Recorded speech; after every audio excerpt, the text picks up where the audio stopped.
Chapter 947. Alessia Elven Academy, the Dean's office. Sitting behind the luxurious desk, Greyvath raised her head and looked forward. As far as Greyvath could see, the two of them stood some distance apart. It was Noah and Claire who had just returned from the elven forest. Greyvath glanced at the elven mark on the back of Noah's left hand and smiled. Looks like things went quite smoothly. Successful? Noah raised his hand that was branded with the elven mark, and said in a self-deprecating manner. If you saw how unreasonable that wild elf was at the scene, I wonder if you would still have such thoughts. Isn't it fine as long as the result is smooth? Greyvath said nonchalantly. You should be satisfied to be able to successfully form a contract with such a high-level elf. After speaking, Greyvath no longer paid attention to Noah. Instead, she looked at Claire, who had been keeping her head down the entire time, and said meaningfully. I think a little failure is a good thing for you. What do you think? Claire bit her lips and glared at Noah with her fiery red eyes. She looked like she had a deep grudge against him and even pointed a finger at Noah. You only formed a contract with a wild elf from who knows where. That doesn't mean I lost to you. Noah felt a headache coming on. I didn't say I wanted to compete with you, did I? This kind of thing is a test of luck, isn't it? As mentioned before, elves also had their own wills. Although Witch-G would be able to communicate with fairies as long as she was pure and untainted, forming a contract was another matter altogether. Elves had the right to choose the master they liked.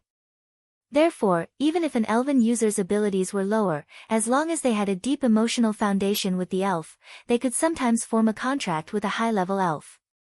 Therefore, forming a contract with an elf would not only test the elven user's abilities, but also the compatibility. When they were in the ancestral hall, the sealed sword elf was obviously very resistant to Claire. As for Noah, the sword elf was resistant at first, but for some reason, it suddenly compromised. Maybe I just happened to get along well with that sword elf. Noah shrugged. Maybe it felt that you weren't suitable for it, so it refused to form a contract with you. That's also possible, right? What do you mean by that? Claire was furious. You want to say that I have a bad temper and the elf hates me, right? I didn't say that. Noah looked at Claire with ridicule. If you mind, I can help you ask that sword sprite. While saying this, Noah deliberately waved his hand with the elven mark in front of Claire with a spurious smile. Claire's petite body began to tremble. Just when Noah thought that he had angered Claire, tears suddenly welled up in the corners of Claire's eyes. Undoubtedly, you defiled me and almost made me pregnant. In the elven forest, you even planned to turn into a wolf and eat me in one bite. Now you're saying such irresponsible words. Claire shouted at Noah. I hate you the most. Leaving these words behind, Claire ran out of the office with tears streaming down her face like a woman who had been abandoned. Noah was completely frozen in place. He couldn't even move. Oh. Grey and Vath looked at Noah with bone-chilling eyes. So you did that kind of thing? Seeing the bone-chilling coldness in Grey and Vath's eyes, Noah's mouth twitched. He took a deep breath and spoke in a deep voice. If I say that things aren't what you think, will you believe me? Believe, of course I believe you. After all, you were invited by me to study in this academy. You didn't come here with bad intentions, right? Grey and Vath smiled sweetly, but there was no smile in her eyes. I just hope that you can move around in front of me as much as possible. That way, I will feel more at ease. Do you understand? Noah raised his head and looked at the ceiling, speechless. Elven forest, open space. Noah and Grey and Vath walked out of Elven Academy and stood facing each other, bathing in the warm sunlight. Looking carefully, Grey and Vath were explaining something to Noah without stopping. In short, if you want to summon your own contracted spirit, you must first focus your will on the proof of the contract with the spirit, which is the spirit mark. Then, you must use an exclusive spirit summoning incantation, which is the so-called contract method. Through the connection with the spirit in the elemental spirit world, you can open a circuit to the elemental spirit world. Then, you can summon your contracted spirit. Gray and Vath explained attentively, which was rare. As for the contract method, you just need to focus your will on the spirit mark, and you should be able to get it. Noah nodded, indicating that he understood. Gray and Vath took a step back. I've already taught you the specific method. Now, you can try to summon your contracted spirit. Noah nodded silently again. He raised his left hand that was engraved with the elven seal and closed his eyes. Wang! Some divine power flowed out from the nearly infinite divine power source in Noah's body and flowed to Noah's arm. Then, it passed through Noah's arm and poured into the spirit mark. Noah followed the method taught by Gray and Vath and focused his will on the spirit mark on the back of his left hand. It was like sinking his consciousness into a crystal-clear lake. His will continued to concentrate. This process lasted for who knows how long. Until a certain moment, Noah suddenly felt a flash of inspiration in his heart, causing him to open his mouth slightly as though he was blessed with good fortune. Then, he chanted the elven language that turned into a spell. Cold Steel Queen, holy sword that slays demons and demons, turn into a sword of steel and bestow me with divine power. The melodious elven incantation echoed in the air, accompanied by a surge of divine power that spread in all directions. Clank! Suddenly, the faint spirit mark on the back of Noah's left hand lit up. Noah could feel it. At this moment, the elven seal in his hand, with the help of Noah's divine power, built a passage that extended into the void and spread to another world that coexisted with this world. Not long after, as if a door leading to another world had been opened, the passage built from the elven mark connected with a brand new world, forming a loop. However, at this moment, the light that bloomed from Noah's spirit mark paused. Bang! Without any warning, the light that flashed from the spirit mark on the back of Noah's hand suddenly shattered like a ceramic that fell to the ground. Immediately after, the circuit that was connected to the elemental fairies' world also disappeared. Noah abruptly opened his eyes and stood up in surprise. What's going on? What's going on? Gray and Vath also rushed forward and frowned. Did something happen? No, it's nothing. Noah shook his head and stared at the spirit mark on the back of his left hand. He also frowned.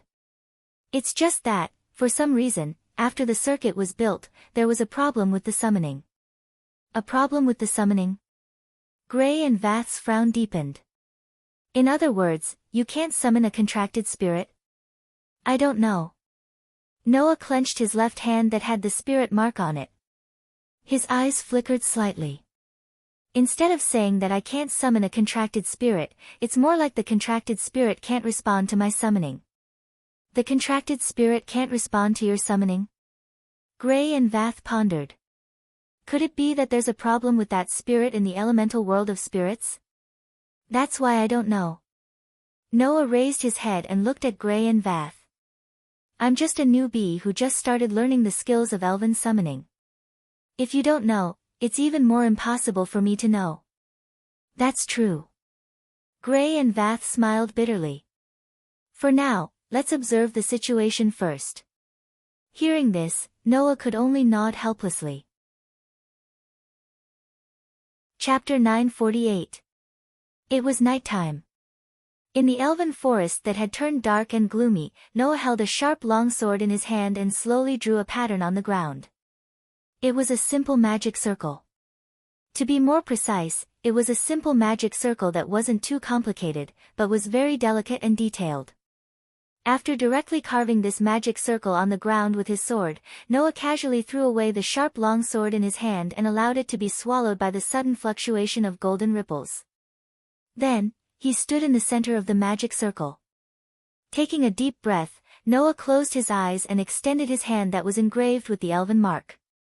Cold Steel Queen, holy sword that slays demons and demons, turn into a sword of steel and bestow me with divine power, contract form. Elves needed to use the elven incantation when summoning their contracted elves. Just like humans, although they were collectively called humans, they couldn't become the same existence. The same principle applied to every single elf. Therefore, After forming a contract with a sprite, the sprite incantation required for each contract sprite to be summoned, which was the form of the contract, was different. Now, Noah was chanting the contract form that belonged to his contracted elf. Clang. Just like during the day, the moment Noah's contract form was cast, the elven mark that was branded on Noah's left hand bloomed with dazzling light. At the same time, the magic circle carved on the ground also shone, illuminating the entire dark space. Between the surrounding trees and bushes, evil elves that were hiding and preparing to do something bad to Noah were frightened by the sudden light. One by one, they fled in panic and disappeared in an instant. Noah stood in the center of the dazzling magic circle and tried his best to imbue the elven mark in his hand with divine power. He tried to use this door that could connect to the elemental elf world at any time and summon his contracted elf. Unfortunately, things didn't go as he wished. Just like during the day, the light that bloomed from Noah's elven mark suddenly froze. Bang! With a clear cracking sound, the light shattered like glass, turning into light particles that dissipated into the air. On the ground, the dazzling magic array gradually dimmed until it completely disappeared. Noah slowly opened his eyes. He stared at the elven mark on the back of his hand and sighed. It still doesn't work. Because the summoning during the day had failed, Noah planned to use the help of the magic array to open the circuit to the elemental sprite world more smoothly and summon the contracted sprites. Generally, this method of summoning contracted sprites with the help of magic square matrices was used by those who had just concluded a contract with sprites and were unable to act independently. It could make it easier for immature sprite users to summon contracted sprites. Originally, Gray and Vath thought that with Noah's talent, even if he had just contracted a sprite, he didn't need to install two small wheels on the back to avoid falling down like a child learning how to ride a bicycle. Who would have thought that the summoning would fail? Noah had no choice but to use this method, which was similar to installing two small wheels on the rear wheel of a bicycle to avoid falling down, to summon the elves. If this still doesn't work, then I guess there's really no other way. Noah gently stroked the elven mark on the back of his hand and fell into deep thought. Why is that so? In fact, it wasn't rare for sprite users to be unable to summon contracted sprites in this world. Because only the pure witch concubine could communicate with sprites, if one's body was tainted, then it was natural for one to be unable to summon sprites suddenly. Apart from that, for example, breaking the oath of the contract, causing one to be unable to communicate with sprites due to mental trauma, would also cause sprite users to be unable to summon sprites. In short, the matter of communicating with sprites was closely related to the sprite user's mental state. Noah wasn't a pure witch concubine to begin with. He was an exception to the rule of male sprite users. Naturally, there was no such thing as his body being tainted, losing his purity, and being unable to communicate with sprites. Therefore, this possibility could be ruled out first. Breaking the oath of the contract, or having mental trauma, had never happened to Noah before. Then, the only possibility was that the problem didn't lie with Noah, the sprite user, but with the sprite he was contracted with. Is it not willing to respond to my summoning? Or is it unable to respond to my summoning? Noah couldn't figure it out and could only give up on thinking about it. Forget it, let nature take its course. Looking at the magic formation engraved on the ground, Noah walked out of the open space and headed in the direction of Alicia Elven Academy. Ever since he came to this world, Noah had spent nearly half a month in the Elven Forest. The reason for this was that no one would disturb him in the Elven Forest, allowing Noah to focus on his training as a sprite user. Secondly, the Elven Academy was filled with pure witch concubines. There was no male dormitory, so Noah could only spend half a month in the Elven Forest. And in this half a month, Gray and Vaz had taught Noah almost everything they needed to teach. Now, all that was left was for Noah to learn and practice. Only then did Greyvath, who felt as if she had been relieved of a huge responsibility, remember the problem of Noah's residence and began to make arrangements. She said she would solve this problem, but why do I have a bad premonition? In the courtyard of the Elven Academy, Noah leaned against a lamppost and scratched his face. I hope that witch didn't trick me. However, for Noah, it seemed that today was destined not to be a smooth day. The male sprite user over there. Suddenly, an awe-inspiring voice rang out beside Noah. Noah turned his head and looked over. Then, as if he didn't want to see anyone, he covered his face. What is the meaning of this? You rude guy. A slightly angry voice told Noah that even if he didn't see it, it wouldn't become an illusion. At that moment, Noah could only raise his head and look over with narrowed eyes. Not too far away from Noah, a ponytailed girl was looking at Noah with displeasure. She was wearing a pure white uniform and a knight's sword in its scabbard at her waist. She was wearing a small amount of light clothing. Alice Farangelto. She was the leader of the Wind King Knights who was in charge of law and order in the Elven Academy. This girl, who didn't have a good impression of Noah when they first met, had her cute face tense. She stared at Noah as if he wasn't a classmate, but a criminal who was about to commit a crime. She was full of vigilance. Noah didn't know how many times he sighed today. His face was full of bitterness. As expected, the ominous premonition was right. What are you mumbling about? Alice raised her eyebrows. Then, she thought of something and widened her eyes. She gripped the hilt of the knight's sword at her waist tightly. Could it be that you're really like what the girls in the academy said? That you know some incantation that can lure innocent girls to bed? Who knows that kind of incantation? Noah couldn't help but ridicule. If there really is such an incantation, then all the girls will be done for, right? Wah. What? Alice was shocked and her face turned fierce. You still plan to use such despicable methods to conquer all the girls on this continent? Shameless. I won't let you get away with it. After saying that, Alice immediately wanted to draw her sword, but Noah's face twitched, and he put on a fake smile. Let's not talk about the structure of your brain for you to have such thoughts. But let me say this first. If you make a move, I'll tie you up again and hang you in front of the academy's door. Tomorrow, all the students in the academy will come and admire the majestic figure of the leader of the knights. Alice's hand froze, and she bit her lip, looking indignant. You actually dare to threaten me? You are indeed an evil man. Noah wanted to cry but had no tears. Why did it become like this? Chapter 949. Thud. Thud. Thud. Thud. It was late at night in the Elven Academy. Clear and crisp footsteps reverberated back and forth in the square and courtyard. Coupled with the gloomy atmosphere in the surroundings, it made one's hair stand on end. However, the one who made such footsteps wasn't a ghostly elf, but a beautiful young lady. With her long, dark blue hair tied into a ponytail, the leader of the Wind King Knights, Alice, walked in a certain direction with seemingly hurried steps with a stern expression. Of course, Noah, who was walking behind Alice, couldn't see the expression of the leader of the Wind King Knights. He merely walked a short distance behind Alice with a helpless expression. Why are you in charge of leading the way for me? Although he didn't know what kind of residence Gray and Vaz had prepared for him, Noah, who had lived like a savage in the deep mountains for 4 years, shouldn't be concerned about it. What Noah was more concerned about was why this old-fashioned and strict leader of the Wind King Knights was in charge of leading the way for him.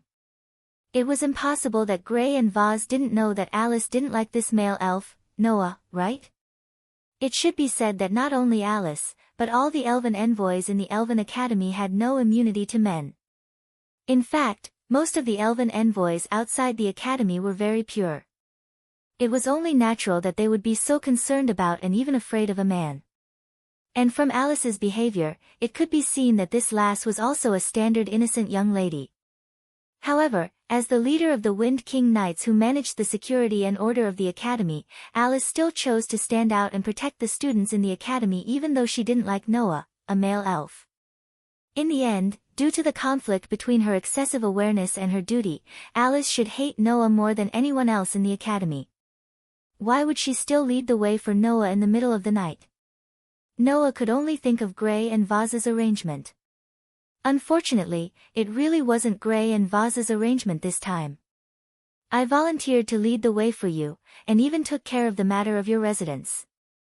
Alice spat out some merciless words without even turning her head. Do you have any objections? It's not an opinion. Noah shrugged. I'm just curious as to why you would pay attention to a male elven envoy like me who might destroy the discipline and order of the academy. Of course I should be the one to do this, shouldn't I? Alice said firmly. If it was another student who was leading the way for you and was attacked by you, what would you do? Attack? Noah was speechless. Just because of this reason? Of course not. Alice snorted. I still have to personally watch your every move. In other words. Noah rubbed his temples. This is surveillance, right? That's right, Alice admitted bluntly. Everyone in the academy said that you didn't see anyone during the day, so you must be planning to hunt at night. Hunt? Noah blinked. What hunt? Do you even need to say it? Alice said without hesitation. Isn't it just hunting females? Noah's eyelids twitched. He resisted the urge to beat his chest and forced out such a question. Allow me to ask, since I entered the academy, what kind of rumors have been spreading about me? Noah learned from Claire that there were rumors about him circulating in the academy. For example, as long as he talked to a witch G, he could taint her. As long as he looked at a witch G, he could make her pregnant. For example, as long as he got close to witch G, he would transform into a wolf and devour her in a single bite. Alice also said that there were rumors in the academy that Noah knew how to seduce young girls into bed. Now, with the addition of the rumors about him coming out in the middle of the night to hunt young girls, Noah really didn't know what kind of rumors had been spreading about him. Do you think no one knows about all the good things you've done? Upon hearing Noah's question, Alice snorted disdainfully as she spoke. For example, you forced yourself on the dean and had something on her, threatening her to let you study here. Another example is that you've been in the elven forest every day to find pure elves to form contracts with. We already know about all the dirty things you've done. All right. Noah gave up. It's my fault. In this world, there were indeed things that were better if one didn't know about them. Noah really regretted asking Alice this question. However, Alice didn't understand the meaning behind Noah's words and frowned. Do you think it's useful to admit your mistake now? The evil things you've done can't be erased just because of your words. Noah was speechless. Oh, right. Alice suddenly tilted her head and asked. What do you mean by forcing yourself on her? For the first time, Noah had the urge to die. We're here. About 5 minutes later, Alice stopped in her tracks and pointed in front. Your dorm is there. Upon hearing this, Noah raised his eyes and looked in the direction that Alice was pointing at. Suddenly, a very imposing building appeared in front of Noah's eyes. It was a building that was much larger than an ordinary house. There were many small rooms inside, and there was a large shower beside it. In front of the building, at the entrance, there was a large pile of wooden barrels filled with straw fodder. Inside, there were many fine horses with their eyes closed and heads lowered, sleeping soundly. Yes. In each of the small rooms in the building, there was a horse. Noah was completely dumbfounded. That can't be a stable, right? This Alice, is she planning to let me live in a stable? What are you looking at? Alice said in dissatisfaction. I'm not showing you the stable, but the side of the stable. Now that Alice had mentioned it, Noah finally realized what was going on. Just beside the stable, there was a simple hut. It was a small wooden hut that looked like it was about to collapse. How is it? Not bad, right? Alice said with some pride. It took me 3 hours to build it using my contracted spirits. Noah was once again speechless. This time, Noah was completely sure. If it wasn't that Alice really wanted to take revenge, then it was that the eyes and values of the leader of the knights were different from his. Noah could only let out a long sigh, and extended a hand toward the extremely simple hut. Just as Alice was wondering what Noah was planning to do, Noah's eyes sharpened. Ha! Accompanied by a deep roar, a burst of powerful divine might energy suddenly erupted with Noah's palm as the center. Dong! The berserk divine might transformed into the most substantial shockwave. It scraped the ground and stirred up sand and dust. It carried with it a strong vibration and whistling sound. It surged toward the simple and crude hut like a toppling mountain and overturning sea, covering it. Bang! Unsurprisingly, the simple hut made of wooden blocks was directly swept away by the violent divine aura, completely falling apart. Alice sucked in a cold breath as she watched the scene unfold. Just by releasing the power of the divine might, it could actually cause a physical effect? What kind of powerful divine might was required to accomplish such a feat? It was just blown away, and it fell apart immediately. Noah glanced at Alice. You intend to let me live in a place like this? Are you dissatisfied with something? Alice reacted and stared at Noah. Don't tell me you want to live in the female dormitory. Noah slapped his forehead and ignored Alice. He looked around and then came to the bottom of a tree. Who? The tip of his foot touched the ground, and Noah leaped into the air and onto the tree. He leaned against the trunk, sat on a thick branch, hugged his arms, closed his eyes, and entered a state of deep sleep. Seeing this, Alice couldn't help but be at a loss. He can't be planning to live on the tree, right? Chapter 950. This was an extremely austere shout and battle cry that couldn't be expressed with words. It was a battlefield that was filled with murderous shouts and sounds of fighting. A battlefield where a fortress was located. On such a battlefield, it was as if the people were shouting out the last glory of their lives. Loud and clear battle cries resounded throughout the sky, causing the air to be filled with a solemn and stirring atmosphere, causing one's heart to tighten. And on this battlefield, there were two camps. One was the camp that wore elven devices that were transformed from elves and constantly launched fierce attacks in the direction of the fortress. The other was a faction that used the fortress as a stronghold and mercilessly released their elves towards the charging faction using the elven devices, allowing the elves with various appearances, attributes, abilities, and levels to retaliate. With the elven users wearing different elven magical equipment and the elven users controlling elves of different shapes at the center, the warriors of the two camps engaged in a bitter battle on the battlefield.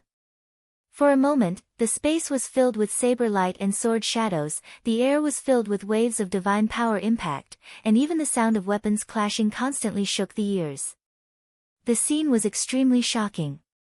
However, the elves and elven users that were fighting on the battlefield were only small soldiers of the two camps. The real battle that determined the outcome of the battle wasn't carried out on the battlefield, but in the magnificent fortress that entered the final stage. It was a corridor that was dyed red by the blood of a large number of fallen soldiers.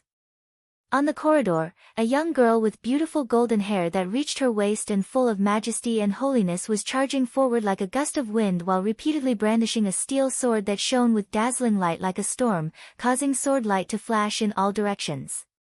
Even in such a corridor that was dyed red with blood, the young girl's body still wasn't stained by even a drop of blood. She was like a lotus flower that wasn't stained by mud, very pure and holy. And the young girl's figure that repeatedly brandished the steel sword that shone with silver light seemed to be dancing lightly and gracefully, looking extremely beautiful. It was a gorgeous battle technique known as the sword dance. The young girl smoothly executed this battle technique that was closely related to elves and slashed the elves that were attacking her one by one. Then, as the sword light flashed and her figure flashed, she killed the elven users that were controlling these elves on the spot in bursts of blood splattering everywhere. Even so, the young girl didn't stop her pace and didn't even slow down her speed. She constantly attacked, and attacked again. This process lasted for an unknown period of time.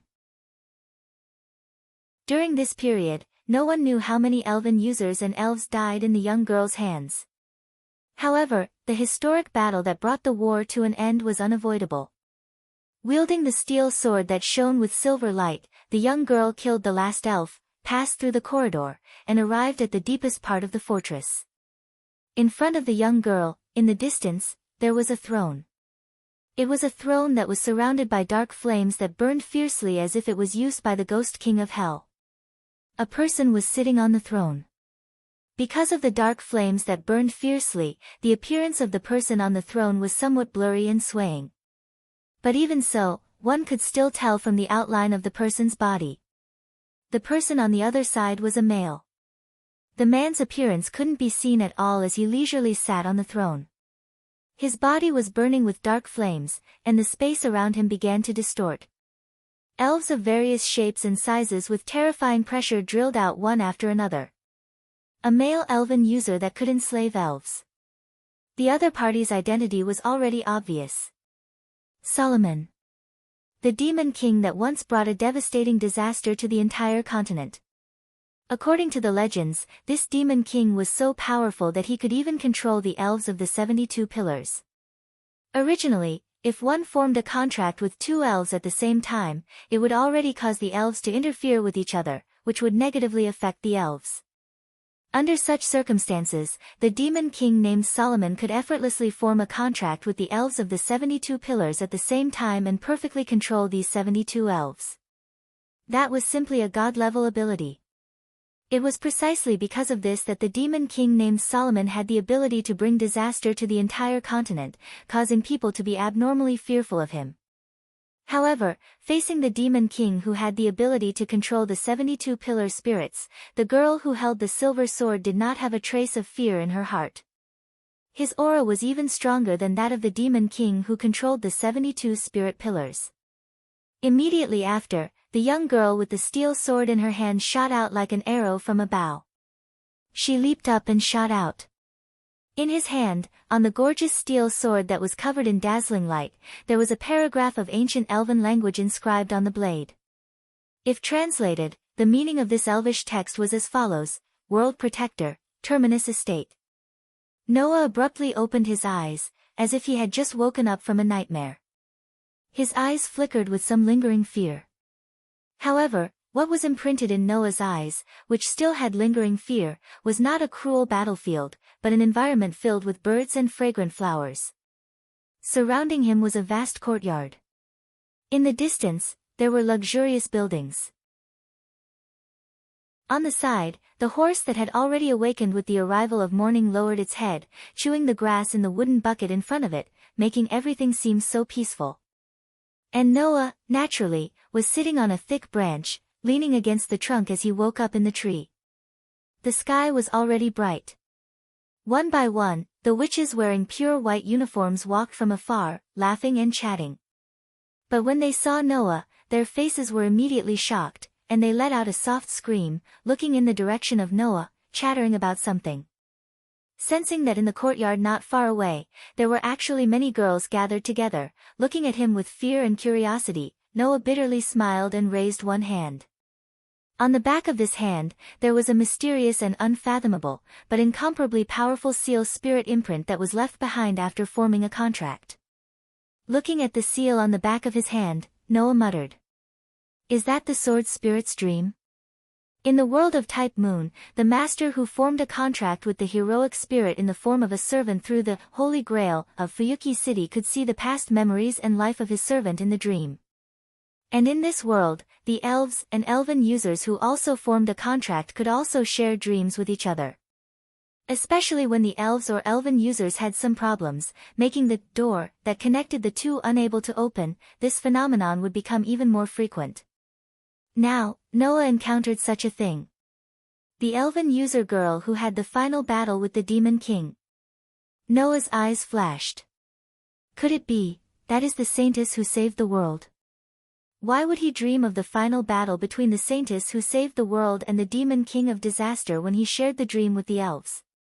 Don't tell me that the sword sprite is really the saintess sprite, the famous demon slayer? Noah recalled the elven words engraved on the sword in the girl's hand that he saw in the dream. World Guardian God, Terminus Estate.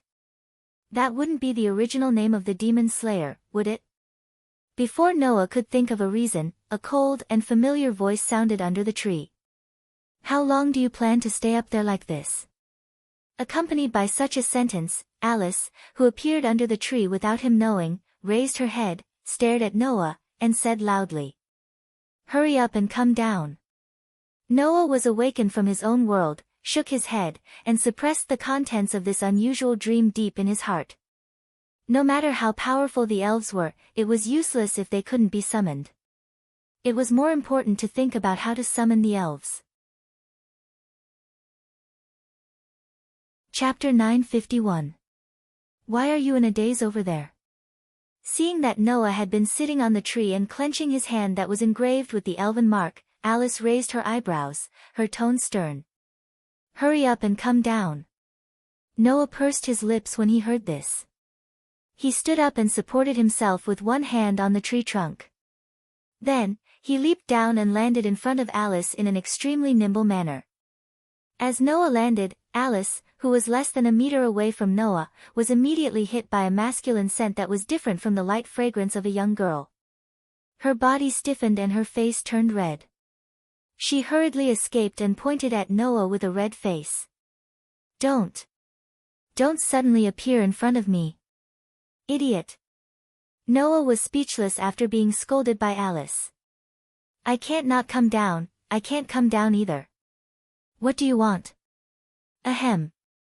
Alice seemed to know that she was being too unreasonable and could only pretend to cough before changing the topic.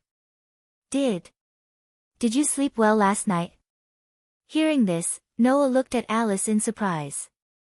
Doesn't this guy hate me? Why was she suddenly concerned about him? Don't misunderstand. I'm just asking as the leader of the knights. Alice blushed as she complained to Noah. It's not because I'm concerned about you. Hearing Alice's words, Noah smiled. It seemed that although Alice didn't say anything, she couldn't get over the fact that Noah could only sleep on a tree. If Noah had obediently stayed in the simple house last night, it would have been fine. After all, there were walls and tiles, and he didn't need to be exposed to the elements. Compared to the other students, it was just a matter of treatment. However, Noah had gone to sleep in a tree, which made the leader of the knights feel apologetic. On the surface, she was very strict, but that was probably because she didn't allow herself to be frivolous as the leader of the knights. Actually, this girl's heart was quite gentle. At that moment, Noah shook his head with a smile. Thank you for your concern, Knight Commander. I slept very well last night. Is that so? Alice intentionally coughed twice and pretended to ask casually. But didn't you sleep on the tree? Can you sleep well like that? There's nothing wrong with sleeping on a tree, right? Noah stretched lazily.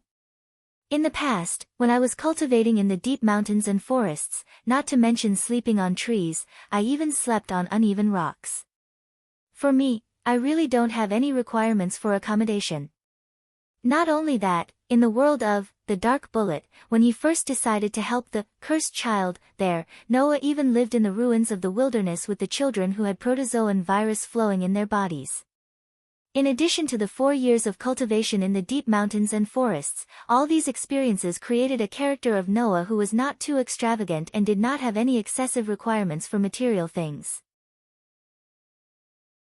Otherwise, with a treasure vault filled with countless treasures, if it was an ordinary person, they would have already lived an extravagant life of a nouveau riche.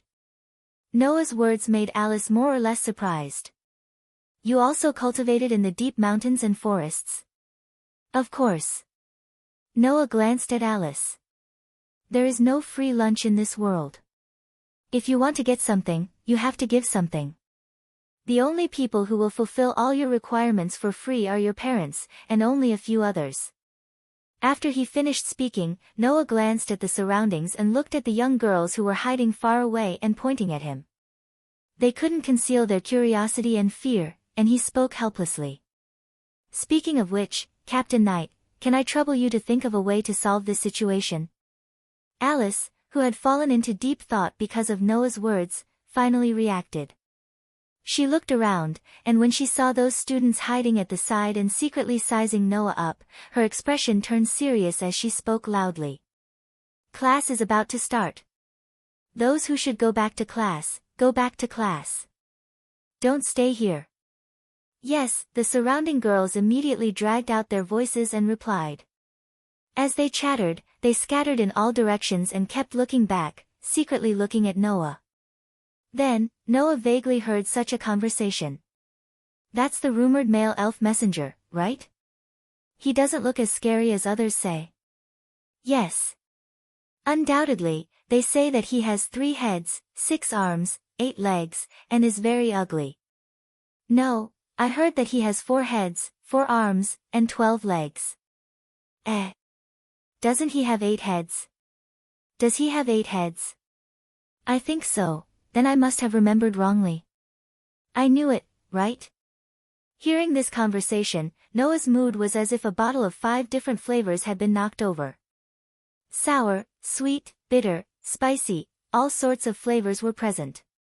It seemed that the rumors about Noah that spread in the Elven Academy were much more exaggerated than Noah had imagined. "Oh, right." At this moment, Alice placed a small package in front of Noah. "Take this." Noah took it, puzzled. "What is this?" "Your school uniform and your student ID." Alice turned her head away and stuttered, "Your school uniform and your student ID. As for your residence, I will report to the dean and make other arrangements. That's all." After saying this, Alice turned around, as if she didn't want Noah to see her less strict side, and walked away. This girl. Noah could only laugh as he hugged the package. She really isn't honest enough. Not long after, Noah reappeared in the courtyard of the Elven Academy. At this moment, Noah was already wearing the uniform of the Alicia Elf Academy. The basic color scheme was the same as the other students. It was white with some black lines, but it was a male style. Of course, the lower half of his body was not a skirt, but a pair of pure white trousers. It was quite comfortable to wear. The uniforms of the Elven Academy were all made of cloth that was blessed with elven magic and ritual music. Not only did it have some defensive capabilities, but it also had some functions to protect against cold, heat, and even poison. Unfortunately, Noah's body had a strong resistance to curses. For example, the protection provided by elven magic and ritual music, regardless of whether it was beneficial or not, would all be repelled by Noah's body. Therefore, when Noah put on this uniform, it became an extremely ordinary student uniform without any defensive capabilities. Of course, Noah didn't really need it. Walking in the courtyard of the Elven Academy, Noah scratched his head. Where is the library? In the morning, Noah had a dream about having an extraordinary relationship with his contracted spirit. That dream, which was related to the Saintess and the Demon King, told Noah that his contracted spirit was definitely not an ordinary sword spirit. It was very likely that it was the contracted spirit that the Saintess of Salvation used to kill the Demon King when she was alive. However, Noah actually didn't know much about the Saintess.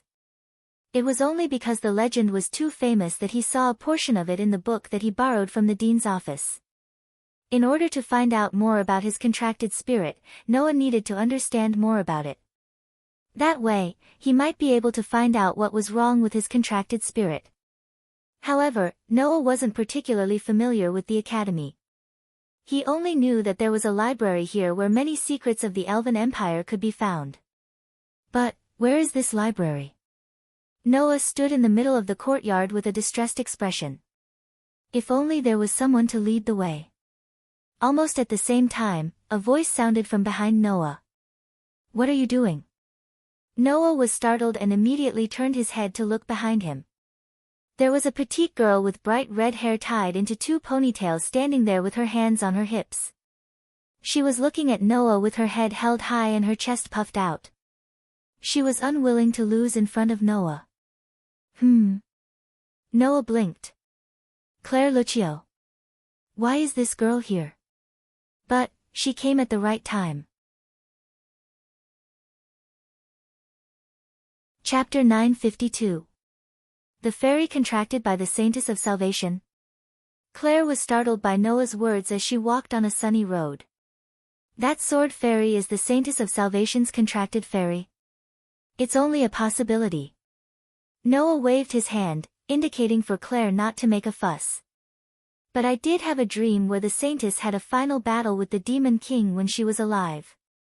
And the Saintess' elven device, that shining silver steel sword, looked very much like the sword spirit we met in the ancestral hall. Sharing the dreams of fairies?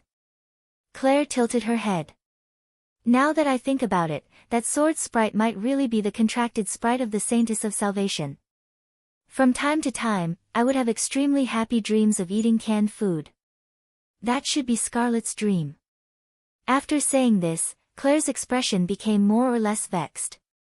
I didn't expect the Saintess of Salvation's contracted fairy to be in the elven forest of the Elven Academy. If the contract had been successful at that time, as she said this, the vexed expression on Claire's face turned into a thick unwillingness.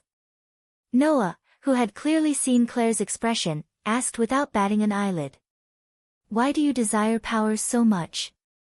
Claire's footsteps paused imperceptibly, but she quickly returned to her original state. A resolute expression appeared in her fiery red eyes. Because I have something I must do no matter what. For this, I need a powerful fairy. Is that so? Noah was silent for a moment before speaking. But there are many ways to pursue power. Your method gives me a dangerous feeling of wanting to achieve it regardless of everything. That's not a good thing. It doesn't matter. There wasn't a trace of confusion in Claire's tone. As long as I can achieve my goal, it doesn't matter what happens to me. After saying this, Claire didn't say anything else. She just kept walking forward with her head lowered, silently urging Noah to speed up. Looking at Claire's back, Noah followed.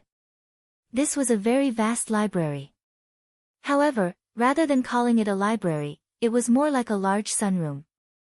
In addition to the bookshelves filled with books on the four walls, the center was paved with red bricks.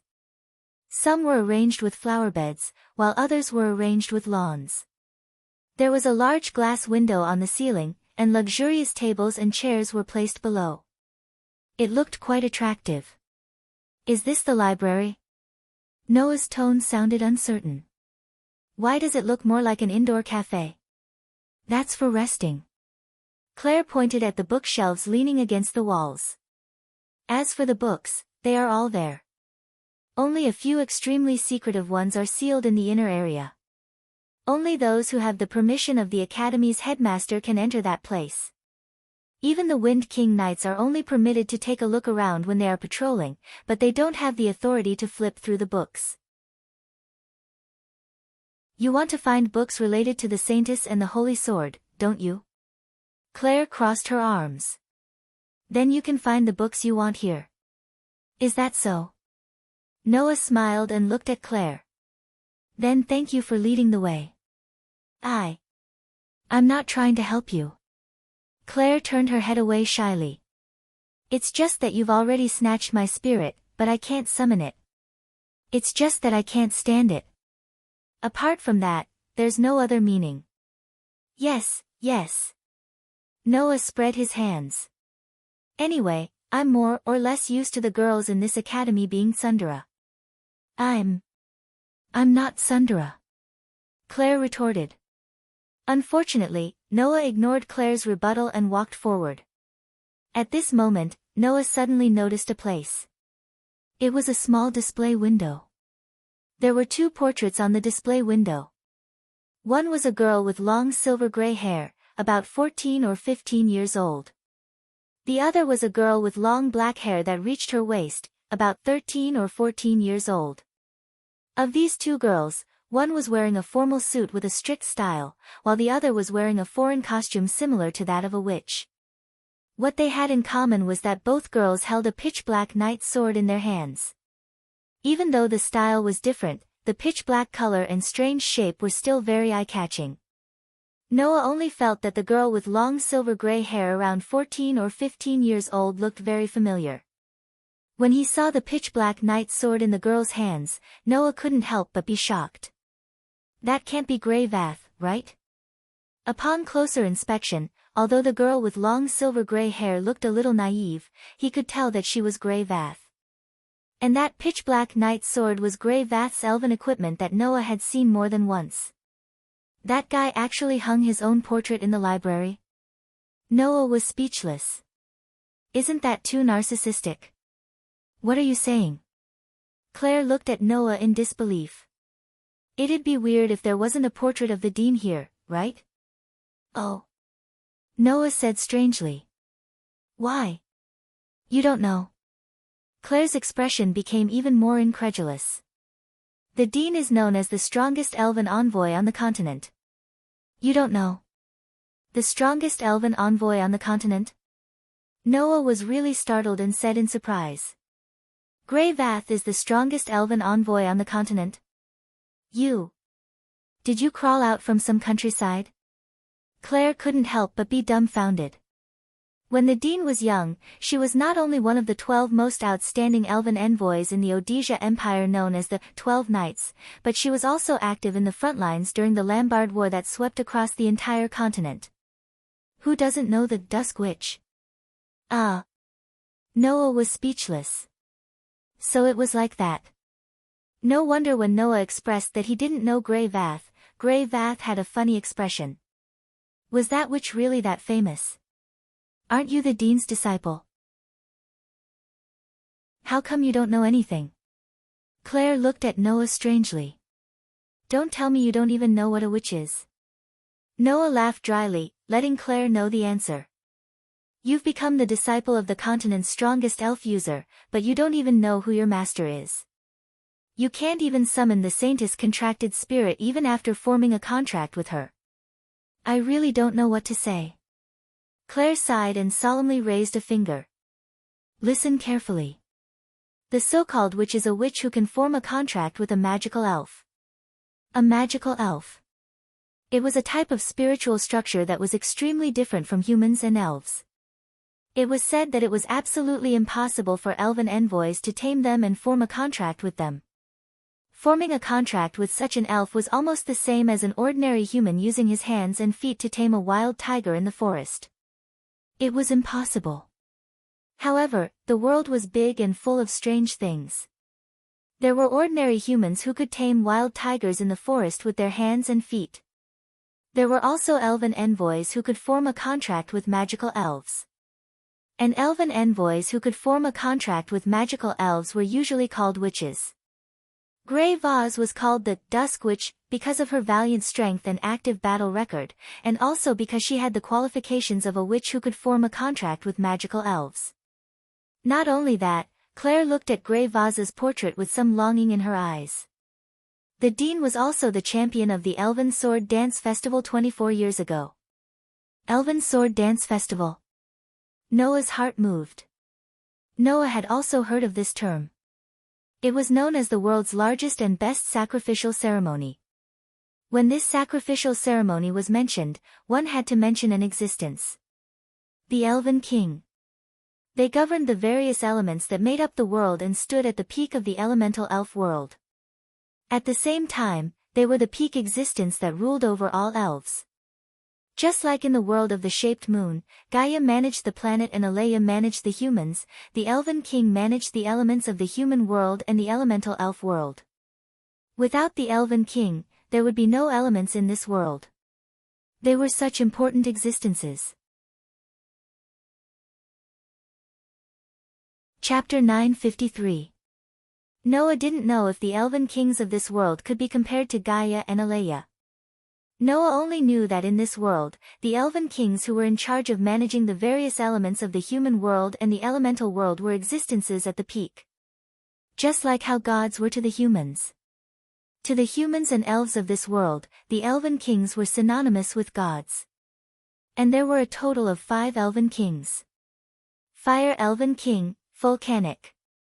Wind Elven King, Bevel. Earth Elven King, Rod Leah. Water Elven King, Isalia Shiva. Holy Elven King, Alexander. The 5 Elven Kings were in charge of each of the basic elements of this world, namely fire, wind, earth, water, and holy. These 5 elements brought blessings to humans and elves. So to the people of this world, the 5 Elven Kings were godlike existences. It was said that in this world, there were 5 witch concubines who directly served the 5 Elven Kings. These 5 witch concubines who directly served the 5 Elven Kings were called Elven concubines. The elven concubines were in charge of serving the elven kings and conveying the elven king's will to the world. And the Elven Sword Dance Festival was a sacrificial ceremony for the 5 elven kings. In this ceremony, the best elves from each country would compete in a sword dance. They would use the most beautiful sword dance to satisfy the elven king and determine the strongest elven envoy. The strongest elven envoy would be able to make a wish to the elven king. No matter what the wish was, it would be fulfilled. At first, when he heard about the Elven Sword Dance Festival, Noah even had some thoughts. After all, although the nature was different, the Elven Sword Dance Festival of this world was similar to the Holy Grail War of the Type Moon world. They both had to compete to decide the winner. After the winner was decided, a wish could be fulfilled. Furthermore, both of them were rituals. The difference was that the Elven Sword Dance Festival was more like a large-scale carnival, while the Holy Grail War was a pure killing game. The Elven Sword Dance Festival is held at irregular intervals. Only when the Elven King wants to hold it will the Elven concubines convey the Elven King's will and make preparations, Claire continued to explain. In the past 30 years, the Elven Sword Dance Festival has been held 3 times. They were held 3 years ago, 15 years ago, and 24 years ago. The headmaster participated in the Elven Sword Dance Festival 24 years ago, and became the champion of that festival at the age of 15. That can't be right, right? Noah was just about to nod when he suddenly thought of something and shuddered. If Grey Vaz was already 15 years old 24 years ago, doesn't that mean that the witch is almost 40 years old now? This was not something that could be ignored. First of all, Grey Vath looked like she was in her 20s or 30s. How could she be in her 40s? What's more, Grey and Vath had displayed their powerful elven abilities in front of Noah more than once. However, everyone knew that the power of an elven envoy would begin to decline after reaching its peak. The age of decline was about 25 years old. If Grey Vath was really around 40 years old, then her power as an elven envoy would have completely declined, right? How could she still have the title of the strongest elven envoy on the continent? Did you forget that the winner of the Elven Sword Dance Festival can make a wish to the Elven King? Claire reminded. I heard that the headmaster made a wish to the Elven King for eternal youth. No matter how much time passed, her appearance would not age, her body would not decline, and her power as an elven envoy would always be at its peak. Therefore, she had already surpassed the age of the highest elven envoy. That's possible. Noah couldn't help sweating. No wonder the witch felt that she was old when she lost to me. So it wasn't just for show. Lose to you? Claire blinked her eyes strangely. What did she lose to you in? No, nothing.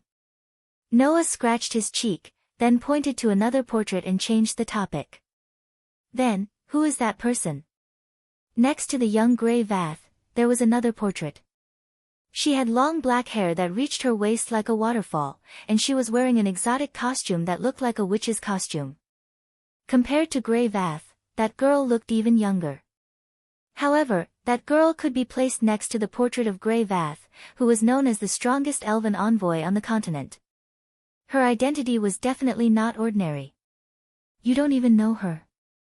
Noah didn't know if it was an illusion. If Claire was surprised when Noah said that he didn't know about Grey Vath's life, then she was angry now. It's understandable that you don't know about the headmaster's life. After all, it was something that happened many years ago. However, you don't even know the strongest sword dancer. Are you still an elven envoy? What are you angry about? Noah raised his eyebrows. Don't tell me that she's still your idol. That's right. Claire admitted generously. Can't I? I didn't say that I can't. Noah asked curiously. However, since she can become the idol of an unruly young miss like you, she must have a great background. Isn't that obvious? Claire raised her eyebrows and glared at Noah. That's the elf envoy who dominated the Elf Sword Dance Festival 3 years ago when she was only 14 years old. Everyone called her the strongest sword dancer. Not only me, Many elf envoys in active service were captivated by her beautiful sword dance. Even the elf envoys who lost to her were attracted by her. What's so strange about me worshipping her? The strongest sword dancer. Noah nodded in understanding. Then, what's her name? Claire raised her head, her eyes full of bright light as she spat out this name in a loud voice. Liena Subble. When this name entered Noah's ears from Claire's mouth, Noah suddenly felt his heart beat faster. An indescribable intuition like a bolt of lightning flashed through Noah's heart. Noah's eyes narrowed as a pair of pitch-black pupils flashed. There was no way that Noah didn't recognize this feeling. Surprisingly, it was the hint that the world had given Noah when he had obtained information related to the whereabouts of the world fragment. In other words, the world fragment that was lost in this world was very likely related to the strongest sword dancer. He didn't expect that he would obtain information related to the whereabouts of the world fragment in a place like this. This was truly an unexpected gain. Liena Subble is the most popular of the elven sword dance festivals. In our Osea Empire, her popularity can even be compared to the strongest elven envoy on the continent, the Dean of the Academy. She has become the object of admiration in almost everyone's hearts. Claire spoke without stopping. You actually don't even know the strongest sword dancer. You've been an elven envoy for so long in vain. Sorry, I haven't been an elven envoy for very long. Noah laughed bitterly. He suppressed the restless feeling in his heart and the corners of his mouth lifted slightly. However, I'll remember her name. Liena Subble, I must meet you. On the side, Claire saw Noah lift the corners of his mouth and suddenly emit a powerful presence. She didn't know why, but her pretty face suddenly reddened and her heartbeat sped up. You. If a guy like you were in front of Liena Subble, you would definitely be beaten to a pulp. Claire's face was red. I don't think that you're very handsome like this. Noah immediately blinked and looked at Claire with a strange expression. Being stared at by Noah like this, Claire's pretty face became redder and redder, redder and redder. In the end, her embarrassment turned into anger. Don't keep staring at me like this. Pervert. Beast. As she shouted, the elven mark on the back of one of Claire's hands lit up. It seemed that this unruly young miss was planning to use violence to cover up her excessive embarrassment. Just as Noah felt a bit speechless and was about to give Claire a hard knock on the head, an elegant voice with a sense of superiority suddenly sounded. It's too noisy, Claire Lucio. Chapter 954. You're too noisy, Claire Lucio. Accompanied by such an elegant voice, the light on the elven mark in Claire's hand paused for a moment. An unlucky expression appeared on her young but rather cute face as if she had encountered something bad. It was Noah's first time seeing such an expression on Claire's face. Even when facing a male elf user like himself, this pure and innocent young lady didn't reveal such a blatant expression.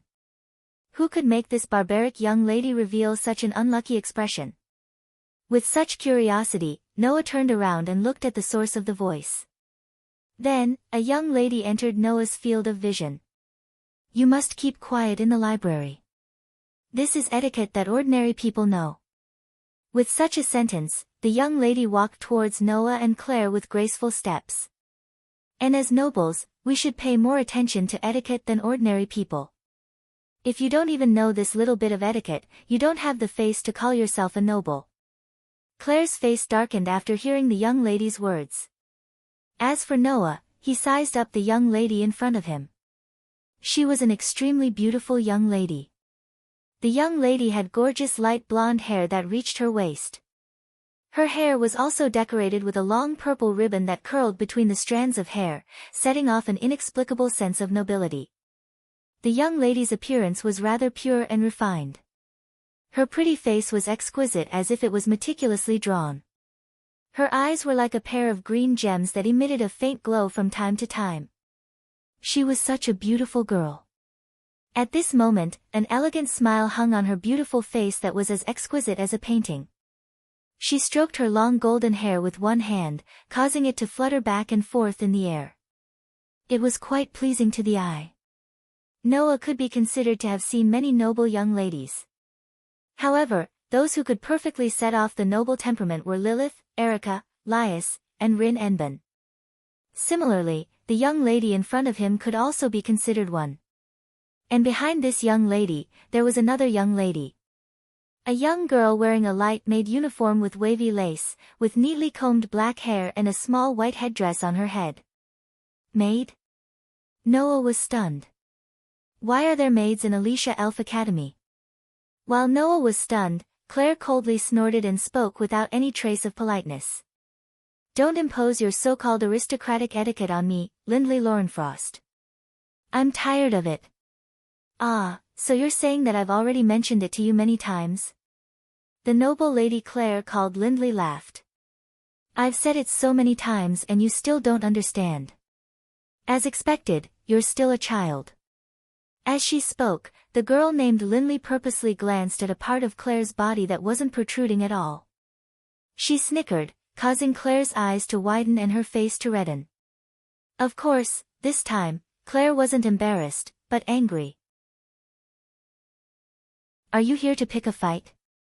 Lynn Siley didn't even have the time to speak when the female servant standing not far behind her laughed softly and said. Eldest Miss just wanted to greet you. Caw. Carol. Lindley's elegant posture was defeated in an instant. She raised her fist as if she was very embarrassed, and lightly knocked on the maid's back. You. What nonsense are you saying now? Ma. The maid named Carol smiled as she endured her young Miss's punches that didn't have any strength behind them. Really, eldest Miss has always been so uncanny. What are you talking about? Claire turned her head away. Then it would have been better if you said that from the start. Why did you have to act so high and mighty? That's not high and mighty. Lindley said angrily.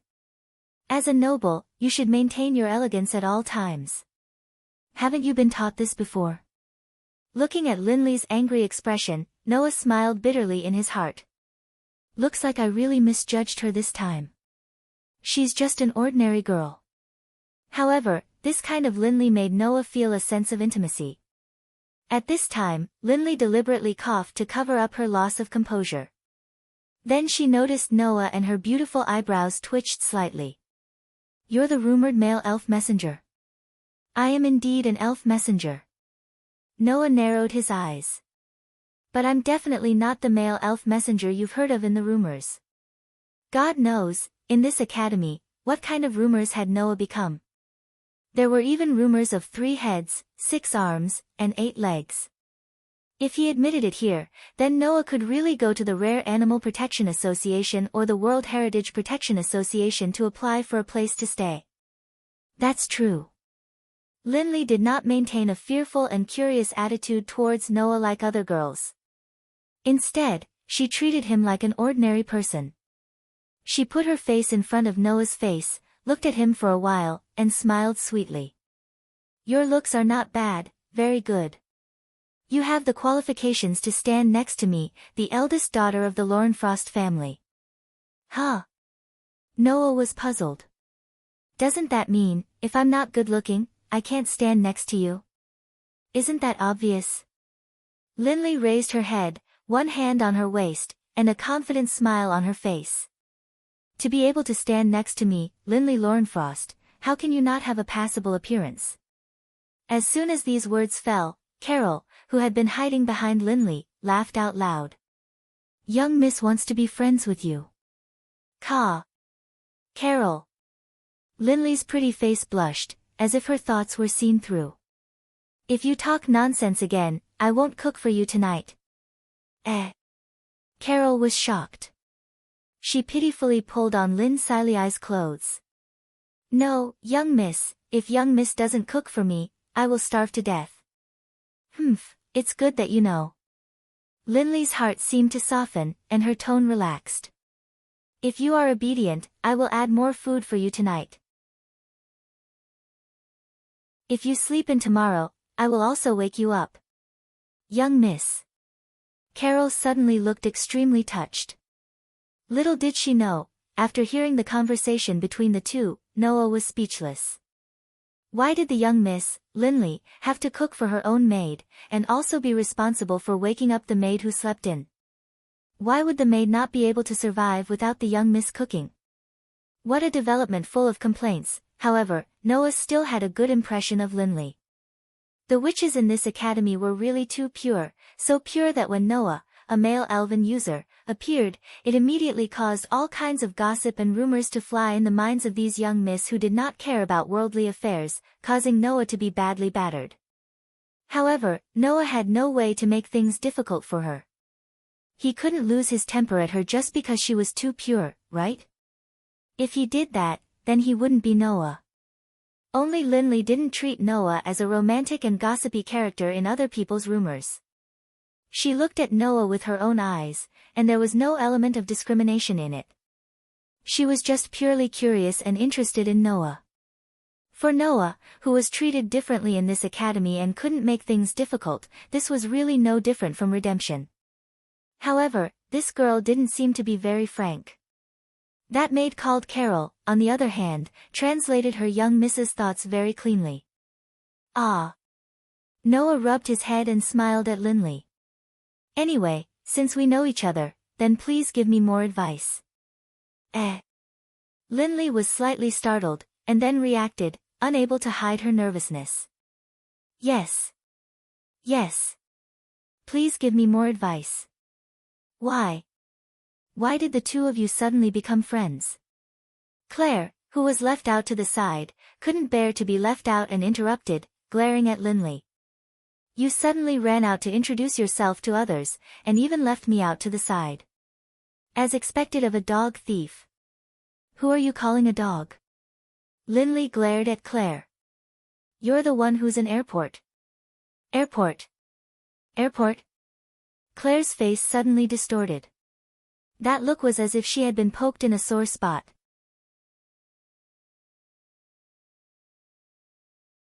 Chapter 955. Suddenly, the atmosphere in the library became somewhat sinister following the interaction between Claire and Linley. Seeing Claire and Linley glaring at each other, Noah couldn't help but be stunned. Is the relationship between these two that bad? There's no such thing. Carol, who had hidden beside Noah at some point, laughed without a care. Miss Claire and Miss Claire are childhood friends who have a very good relationship. They've been close since they were young. Close? Noah helplessly pointed at Claire and Linley, who were baring their teeth at each other, as if they wanted to swallow each other whole. You call this close? Yes. Carol smiled innocently. Very close, right? Okay. Noah really didn't know what to say. However, just as Noah was about to shut his mouth, Claire and Linley were about to display their close relationship. You really came to pick a fight, Claire said with incomparable anger. In that case, I won't be polite. With that, the elven mark on the back of Claire's hand flashed with red light. Guardian of the red flames, watchman of the sleepless furnace, here to fulfill the blood contract, listen to my orders. A surge of flames accompanied Claire's contractual chant and suddenly appeared in front of her, rolling into a vortex. Within the whirlpool of flames, the fire cat spirit, whose entire body was covered in flames, slowly appeared. It landed on the ground and let out a ferocious roar in Linley's direction. You should be the one picking a fight. Linley shouted, not to be outdone. Don't think that you're the only one who can summon elves. With that, a faint blue light gradually rose from Linley's body. That was a cold light that caused the surrounding temperature to drop sharply. Chilling ice-fanged beast, heartless hunter of the forest, here to fulfill the blood contract, listen to my orders. As if falling from the sky, a whirlwind mixed with ice and snow suddenly rolled up from above Linley and abruptly descended. After spinning a circle on the ground like a gust of wind, it condensed together and turned into a block of solid ice. Within the solid ice, a white wolf with beautiful fur and ice and snow all over its body opened its pair of crystal-like eyes and suddenly shook. Bang! With a loud explosion, the ice that wrapped around the beautiful white wolf exploded, turning into ice shards that fell to the ground. That's... Noah said in surprise. A high elf? Yes. Carol said with a smile. That's miscontracted elf, magic ice elf Fenrir. With his outstanding perception ability, Noah could judge the elven rank of the fire cat and ice wolf based on their aura and aura. However, even without the ability to sense, people could still easily determine the level of elves under normal circumstances. There were generally two ways to judge an elven rank's rank. One was to judge based on the elf's divine might. Of course, the higher the rank of the elf, the greater the power, and the more powerful the divine might. Therefore, as long as one felt the divine might of the elf users could generally easily judge an elf's rank. The other method was based on the appearance. An elf's rank and appearance were closely related. Low-rank elves generally didn't have an obvious appearance, or only had a simple structure. For example, the light balls, willow, the wisps, mist, and the like that Noah had seen before, were all low-rank elves. Elves with extremely small bodies like fireflies and small lizards, whose body structures were quite simple, were similarly low-rank elves. Middle-rank elves could already have an obvious appearance, and their bodies were much larger than low-rank elves. For example, the stone giant that Noah encountered when he first came to this world was a middle-rank elf. As for high-rank elves, elves of this rank usually existed in the form of wild beasts, magical beasts, or ferocious beasts. For example, Claire's fire cat elf. For example, Linley's magic ice elf. If nothing unexpected happened, these elves with animal forms were all high elves. Noah had even heard that among the elves, there was an elf that had the exact same appearance as a human. Those elves with human forms had power that even high-rank elves couldn't compare to. Not only were they the highest-rank elves in the entire elemental elf world, but they were also the rarest and were called the highest-rank elves. Although high-rank elves weren't as rare as the highest-rank elves, they weren't common goods. Basically, except for those high-rank nobles who had high-rank elves that had been passed down for generations to contract, ordinary elf users couldn't find such high-rank elves even if they wanted to contract high-rank elves. In the end, Claire's and Linley's contracted elves were both high-rank elves. Although Noah wasn't surprised, he was quite surprised. The family background of these two girls was definitely not ordinary. Of course, this wasn't something that Noah should be concerned about. What are you planning to do? Noah sighed. This is the library. If you start fighting here and damage those precious books, you won't be able to get away with just a few words of punishment. Claire and Linley were speechless at the same time. Don't think that these two girls contracted elves didn't have much ability just because they weren't big. The power of high-rank elves was enough to rival large dragon beasts. Once they got serious, it was a bit of an exaggeration to say that they could destroy everything, but it was only a matter of time to turn a building into ruins. Whether it was Claire's Scarlet or Linley's Fenrir, they were both high-rank elves. If they started fighting here, the library would either be burned to the ground or shattered into ice shards. At that time, these two girls would be in big trouble. Humph. Linley turned her head away and brushed her long hair that reached her waist. I'll let you off today, Claire Lucio. Next time, it won't be so easy. I should be the one saying that. Claire glared at Linley like an angry little wild cat. Linley Laurenfrost, next time, I'll definitely burn you to ashes. The two girls looked at each other, then both snorted coldly and turned their heads away. Seeing this scene, Noah couldn't help but laugh. Perhaps it was really as Carol said. Claire and Linley's relationship was quite good. That might be the case. Because Noah didn't need to attend classes, when Claire and Linley both went to class, he was still hiding in the library, looking for books related to the Holy Maiden and the Holy Sword. However, no matter which book it was, even if it mentioned the Holy Maiden and the Holy Sword, they were all written in the form of legends. There was no basis at all and it couldn't be completely believed. Thus, Noah stayed in the library for an entire day, but didn't gain anything at all. It wasn't until almost dusk that Noah walked out of the library. He raised his hand and stared at the elven engravings that looked like swords crisscrossing, forming an extremely complicated pattern. "What's wrong with you?" Naturally, no one would answer Noah's question. Noah could only give up. He lifted his feet and was about to walk out when the sound of hurried footsteps rang out. "Wait! The male elven user over there." Upon hearing the voice, Noah subconsciously stopped in his tracks, turned his head, and looked in the direction of the voice. He saw Alice running in Noah's direction. After stopping, she immediately spoke while panting. It's good that you haven't left yet." "What's wrong?" Noah raised his eyebrows and said with a smile that wasn't a smile. "Let's make it clear first, I'm not waiting for the sky to turn dark to hunt women. It's best that you're not."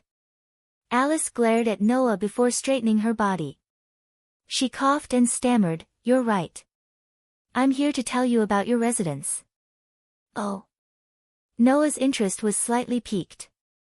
"Then where am I staying?" As soon as these words were spoken, Alice's beautiful face turned slightly red. She lowered her head and opened her mouth to speak in a mosquito's voice. "My room, huh?" Noah almost couldn't believe his ears. "What did you say?" Alice bit her lip and looked angrily at Noah as she shouted loudly. "You're staying in my room." Noah was really confused. What kind of development was this?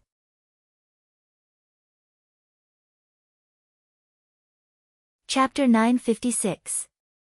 As an academy that specialized in nurturing elven users, not only did the Elven Academy own a vast elven forest, but there were also teachers who were as strong as the Elven Knights of the Empire. There were 3 grades in the Elven Academy, and each grade had a different class. The Mole class was where the most outstanding students of each grade would study. The Crow class was the exact opposite. Everyone in the class was problematic. Alice was a good student in the Weasel class. It was worth mentioning that Claire and Linley were both students of the Crow class. Under such circumstances, the students of the Elven Academy lived in different dormitories according to their classes. Alice's room was naturally in the Mole class dormitory. Under Alice's lead, Noah walked into the dormitory of the Mole class, where only pure and clean girls lived. Furthermore, they were all outstanding students. Noah's expression was somewhat helpless. Why did things turn out like this? Is there something you're unhappy about? Alice's face was tense as she led the way, not letting Noah see her blushing face. I'm the one who should be the most unhappy, right? Then why did you let me stay in your room? Noah rolled his eyes. If you're unhappy, why don't you just leave me be? That won't do. Alice's answer was firm. Although you're a male elven user, we have the responsibility to take care of you as a student of the academy. We can't just watch you live in the wilderness or on a tree. But you don't have to live in the female dormitory, do you? Noah asked curiously. Didn't you warn me not to have any ideas about the female dormitory? That's true, but other than you, all the elven users are female. There's no reason to build a male dormitory just for you, right? Alice said without turning her head. And I don't have enough time to build a good house for you. The previous one took me 3 hours. That was my limit. I'm the leader of the Wind King Knights, and I have to patrol and go to school every day. There's nothing I can do about it. All right. Noah rubbed his eyes. Then why stay in your room? If I let you stay in a room alone, with no one watching over you, who knows if you will sneak into the dormitory students' rooms to do something when they are asleep? Alice pouted. And the other students definitely won't be willing to live with you. Plus, there has to be someone watching over you. Other than me, is there a better candidate? Noah really wanted to tell Alice that if she let him live alone, he wouldn't do anything. However, as the only physically and mentally healthy male in an academy full of pure and innocent young girls, if he were to say this, it was estimated that 99 out of 100 people would not believe him, and the remaining one would only be half convinced. At the thought of this, Noah felt weak all over. Why don't you just let me continue living outside? I already said that I will not allow the students of the academy to fall into such dire straits, Alice said in an unquestionable tone. Or do you think I'm that kind of person? No, I know that you are a serious person. Noah laughed bitterly. However, at this time, being rigid is not a good thing. As they spoke, Noah and Alice arrived at the second floor of the mole dormitory and came to a door. Standing in front of the door, Alice placed one hand on the doorknob, but did not open the door for a long time. Instead, she turned her head uneasily and looked at Noah. I'll say this first. Letting you stay here is only because there has to be someone watching over you. There's no other meaning. Noah scratched his face and asked carefully. What are you trying to say? I mean, this is something that can't be helped. Alice looked up at Noah with a pair of watery eyes, her heart swaying with shyness. I'm definitely not the kind of woman who would casually invite a man into her room. Hearing this, Noah was slightly taken aback, then laughed. Oh. Alice was flustered. What are you laughing at? Nothing. Noah shrugged. It's just that I feel that you don't have to worry. Although I haven't known you for a long time, and we haven't interacted much, I already know how serious you are. I don't think that you're that kind of woman. That's good. Alice heaved a sigh of relief. Seeing this, Noah sighed in his heart. The leader of the night troupe looked so strict on the surface, but in reality, she was just an ordinary and cute girl. As a pure girl who had never been so close to a male stranger, it was natural for her to be concerned about how the opposite sex looked at her. Especially for a serious girl like Alice, she was even more concerned about her image in the eyes of others. It had to be said that this Alice was really quite cute. Katja, Alice opened the door to her room with a soft creak. Her voice was a little nervous as she spoke in a mosquito-like voice. Come in. Seeing how nervous Alice was, Noah found it funny and walked into the room. What entered Noah's eyes was an unexpected room. The floor was pink. The home arranged in the room has a table and chair for dining and a table and chair for rest. In addition, there were decorative murals hanging on the walls. There were potted plants in the corner, and there were even a few dolls on a bench. It looked quite girlish. There were also 4 rooms in the room. One was a kitchen without a door. The other was a bathroom connected to the washroom. There were also 2 rooms side by side, and the doors were tightly shut. Those should be the rooms that the people who lived here used to sleep. The student dorms in Alicia Elven Academy were all 2-person dorms. This meant that Alice also had her own roommate. After leading Noah into the room, Alice said to Noah, "My roommate has temporarily left the academy to carry out a mission. He will only be back in a few weeks. I am unable to arrange a specific residence for you at the moment. However, I will propose some plans to the dean. I hope that your problem can be solved before my roommate returns." Noah nodded unconcernedly and continued to look around, admiring Alice's room bit by bit. Seeing how seriously Noah was looking at her room, Alice became shy. Don't keep staring. There's nothing strange, no. Noah laughed out loud. It's just that I thought your room would be very simple. I didn't expect it to have the scent of a girl. Scent? Alice was shocked. She subconsciously placed her hand on her sword and spoke with a red face. You actually intend to smell me in my room? Beast!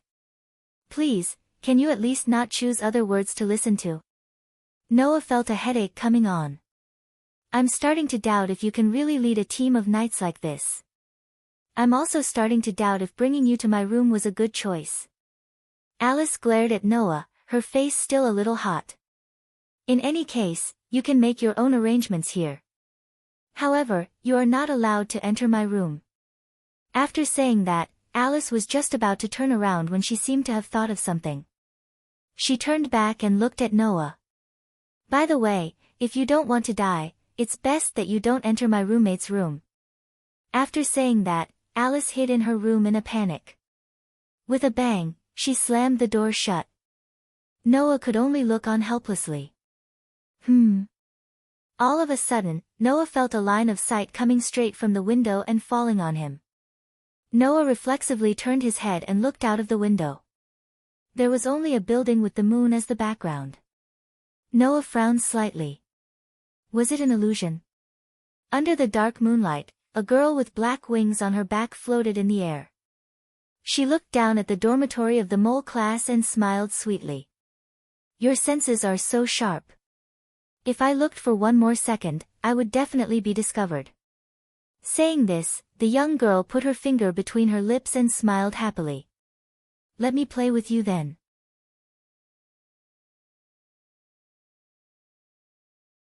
Chapter 957. When he regained consciousness, Noah realized that he was floating in midair. His body was illusory. His surroundings were dark. He felt like he was in a strange place.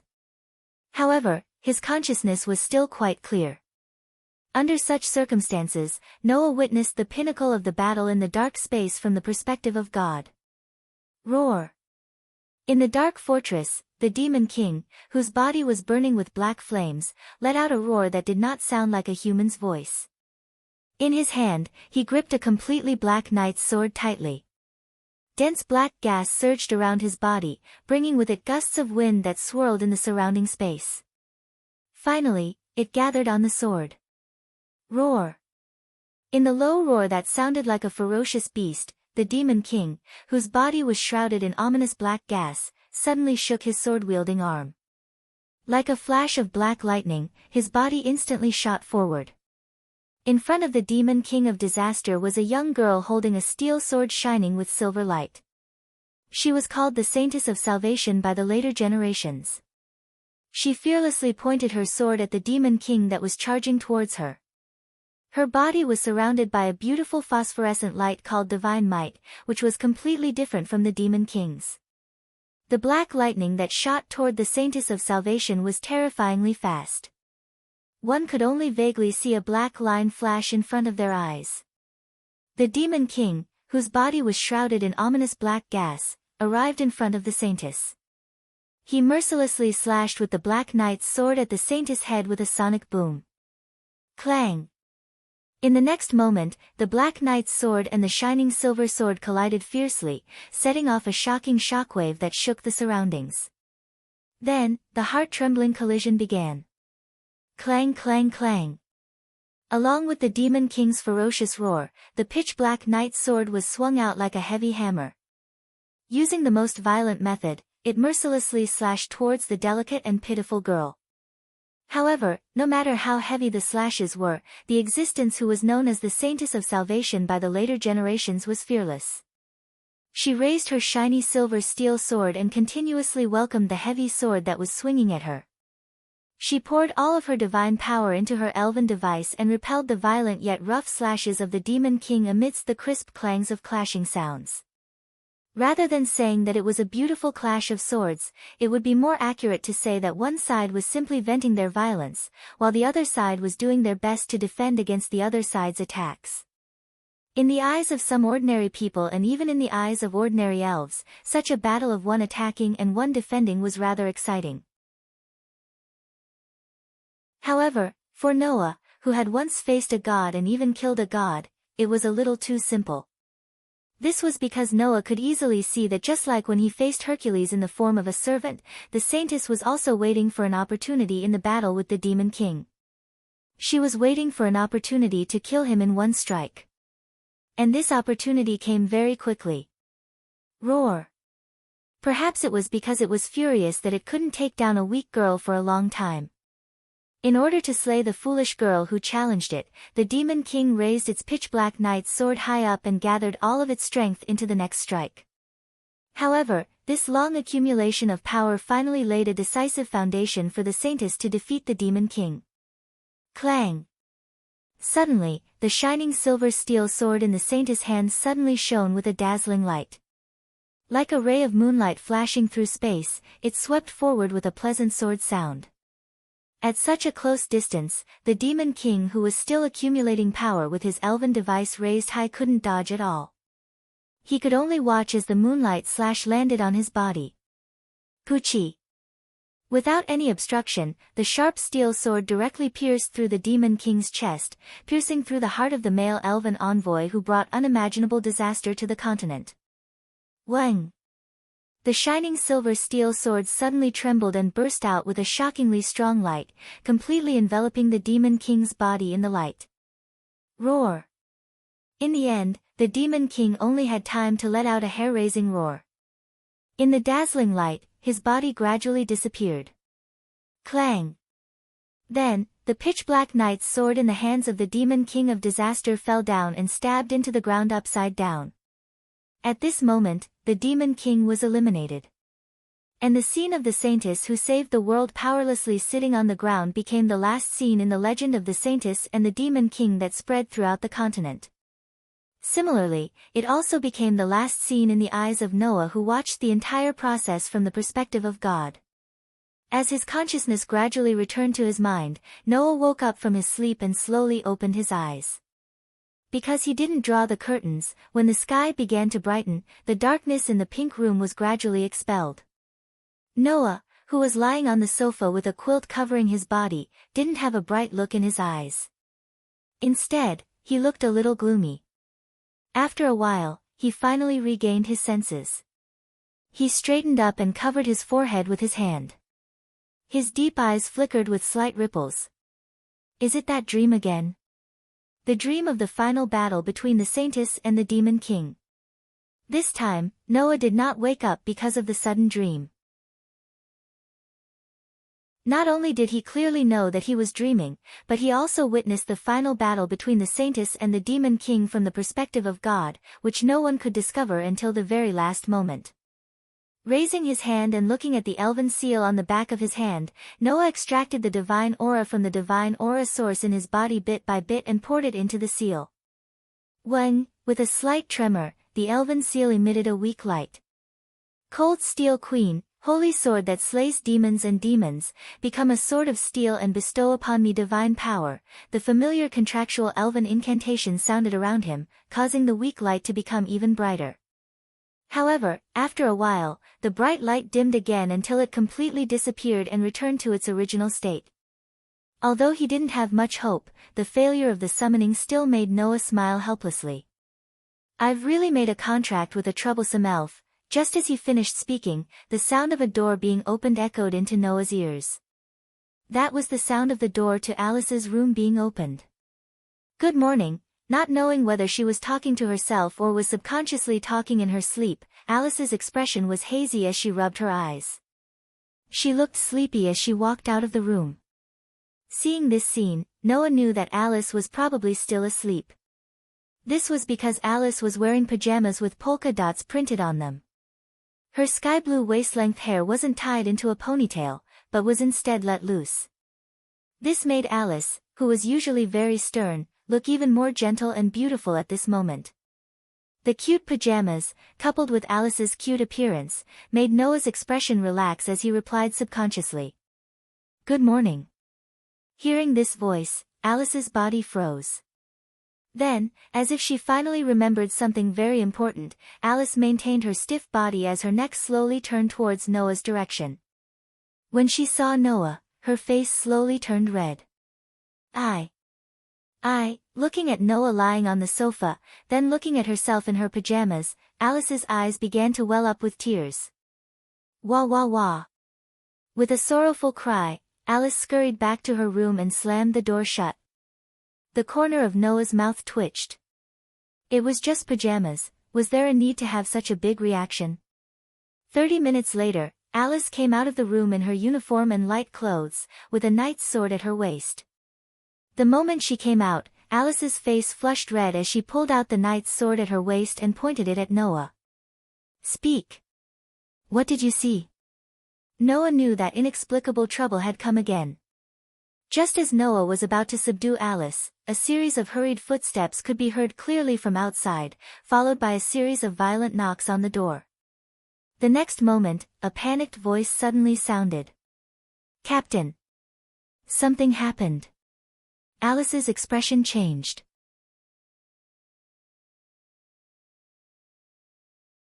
Chapter 958. Until just now, Alice's face was flushed red with shame and indignation. The moment the flustered voice sounded outside the door, not only did her expression change, but the flush on her face also faded away, replaced by an incomparably stern expression. At this moment, Alice switched from an ordinary girl to the leader of the Wind King Knights, who protected the security and order of the Elven Academy. Without any hesitation, Alice stepped forward and opened the door. Two girls appeared outside the door. The two girls were equipped with the same light armor and swords as Alice of the Wind King Knights. Obviously, these two girls were also members of the Wind King Knights. Leader.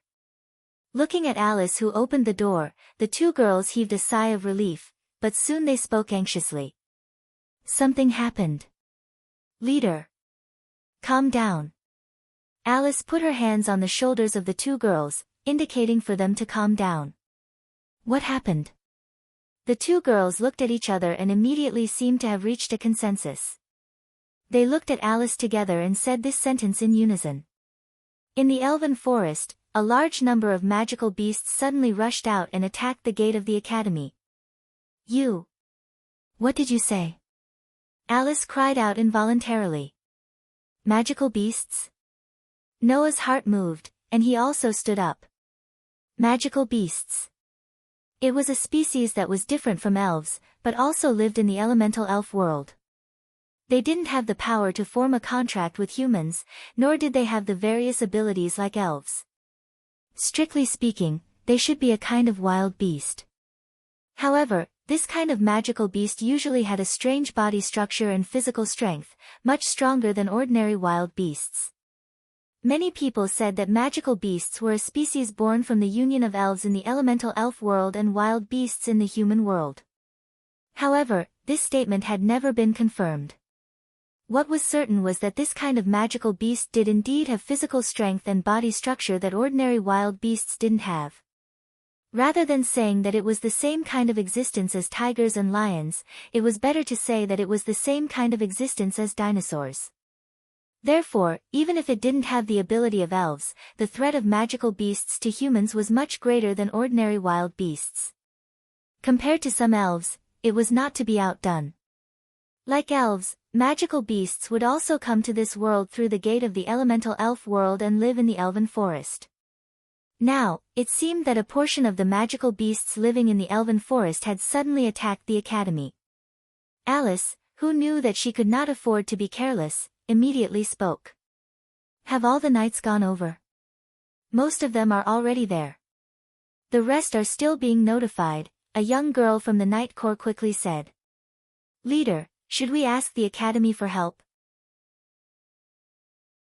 In addition to the Wind King Knights, there were also teachers with strength comparable to the Empire's Elven Knights.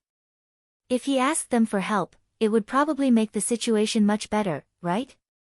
However, Alice shook her head. I don't know why, but the magical beasts suddenly began to attack the academy's gates. Who knows when other magical beasts will attack the academy from another direction? If we send all the academy's teachers to the gates, once other magical beasts break in, no one will be able to protect the academy's students and important secrets. Alice made a prompt decision. Send someone to report this matter to the dean and ask him to inform the teachers to be on guard against the magical beasts that might attack at any time. The magical beasts at the gates will be blocked by the Wind King Knights. In this way, even if we can't defend it, there are still teachers in the academy who can face the attack at any time. The two young girls from the Knight Corps hurriedly nodded, and one of them ran back. It seemed that she had gone to the dean's office. Let's hurry to the gates too. Alice called out to the remaining young girl from the Knight Corps, then turned around and looked at Noah with an extremely solemn expression. If you're willing to help, go to the academy and inform those students that if we can't defend the gates, you can let them take refuge. After leaving this sentence, Alice did not even wait for Noah's reply and directly ran out with the young girl from the Knight Corps. Noah, who silently watched Alice run away, narrowed his eyes slightly and also walked out of the door. Once out of the mole class's dormitory, Noah had yet to decide on a direction when a voice called out to him. "You look quite leisurely." Noah's footsteps paused, and he turned around to look at the source of the voice. In the direction of the academy, Grey Vaz walked calmly in the direction of Noah's direction. "I thought you definitely went to the gates." Hearing the words of the continent's strongest elf envoy, Noah smiled indifferently. "In other words, the current situation is so urgent that you need to find me to help?" "No, it's just magical beasts. They don't have the ability to attack this academy that specializes in nurturing elf envoys and has teachers who are comparable to the Empire's elf knights stationed there." Grey Vaz cast her gaze in the direction of the gates. "It's just that those girls from the Wind King Knights probably don't have the ability to block the attack of the magical beasts." "Why would the magical beasts suddenly attack the academy?" Noah asked the question that he was concerned about. Could it be that the academy often receives attacks from the magical beasts in the elf forest? Since it's a building built in the elf forest, it's not strange for it to receive attacks from magical beasts, Grey Vaz said with a calm expression. "It's just that the magical beasts in the elf forest are generally from the elemental elf realm through the gate and accidentally enter this world. If there are no accidents, they won't form a group. The Wind King Knights can easily deal with a single magical beast." Noah understood the meaning behind Grey Vaz's words. Since the magical beasts in the elf forest usually acted alone, it could only be that someone was secretly manipulating them to suddenly attack in large numbers. "I've already sent people to investigate who's behind this." Grey Vaz glanced at Noah. "As for the magical beasts at the gates, I'll leave it to you to deal with." Grey Vaz's words left no room for doubt. It wasn't an order, nor was it a plea. It was like a teacher giving homework to a student. There was no reason for the student to not have to hand in the homework just because he said he didn't want to. Grey Vaz could be considered Noah's mentor in the field of elven envoys. Since Grey Vaz was giving homework to Noah, the content of the homework was obvious. Noah, who was keenly aware of Grey Vaz's intentions, frowned. "Don't tell me you want me to use my contracted spirit to fight against a large number of magical beasts?" With Noah's strength, it wasn't difficult to deal with a group of magical beasts. However, if he had to summon his contracted spirit to fight, it would be a different story. After all, Noah's contracted spirit couldn't be summoned at all. In response, Grey Vaz said indifferently. "I've said it before. When you're in battle, your improvement speed is 1,000 times faster than normal." Grey Vaz looked at Noah meaningfully. "Perhaps, only when you're in battle state will your amazing talent be displayed?" After saying that, Grey Vaz turned around and walked away. Looking at Grey Vaz's back, Noah curled his lips. This hateful witch, when Noah arrived at the school square, what presented before him was chaos. A wool. Magical beasts that were as big as giant dinosaurs and had all kinds of strange appearances were madly colliding with each other with their naturally huge bodies. The place where they collided was naturally the school gate. Dong dong dong dong. With the fierce collisions of those magical beasts, heavy sounds vibrated in the air. However, the school gate wasn't attacked at all. Because a thin layer of light screen blocked the attacks of those magical beasts. Ugh! The elven envoys of the Wind King Knight Legion stretched out their hands toward the gate. Their hands were shining brightly, and their bodies were surging with the phosphorescence that represented divine power. They seemed to be supporting something bitterly and constantly transmitting divine power.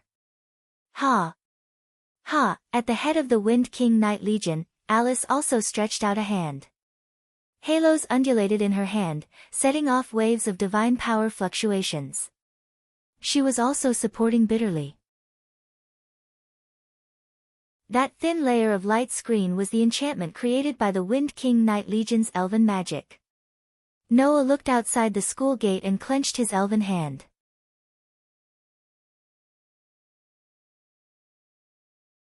Chapter 959. At the head of the Wind King Knights, Alice continuously instilled her divine power into her hands. Together with her companions, she used the enchantment created by elven magic to block the attacks of the magical beasts. But that was all. Due to the fact that they could only block the attacks of the magical beasts by putting all their manpower on defense, the Wind King Knights could no longer spare any manpower to attack the magical beasts. They could only passively endure the attacks of the magical beasts. If this continued, it would be impossible to defend against the attacks of the magical beasts when the divine power of all the elves present was exhausted. At the thought of this, Alice couldn't help but feel a little anxious. If this continued, it definitely wouldn't work. Someone had to stand up and repel the continuous attacks of the magical beasts. Otherwise, in a battle of attrition, the Wind King Knights would definitely be the first to fall. However, once too many people were drawn out to attack the magical beasts, the enchantment that was constructed would also weaken, causing it to be breached by the magical beasts. Alice had no way to back down now. However, Alice also understood that there was no time to continue hesitating. At that moment, Alice gritted her teeth and made a decision in her heart. "I'll leave this to you guys," Alice said loudly to the knights beside her. "I'll go crusade against the magical beasts." After saying that, Alice didn't give the knights any time to react. She immediately withdrew her divine power and dashed forward. "Leader." The elven envoys of the knights were shocked. The number of magical beasts attacking from the direction of the elf forest was about 20 to 30. With such a number of magical beasts, even the elven knights of the empire couldn't deal with them alone. Only the elven envoys at the level of the 12 knight generals had the ability to charge into such a group of magical beasts alone. Although Alice's results and strength in the Elven Academy were considered top-notch, and she wasn't inferior to those regular elven knights, she was still far from the level of the 12 knight generals. Going to crusade against so many magical beasts alone was definitely a dead end. It was impossible that Alice didn't know how dangerous this was. However, other than Alice, who was the leader of the Wind King Knights, who else was suitable to stand up at this time? Clang! Alice unsheathed the knight sword at her waist and charged towards the gate of the academy. She arrived at a place that was only separated from the magical beasts by a thin barrier of light. In the next moment, a surge of divine power surged from Alice's body, gradually turning into a whirlwind that swept into the air. A black figure slowly appeared in the middle of the whirlwind that had swept up into the air. "Come!" Alice raised one hand above her head, and her stern voice resounded throughout the entire space. "Magic Wind Elf, Smalf." As soon as the voice fell, the black shadow in the center of the whirlwind shook and a pair of wings suddenly spread out. Bang! Immediately, the whirlwind surrounding the black shadow was blown away, exposing the full appearance of the black shadow to the sunlight. It was an eagle. It was a very majestic eagle with turquoise body hair. That was Alice's contracted sprite. Magic Wind Elf, Smalf. A genuine high elf. Screech. With a sharp and resounding eagle cry, the magic wind elf named Smalf shot down from the sky. Against the gale, it gradually turned into an afterimage. Its speed was astonishingly fast. Brutal wind. As if their minds were connected, Alice raised one hand high and closed her eyes. The divine power all over her body converged on that raised hand, and she chanted an elven incantation like a ballad. "Bestow the magic spear that pierced through the heart of my archenemy to my hand." The magic wind elf that turned into an afterimage descended from the sky and turned into a whirlwind that suddenly landed on Alice's hand. Hum! A series of trembling sounds rang out from the ground. Whoosh! Gusts of gale swept in all directions. Alice only tightly grasped the whirlwind that landed on her hand, and with a spin, she faced the numerous magical beasts in front of her. And in Alice's hand, there was an extra spear. A spear that looked like it was used for rituals and ceremonies. Ha! Suddenly, Alice shouted and swung the ceremonial spear in her hand forward. Dong! A gust of gale suddenly appeared without any warning and turned into the most powerful wind wave. As if it could topple mountains and overturn seas, it surged forward violently. Bang! The magical beasts that were fiercely charging towards the gate of Elven Academy didn't have time to adjust their posture. Their bodies were directly penetrated through the barrier and hit by the gale that surged from the inside of the academy. As if they were hit by an invisible shockwave, they were all sent flying. Taking advantage of this opportunity, Alice dodged and leaped high into the air. She crossed the thin barrier and swept out of the gate. Wind! Overturn my enemy. Alice, who leaped into the air, chanted an elven magic incantation in an extremely hurried tone and swung the ceremonial spear down heavily. Wind King explosive array. Still, there wasn't even the slightest sign. The astonishing gale turned into a wave of impact. Like a tornado descending from the sky, it was like a huge drill that fell to the ground. Against the whistling sound of the wind, it landed on the ground. Bang! The ground that was directly hit by the storm, with the tornado as the center, exploded in all directions, rolling up the sand and dust in the sky, and bouncing the demonic beasts away again. This attack sent all the magical beasts that were attacking the gate of Elven Academy flying. At the same time, it also angered the magical beasts that had fallen to the ground. Roar! With a loud beast roar, a magical beast that looked like a snake suddenly shook from the ground and turned into the most direct attack. Its huge body shot towards Alice in the air. Alice was shocked and hurriedly raised the ceremonial spear in her hand to block in front of her body. But the huge body of the snake-like beast wasn't something that a small spear could block. Bang! With a dull thud, Alice let out a pained grunt as she was sent flying. Resisting the huge impact and pain from her body, Alice squeezed out a sound. Gale, blow. A slight gust of wind blew around Alice's body, but it was just enough to cause Alice's body to slowly come to a stop and float in the air. Swish! But at the same time, a huge tail suddenly lashed out from Alice's side. It cut through the air at an astonishing speed and landed heavily on Alice's body. Bang! With another muffled sound, a black shadow shot down from the air and smashed onto the ground, stirring up thick smoke and dust. Commander! Inside the academy, the Wind King Knights saw this scene with their own eyes and let out sorrowful cries. However, only Alice knew the truth. That blow didn't cause any harm to her at all. Because, at the critical moment, a figure suddenly appeared by Alice's side and pulled her into his arms. Then, he threw out an extremely powerful punch to meet the enormous tail that seemed to cover the sky and cover the sun. As a result, the person who took Alice into his arms shot down from the air due to the force of the collision. As for the huge tail, it was also blasted away. The owner of the huge tail was that snake-like magical beast just now. The gigantic magical beast that had been blasted away drew a perfect parabola in midair, and then fell into the large group of magical beasts in front of it, and was drowned by the rest of the magical beasts. Only then did Alice open her eyes. What was imprinted in Alice's eyes was a face. A face that she hadn't seen many times but was rather familiar with. You. Alice was stunned. The man who took Alice into his arms glanced at the magical beasts that were roaring at him, and a glint flashed across his dark and deep eyes. Leave the rest to me. With that, Noah put Alice down from his arms, and before Alice could react, he took steady steps and walked forward step by step. A burst of berserk divine might rose from the figure that was neither tall nor big, but it was abnormally tall and straight.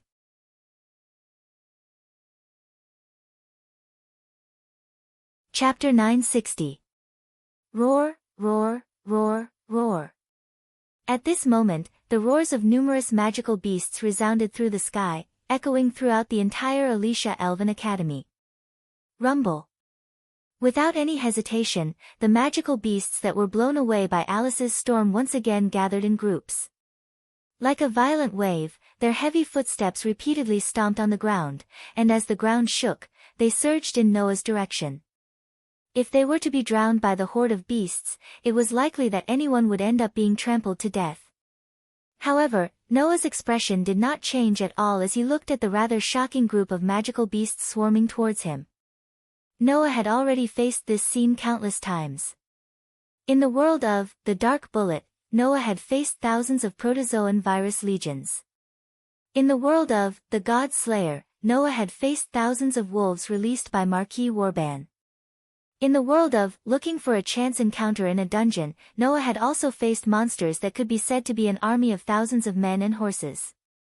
Compared to those magical beasts, there were only 20 or 30 of them, and they were only able to create such a shocking scene because of their large size. They were not intimidating at all. As though he didn't see the horde of magical beasts charging towards him, Noah raised his hand and faced the front. Gazing at the complicated elven seal, Noah spoke softly as if he was talking to himself. I don't know what happened to you, and I don't know what your current situation is, but in the dream, I can feel that fearless emotion and extraordinary power you had when you fought the Demon King with your previous master. So, I believe that you must know about me, just like me. Noah's voice was strong and powerful as he said this.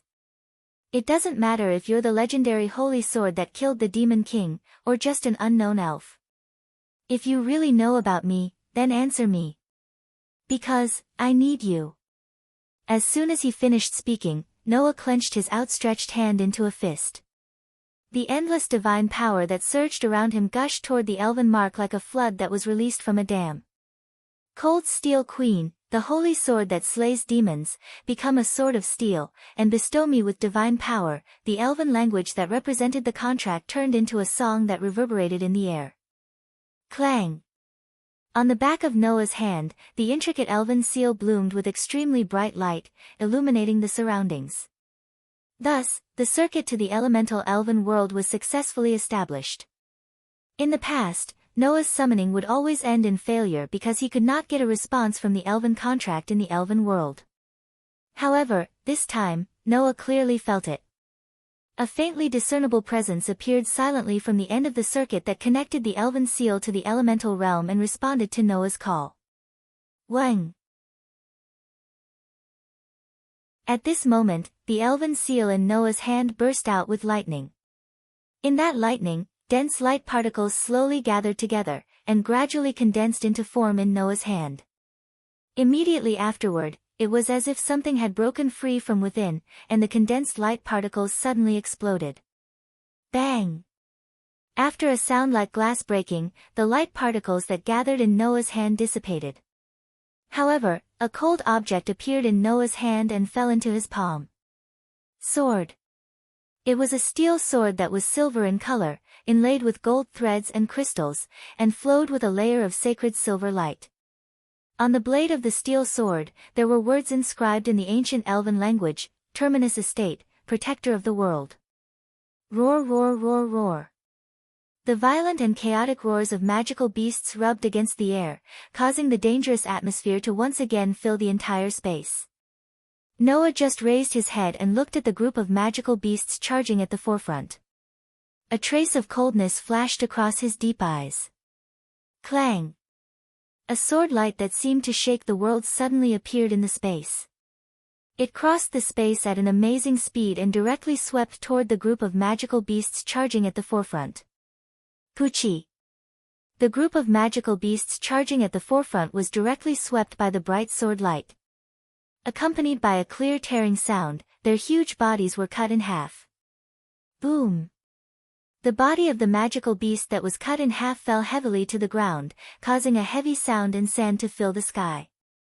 The group of magical beasts charging with their companions at the forefront without any precaution were pulled down by the corpses that fell to the ground one after another. In a series of muffled landing sounds, they smashed to the ground one by one. This scene shocked all the elven envoys of the Wind King Knights led by Alice, and they stood rooted to the ground in shock. Even Noah looked at the steel sword in his hand in surprise. At this time, the steel sword shining with silver light was flowing with a layer of holy light under the situation where Noah poured a lot of divine power into it. Holding the holy sword that killed the Demon King tightly, Noah could even clearly feel that the sword in his hand had a very clear pulse, as if it had a life of its own. It was tightly integrated with Noah's divine power. Under such circumstances, the divine power that Noah poured into the holy sword all turned into its power. Although he didn't know what kind of ability this holy sword had, it was impossible for ordinary elves to have the power to kill more than half of the magical beasts with just one blow. Because the person who wielded the sword was Noah, only then did Noah know what kind of power the steel sword in his hand had. To put it bluntly, as long as there was enough divine power, Noah even had the confidence to split a mountain peak with the holy sword in his hand. Is this your power? Noah slowly closed his eyes, feeling the pulse and power of the holy sword in his hand, and the corners of his mouth rose slightly. That's not all, right? Show me what you've got. The steel sword shining with silver light shook, as if responding to Noah's voice, and the holy light on it became more and more dazzling. Roar, roar, roar, roar. At this time, those huge magical beasts stood up from the ground and rushed in from all directions toward Noah's direction. Whoosh! Noah maintained the state of closing his eyes, but with a step, his speed suddenly soared and flashed across the ground. The next second, the silver holy sword swept across the space and slashed at a magical beast beside him. Poochie! With the flash of the sword light, the huge magical beast's body was cut into two. In the academy, the members of the Wind King Knights could only see a sword light flashing back and forth among the magical beasts, repeatedly sweeping across the space. Poochie, poochie, poochie. Every time that sword light flashed in the space and swept across the magical beasts' bodies, the huge magical beasts would be cut into two at the waist. And the elf user who was waving the steel sword shining with silver light among the magical beasts kept his eyes closed, and his figure flashed back and forth nimbly. That scene was simply like an intoxicating dance. With Alice as the leader, all the members of the Wind King Knights were intoxicated by it. It didn't matter whether it was a male elf user. At this moment, Alice and the others were just admiring an intoxicating sword dance, and their hearts were brimming with emotions called touching. Unfortunately, that intoxicating sword dance appeared in a hurry and disappeared in an extremely hurry as well. When Alice and the others reacted, the world that was filled with the roars of the magical beasts and the tremors of the ground had unknowingly returned to silence. Those magical beasts that made the Wind King Knights badly battered all ended up dying without an intact corpse. The bodies that were cut in half at the waist were mixed together, and their original appearances couldn't be seen. Only the figure holding the steel sword shining with silver light was left standing in the middle of the magical beasts that had fallen to the ground. Under the rendering of the light of the holy sword, his figure was exceptionally sacred. Noah, who was immersed in his own world, opened his eyes and cast his gaze back to the silver holy sword in his hand. Looking at the sword inscription engraved on the holy sword, Noah opened his mouth slightly. World Protection Deity. Aster. The light circulating on the holy sword brightened slightly. It looked like it was responding to Noah's voice.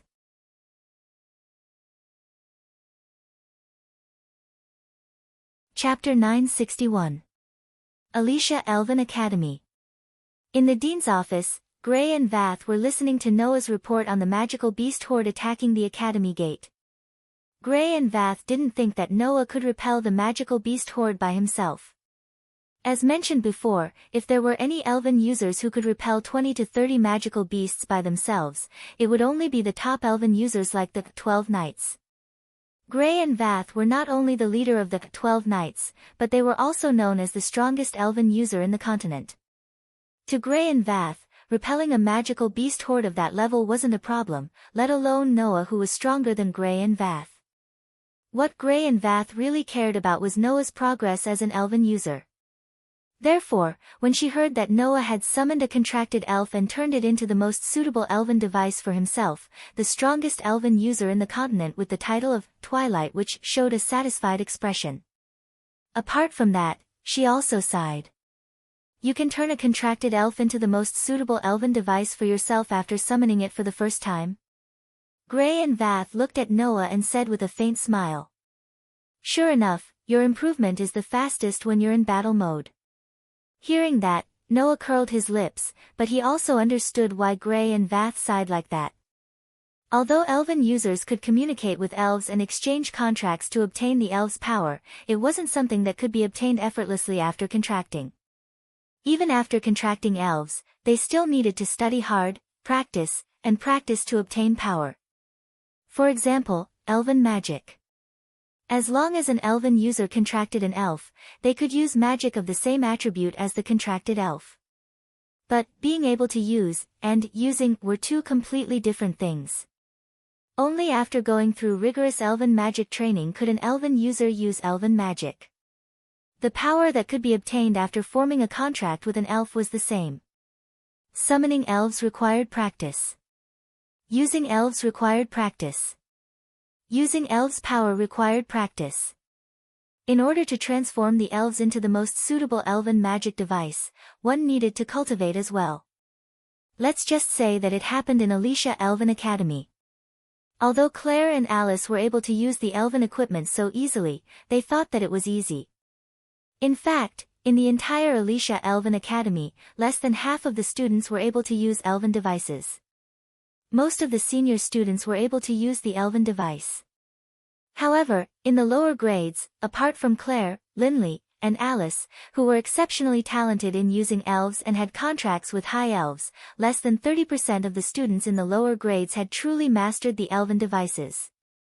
However, in a battle situation, Noah, the god slayer, would naturally grasp the method of battle.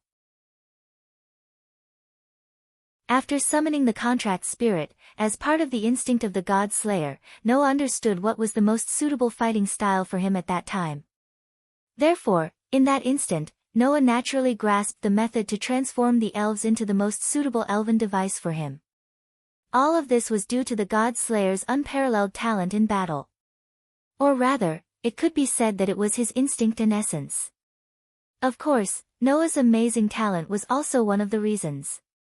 If that's the case, there won't be a problem. Grey Vath heaved a sigh of relief, her expression more or less becoming dreamy. My goal can be achieved. After hearing Grey Vath's words, Noah remembered. Grey Vath had invited him to study in Alicia Elven Academy for a purpose. As for what that purpose was, Gravath had never mentioned it. No, it shouldn't be said that she didn't say it, but Grey Vath felt that it wasn't the right time to say it yet. Grey Vath had always been waiting for Noah's power in using elves to blossom. Now, Noah was finally able to use the elven device. Being able to use the elven device was an important step for an elven user to take charge of things. In other words, as an elven user, even if Noah wasn't outstanding, he could still be considered to have passed the test. Can you say it now? Noah asked. You were so kind to help me solve the problem of my identity, and even gave me guidance in using elves. What is it for? Grey Vath was silent. Grey Vath picked up the coffee on the table and took a sip. After a while, she said this. I want you to participate in the Elven Sword Dance Ceremony. Elven Sword Dance Ceremony? Noah frowned. Elven Sword Dance Ceremony. The ceremony to present the sword dance ceremony to the Elven King. Grey Vath did so much for Noah just to let Noah participate in this ceremony. However, if this was really the case, then the question that Grey Vath asked about Noah's age when they first met would be answered. The power of an elven user would continuously decline after reaching its peak. The peak period of power development would be between the ages of 10 to 25. Therefore, the elves loved the things that young and pure elves offered the most. Therefore, the Elven Sword Dance Ceremony had a rule that only elves under the age of 20 could participate. This rule didn't only apply to the Elven Sword Dance Ceremony, but also to any important event where elves were sacrificed. Noah wasn't yet 20 years old, so he just happened to meet this rule. In 2 months, the Elven Sword Dance Ceremony will be held in the elemental elf world, Grey Vath said to Noah. I hope you can participate in the Elven Sword Dance Ceremony in 2 months and win. Why? Noah's frown deepened, and he asked directly. Why do you want me to participate in the Elven Sword Dance Ceremony? Grey Vath was still silently sipping her coffee. After a while, she replied. Not only can the winner of the Elven Sword Dance Ceremony fulfill a wish, but the country of the winner will also be protected by the Elven King, leading to the prosperity of the country. I hope you can represent the Ordesia Empire to participate in the Elven Sword Dance Ceremony. Isn't this reason enough? Noah didn't answer. He only looked straight at Grey Vath. Noah's intuition told him that this reason was very likely one of the reasons why Grey Vath wanted him to participate in the elven sword dance ceremony. There was also a very important reason that Grey Vath didn't say. Grey Vath didn't tell the truth, but she also didn't tell a lie. It was just that Grey Vath hid a part of it. Was it because it would be bad if Noah found out? Or was it because of other reasons? Noah didn't know. However, Noah saw an emotion in Grey Vath's eyes that didn't avoid him. Uneasiness. Obviously, at the elven sword dance ceremony in 2 months, something that Grey Vath definitely didn't want to happen would happen. Therefore, Grey Vath wanted Noah to win in the elven sword dance ceremony to eliminate her uneasiness.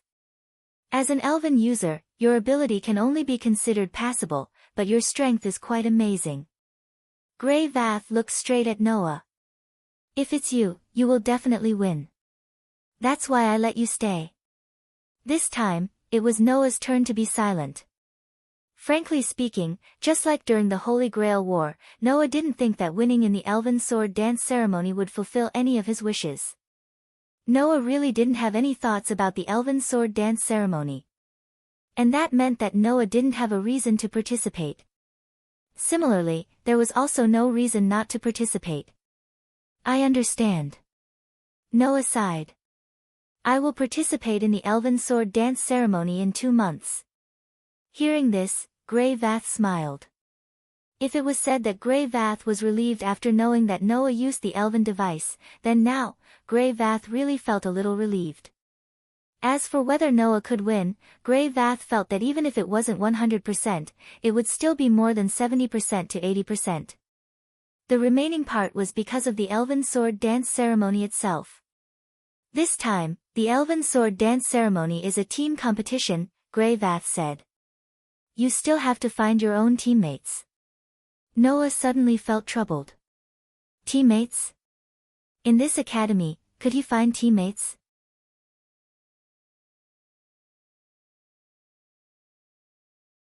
Chapter 962. After walking out of the dean's office, Noah was deeply troubled as he walked outside. As the largest sacrificial ceremony to the 5 elven kings, the rules and methods of the Elven Sword Dance Festival depended on the mood of the elven kings. It was different every time. For example, the Elven Sword Dance Festival 15 years ago was an unrestricted battle where many people fought at the same time. The Elven Sword Dance Festival 3 years ago was an individual battle. It was a one-on-one elimination match. As long as one defeated the opponent in front of them, they would be able to win until the end. This time, the Elven Sword Dance Festival would be held as a team competition. Every team had to gather 5 elven users to participate in the competition. Of course, it wasn't just gathering 5 elven users to participate in the Elven Sword Dance Festival. At the very least, the elven users who represented the various kingdoms on this continent had to go through a special selection process. The Alessia Elven Academy, as the academy specially used to nurture elven users in the Elven Sword Dance Festival, received 3 spots to participate. In other words, only 3 teams in the Alessia Elven Academy could participate in this Elven Sword Dance Festival. For this reason, the Alessia Elven Academy would rank the students in the academy. In the period before the Elven Sword Dance Festival, the students were allowed to form their own teams and compete for ranking points using various methods decided by the academy. For example, if the students could win the team battle arranged by the academy, they would be able to obtain the corresponding ranking points. Another example was that the students could complete various missions that only elven users could complete. According to the level of the mission, they would also be able to obtain the corresponding ranking points. Finally, the top 3 teams on the ranking would obtain the right to represent the Alessia Elven Academy and the Alessia Elven Academy to participate in the Elven Sword Dance Festival. They would then head to the Elemental Elf realm and compete with the best elven users from all over the world. The problem was with the teams. Let's not talk about the fact that I've only been in this academy for less than half a month. Just look at those pure witches here. Who would want to team up with me? Noah sighed loudly. Grey Vaz, that witch, really gave me a huge problem. Fortunately, Noah wasn't asked to form a team right away. Due to time, tacit understanding, compatibility, and other issues, the Academy didn't have any special requirements. Only teams that had gathered 5 elven users could participate in the ranking. Even though he was alone, Noah was still able to participate in the group matches arranged by the Academy and receive various missions from the Academy. As long as he won the team competition and completed the mission of the corresponding level, even if Noah was alone, he would still be able to obtain ranking points and rise to the top of the rankings. However, if they didn't manage to gather enough members before the start of the Elven Sword Dance Festival, they would be disqualified even if they were in the top 3. It's useless to worry about this problem now. Noah patted his cheeks. We can only let nature take its course. With this thought in mind, Noah walked towards the dormitory of the mole class where he currently lived. At this moment, Noah's footsteps suddenly stopped, and his eyes slowly narrowed. Retracting his foot, Noah slowly turned around and looked behind him. Hee. Almost at the same time that Noah turned around, an extremely pleasant laughter resounded in the air. Your senses are indeed very sharp. Just a glance at you would attract your attention. Appearing in front of you like this, it seems that it's impossible not to be noticed. The one who said this sentence with an extremely pleasant voice was a young girl. A young girl who sat on a tree branch at the side, looking down at Noah condescendingly. Noah raised his head and met the other's gaze, looking at the tree. She was wearing a dull, dark-colored gown. Beautiful black hair that reached her waist hung down behind her back. There was a bow on one side of her hair. Her skin was the kind that was the fairest, as smooth as a pearl. As for her appearance, it was as if she had walked out of a painting, perfect to the point of being impeccable. Such a young girl was sitting on a tree nearby, constantly sizing up Noah with an undisguised gaze, and making a melodious voice that sounded like the tinkling of a bell. You are more capable than I thought. I spent an entire night searching for a group of magical beasts, but you actually easily dealt with them. Noah slightly narrowed his eyes. As expected, the group of magical beasts attacking Alicia Elven Academy was controlled by someone behind the scenes. And that person, at this very moment, appeared in front of Noah, without the slightest intention of hiding. Noah wasn't interested in the young girl's motive for doing this. Thus, Noah asked the question that he was most concerned about. Who are you? Noah directly looked at the young girl who was as dark as the moonlight, his eyes fluctuating with some waves of surprise. You're not human.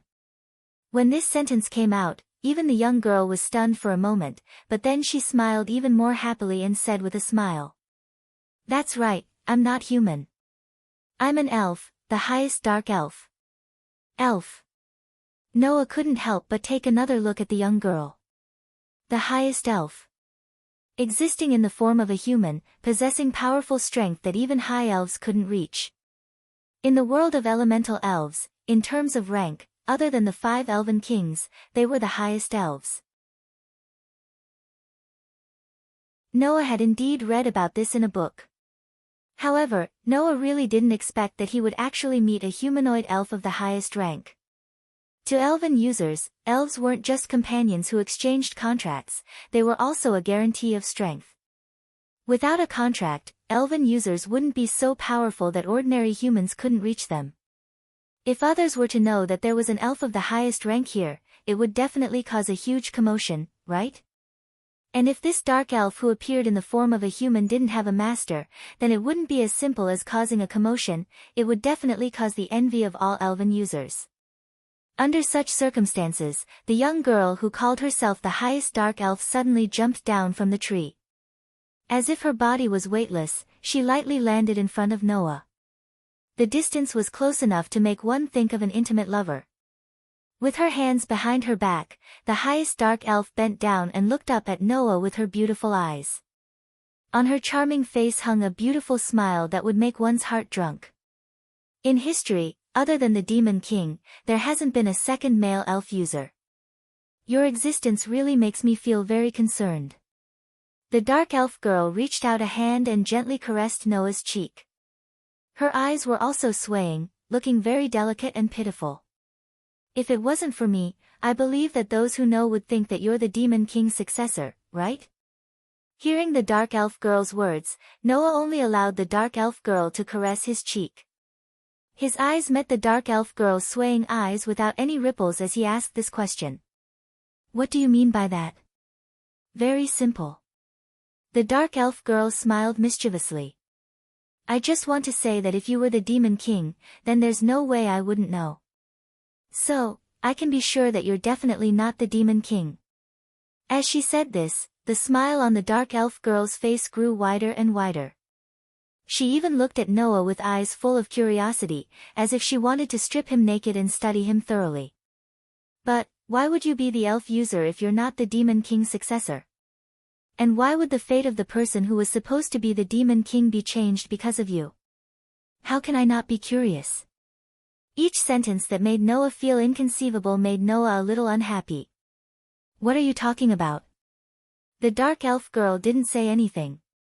She just kept looking at Noah, as if she wanted to remember Noah's appearance forever.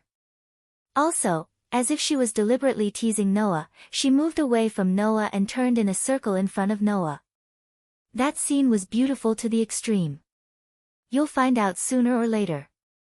A pair of pitch-black wings suddenly spread out from the dark elf girl's back. She flew into the air and smiled sweetly. My name is Lestia, don't forget. After saying this, the girl turned into a pitch-black feather and disappeared in midair. Noah quietly looked in the direction the girl disappeared. Lestia.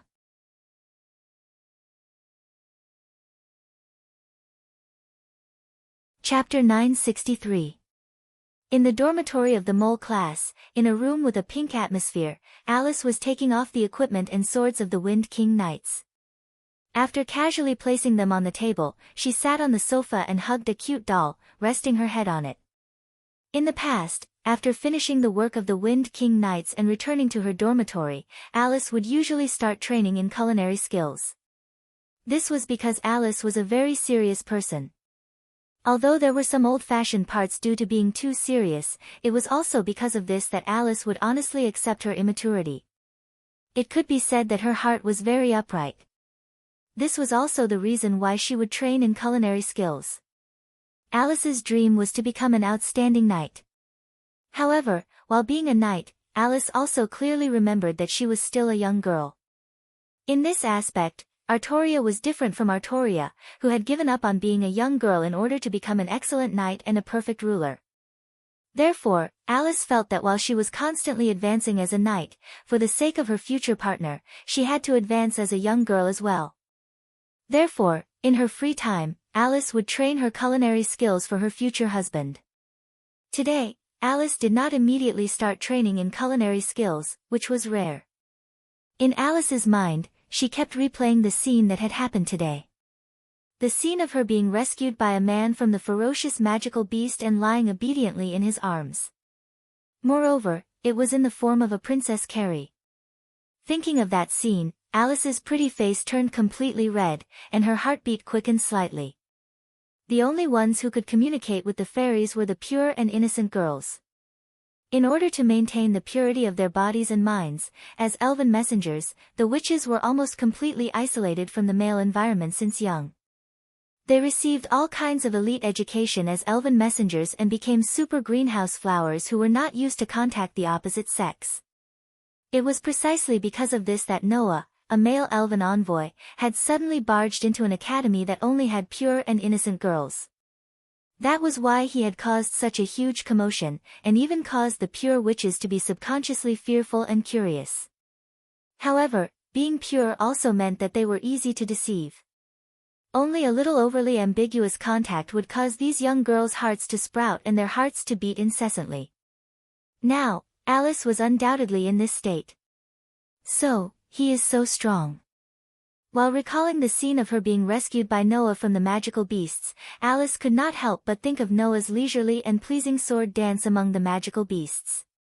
His sword dance somehow feels a little different from ours. The so-called sword dance originally referred to those battle techniques that were used to please the elves and were extremely pleasing to the eye. In order to unleash the full power of the elves, the elven messengers' battle techniques had to be closer to the sword dance. Otherwise, it was very likely that the contracted elves would not be able to unleash 100% of their power, or even be unable to control of the contracted elves. For this reason, every elven user had to work hard on their battle techniques, so that their battle techniques would possess true battle prowess. At the same time, they also needed to have a ritual effect that could unleash the full power of the elven user. Alice, Alice, Alice, Alice, Alice, Alice, and Alice, Alice, Alice, and Alice, Alice, Alice, and Alice, Alice. Take Alice for example. If she had to divide her sword dance into a ratio, then the ratio of practicality to aesthetics was 50/50. This was also the ratio of ordinary elven messengers' sword dances. However, Noah's sword dance gave Alice the feeling that it was 100% practical, and even the aesthetics were 100% perfect. Alice had only seen such a perfect sword dance from one person before. Lena Subble. 3 years ago, she had become the champion of the Elven Sword Dance Festival, using her beautiful sword dance to conquer the hearts of almost all elven messengers and obtain the title of the strongest sword dancer. At that time, Alice was still young, but she had watched the Elven Sword Dance Festival, and had also watched the sword dance of the strongest sword dancer. Thus, Alice had also been captivated by the sword dance of the strongest sword dancer. Noah's sword dance was completely different from Lena Subble's.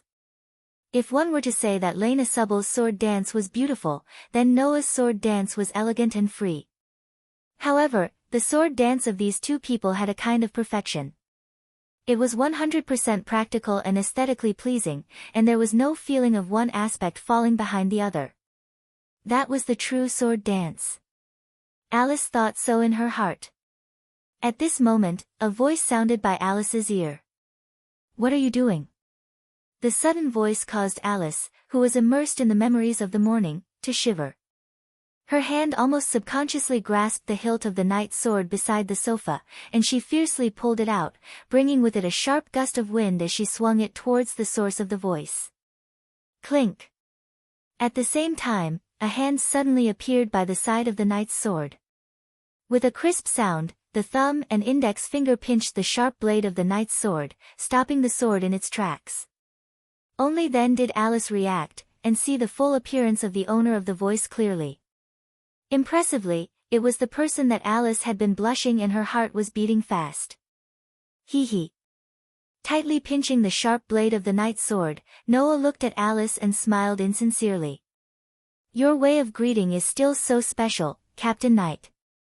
Being looked at by Noah with such a fake smile, Alice's pretty face turned red with a bang, and she stuttered.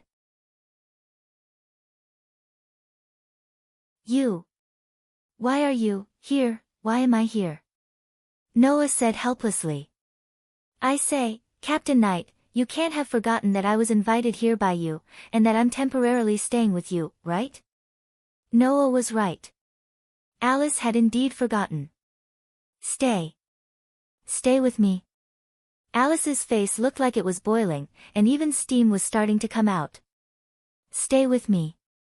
Stay with me." At this moment, Alice was in a complete mess. Thinking about how Noah had saved her from the hands of the magical beast in the morning, and how he had hugged her tightly, and then thinking about the fact that she was staying with Noah, Alice's heart felt like it was about to explode, beating violently. In such a situation, Alice could only yell at Noah with a flushed face. We're not staying with you. I'm sleeping in my own room. You're only sleeping on the sofa here." I didn't say we were sleeping together."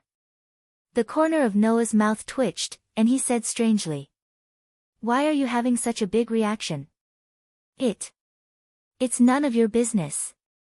Alice hurriedly put away the knight's sword that Noah was holding tightly, and hurriedly picked up the equipment on the sofa. I'm going back to my room." After saying this, Alice rushed into her room as if she was escaping, and with a loud bang, she shut the door tightly. Seeing this scene, Noah was speechless for a long time. What's going on? On the other side, Alice, who had shut the door tightly, leaned against the door, and clutched her chest, feeling her intense heartbeat. Her face was filled with embarrassment and confusion. Why do I feel this way? Undoubtedly, I didn't feel this way yesterday. There must be a mistake somewhere. Alice could only plunge into her bed, hugging her pillow, and squeezing out a moaning sound. The night passed by as Noah was at a loss and Alice's blushing heart was beating fast. The next day, Noah's first feeling when he woke up in a daze was confusion. This time, I didn't have the dream of the saintess fighting the demon king. With this doubt, Noah's mind gradually regained clarity. However, as Noah's mind gradually cleared up, he found something strange. For some reason, in Noah's arms, there seemed to be something round, soft, and smooth, very warm and comfortable. If he had to make a comparison, it was like the most advanced pillow. Noah had hugged similar things before. For example, Mila. For example, Lisanna. For example, Julie and Lilith. And for example, Kitten and Hastia, who often burrowed into Noah's bed. What's going on?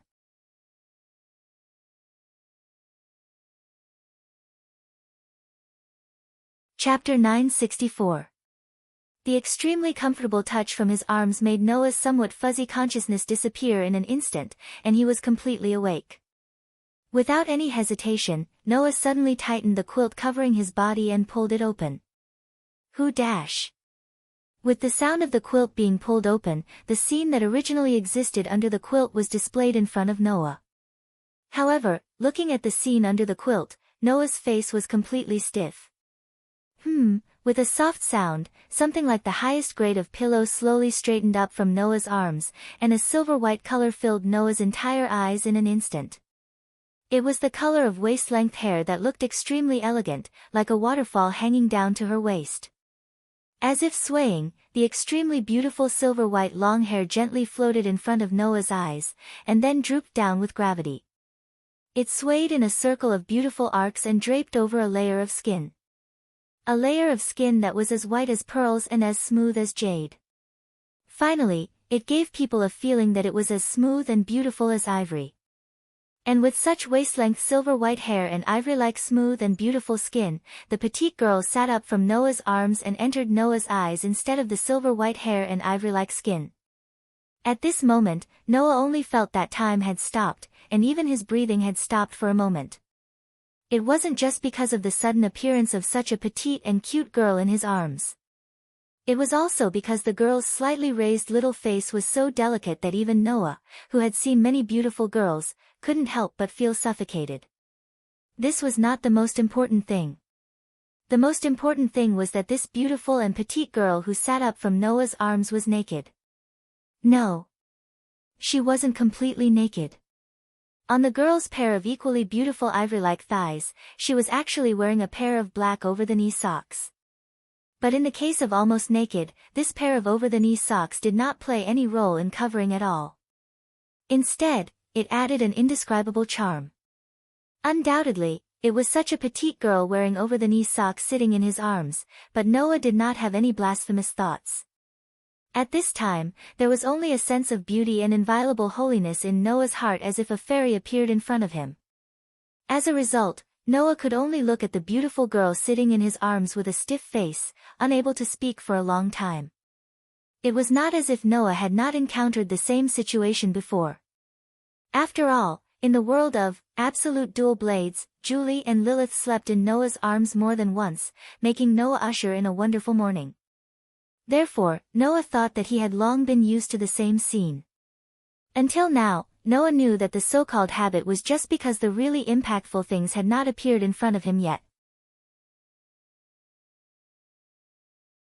Even if he was used to beautiful things, when he saw new beautiful things, humans would involuntarily be moved from the bottom of their hearts.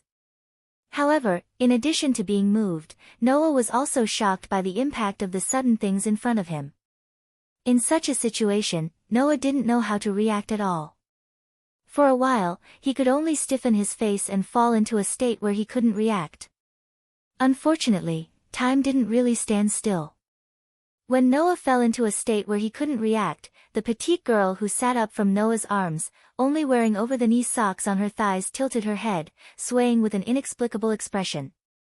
A pair of pitiful eyes stared at Noah and spat out such a sentence without ripples.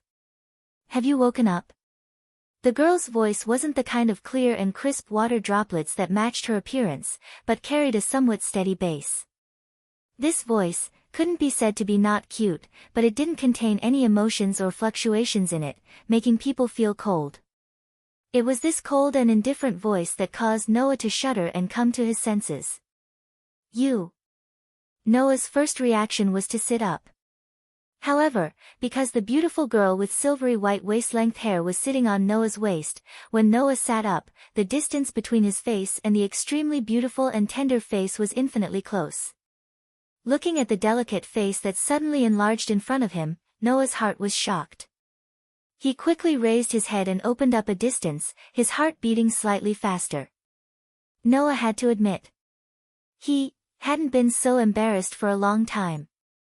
What made Noah even more embarrassed was that seeing Noah raise his head and open up a distance, the beautiful and delicate girl, like a doll, actually moved her head closer and slightly raised her eyes, letting a pair of flickering eyes meet with Noah's eyes. What's wrong with you? Are you not feeling well? No. No. Noah's voice became a little strange.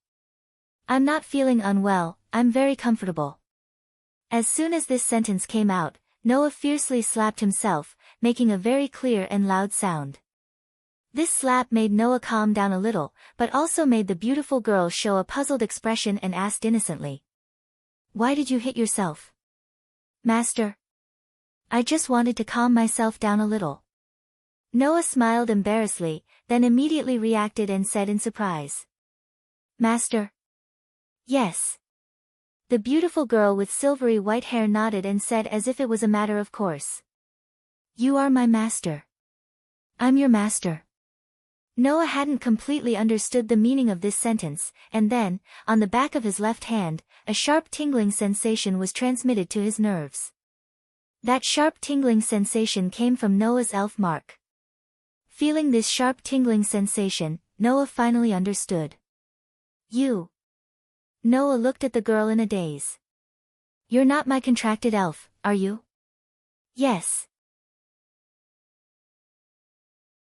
The beautiful girl with silvery white hair answered expressionlessly. I am your contracted elf, and also your sword. You are my contractor, and also my master. Saying such a sentence, the holy sword elf who had killed the demon king in the past moved in the direction of Noah, and covered Noah's left hand with the elf mark with an ice-cold little hand. Looking straight at Noah, some indescribable emotions emerged in her eyes. I hereby swear that your life will be protected by me, and the enemies that obstruct you will be eliminated by me. The holy sword elf who had been sealed for hundreds of years tightly held Noah's hand and said softly. So, please don't die before me. From this sentence, Noah actually heard a kind of pleading. And from the pitiful eyes of this elf in front of him, Noah also saw a kind of pleading emotion.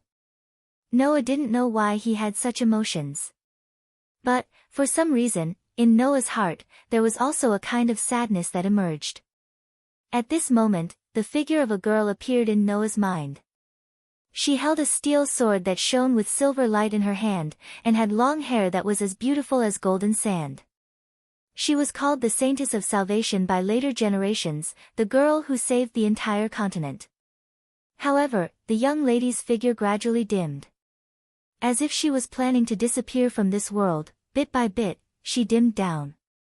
Following the disappearance of the Saintess of Salvation, the sadness in Noah's heart became more and more intense. This kind of emotion caused Noah to hold the delicate hand of the holy sword elf. Pa-dash.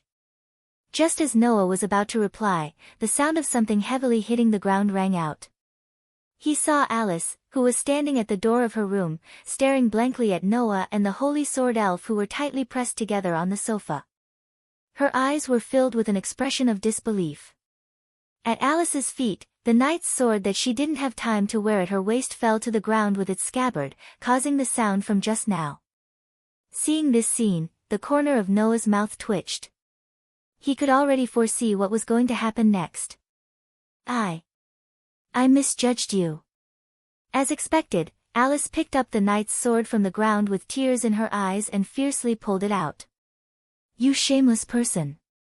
Suddenly, In Alice's room, there was a burst of noise that didn't calm down for a long time.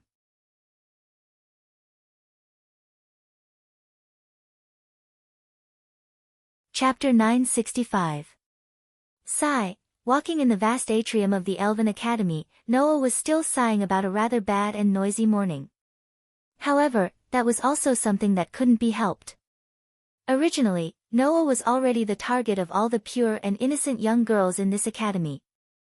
In the end, such a person was closely attached to a naked beautiful girl. It would be really strange if it didn't cause a commotion. Of course, the commotion was caused, but it was left unsettled in the end.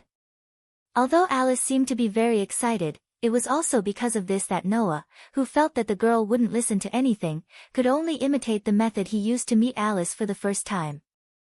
He tied Alice up and threw her in the dormitory before coming out of the dormitory.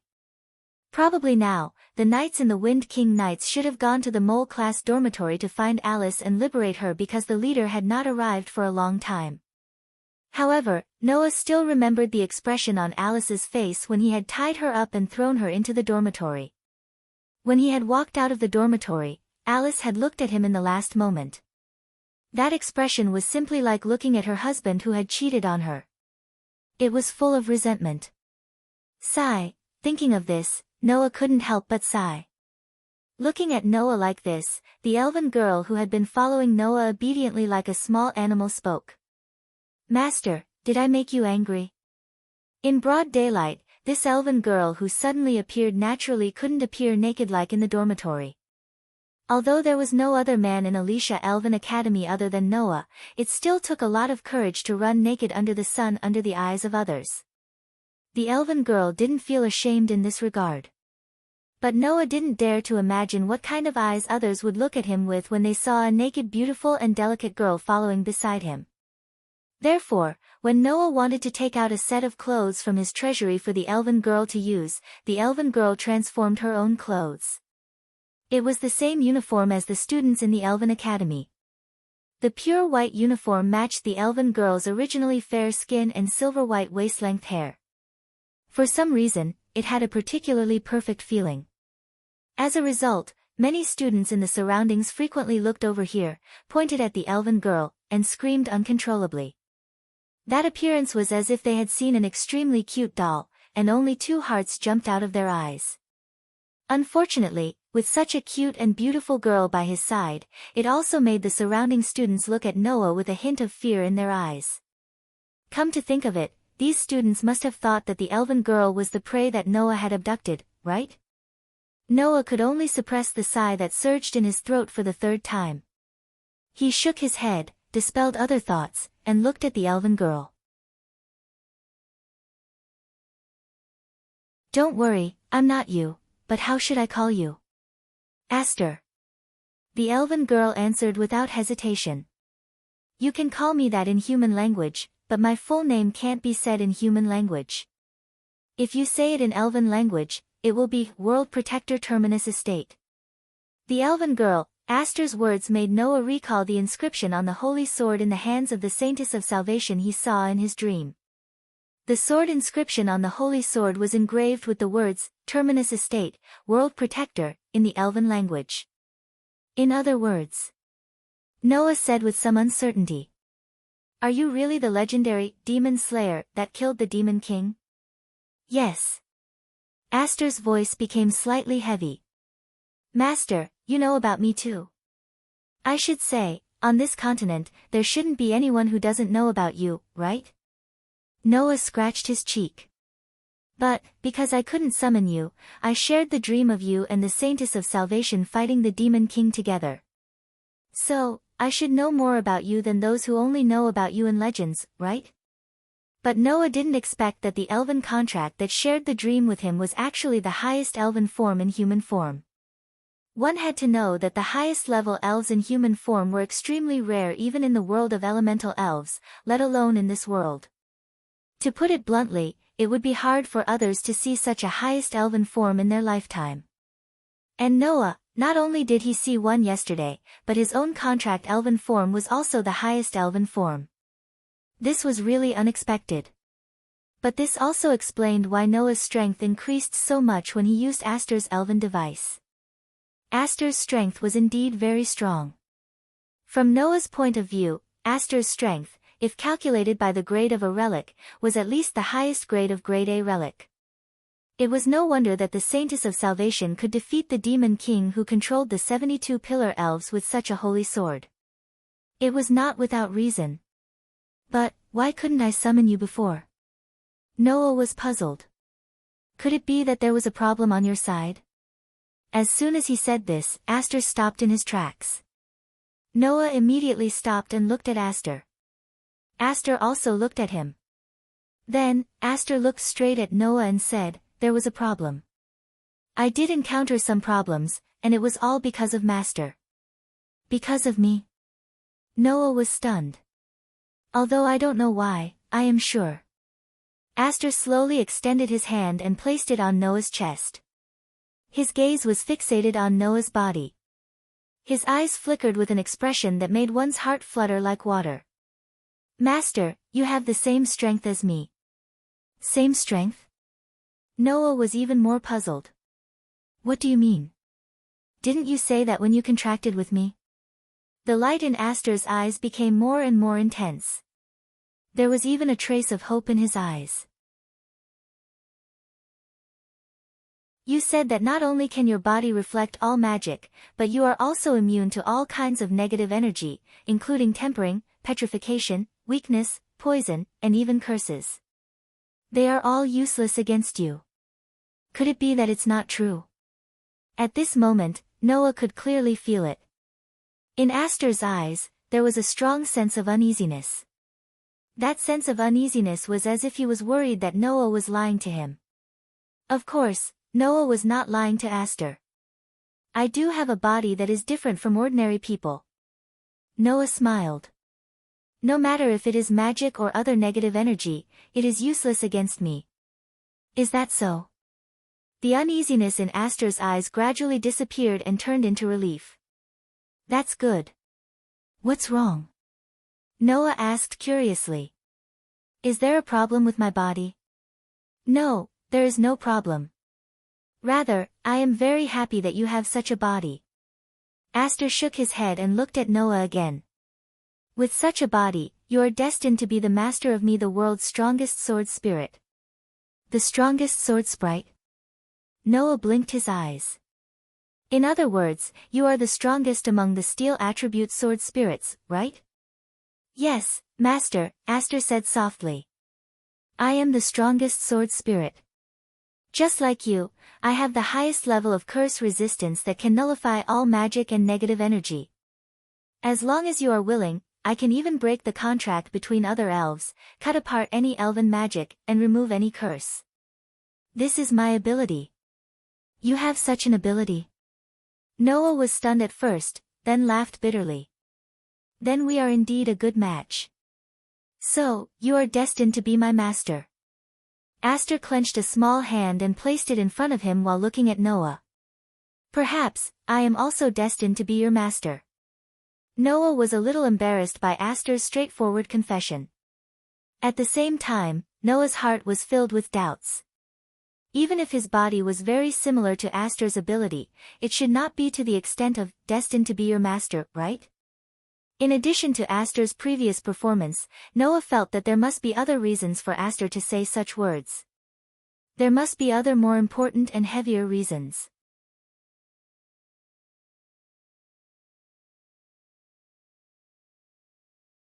Chapter 966. Although he didn't know what Aster was hiding, Noah was certain that it wasn't something that could be casually mentioned. Thus, Noah didn't pursue the matter further. But Aster's ability made Noah even more certain that this girl who claimed to be the strongest sword spirit was the legendary Demon Slayer. Until now, there was still a legend on the continent that the Saintess of Salvation's holy sword pierced through the Demon King's heart, destroying the spirit mark on the Demon King's body and releasing the 72 spirit pillars that the Demon King commanded. If Aster really had that level of resistance to curses, then it wouldn't be impossible for him to break other people's elven mark. And just like what Aster said, Noah also had the same level of curse resistance. The difference was that Aster's resistance to curses was more towards actively eliminating them rather than passively enduring them. And Noah's curse resistance could only be used on his own body and couldn't be released on his own. For example, when others used spirit magic, unless it landed on Noah's body, it wouldn't be nullified. But Aster could actively eliminate the spirit magic of others and even break the curse on others. She could destroy the spirit mark and release the contracted spirit of a spirit envoy. The difference between the two was that one was active while the other was passive.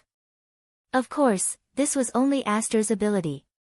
When Aster turned into a spirit device, that was when Noah could display his true strength as a spirit envoy. At this time, Noah suddenly realized something. Because Aster had the highest level of curse resistance, she could even eliminate the spirit mark of others. In that case, wouldn't Noah, who also possessed the highest level of resistance to curses and could repel all spells cast on his body regardless of whether they were good or bad, also be unable to brand an elven mark and form a contract with the elves? It seems that Master has already thought of the reason why I can't respond to your summon. Aster seemed to have seen through Noah's thoughts and said so. Master's resistance to curses is different from mine. Not only can it not be used on its own accord, it can only be used as a part of its constitution. It can also repel any spell that is used on the body, whether it is beneficial or not, including the contract with the elves. Hearing this, Noah couldn't help but blame himself for forgetting this. But Noah couldn't be blamed. In the world of Type Moon, when Noah participated in the Holy Grail War, he successfully formed a contract with a servant and became a master. But at that time, because of the power of the Holy Grail, Noah's body with curse resistance was able to be branded with a command curse and successfully formed a contract with Ryder. Without the power of the Holy Grail, a pure magic crystal like command curse wouldn't be branded on Noah's body and let Noah successfully form a contract with a servant. This time, he wasn't so lucky as there was a Holy Grail to interfere. As a result, the contract between Noah and the elf would naturally be bounced off by Noah's body that was resistant to foul curses and wouldn't take effect. Fortunately, I have the same resistance to this curse as Master, so I was able to form a contract with Master. Aster explained. But, in order to successfully brand the spirit mark on Master, my power was almost completely exhausted, so I didn't even have the power to maintain my form and fell into a state of deep sleep, so I couldn't respond to Master's summon. This caused Master to be unable to use me. This time, Noah finally understood what was going on. Then it's really like what you said, it's all because of me. Noah sighed and looked at Aster. Then, have you recovered your power? Yes. Yesterday, it was still a bit difficult. However, when Master summoned me and turned me into the fairy device, he poured a large amount of divine might into me. I have already absorbed enough divine might to recover all of my strength. Aster nodded. Under normal circumstances, when my power was exhausted to that extent, it would take me 1 or 2 years to recover to the point where I could maintain my form. Who knows how long it would take to recover all my power, but Master's divine aura was too abundant. I only absorbed a part of it and almost all my power was recovered. Today, I have already recovered to my peak. Oh. Noah's heart skipped a beat. In other words, when I used you yesterday, it wasn't all of your power? Aster nodded silently, making Noah smile. Very good, Aster. Noah held Aster's hand. Then let me feel how much power you have. I am Master's sword. Aster held Noah's hand. Although his tone was light, there was a sense of determination. Everything is as you wish. Noah held Aster's hand in a thicket in Alicia Elven Academy. They entered the thicket and arrived at a lawn covered with grass. Then, they surveyed their surroundings. This was the place where the students of the Elven Academy who liked peace and quiet would rest after class. Because it was still morning, most of the students had already gone to class. Naturally, there was no one here. Then, here it is. Noah turned his head and looked at Aster. I'm counting on you, Aster. Yes. Aster held Noah's hand tightly and closed his eyes. At the same time, Noah also closed his eyes. The source of divine aura in his body immediately surged with energy and poured into Aster's body through his arm. Cold Steel Queen, holy sword that slays demons and demons, turn into a sword of steel and bestow me with divine power. When the contracted elven incantation sounded from Noah's mouth, on the back of Noah's hand that was tightly holding onto Aster's little hand, the intricate intertwined elven inscriptions like swords suddenly lit up. Aster's body began to emit a dazzling silver light and gradually turned into light particles in the silver light and gathered in Noah's hand. It didn't take long for the shining silver holy sword to appear in Noah's hand. Noah held it tightly in his hand. Demon Slayer. The highest grade elven equipment created by the strongest sword elves. Its power was even capable of freeing the 72 spirit pillars that King Solomon had enslaved. Now, this power had fallen into Noah's hands after the Saintess of Salvation's inheritance. Noah did not open his eyes. Instead, he maintained the state of slowly pouring divine aura into the demon slayer and communicated with Aster in his mind. Aster, how do you feel? My condition is very good. Aster's unique low and cold voice sounded in Noah's mind. It's just that Master is using the elven equipment for the second time and has not completely familiarized himself with using me. The infusion of divine aura is only blindly output and does not coordinate with my divine aura, causing the power to be slightly unstable. Is that so? Noah nodded inwardly. Coordinate with your divine aura. With that said, Noah began to adjust the output frequency of his divine might ability. He communicated with the demon slayer at the deepest level, gradually familiarizing himself with the flow of divine might energy in the demon slayer. Then, he instilled his own divine might energy into it at a certain frequency and merged with it. Under such circumstances, the radiance of the demon slayer became more and more dazzling. That's it, Master.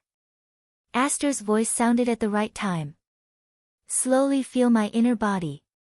Not only the divine aura, but also the heart. This way, we will be able to display the strongest power. This was where the strength of elven messengers and contracted elves lay. Normally, when summoned, the elves would only attack under the control of the elven messengers.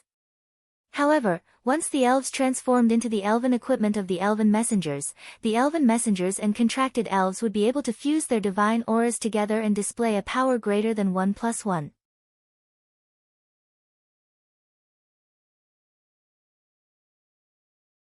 Chapter 967. With Aster's cooperation, he channeled his own holy aura into the demon slayer.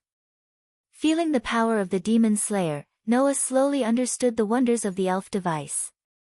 Unlike normal weapons or even noble artifacts, the elf device was formed by the elf user's contracted elf.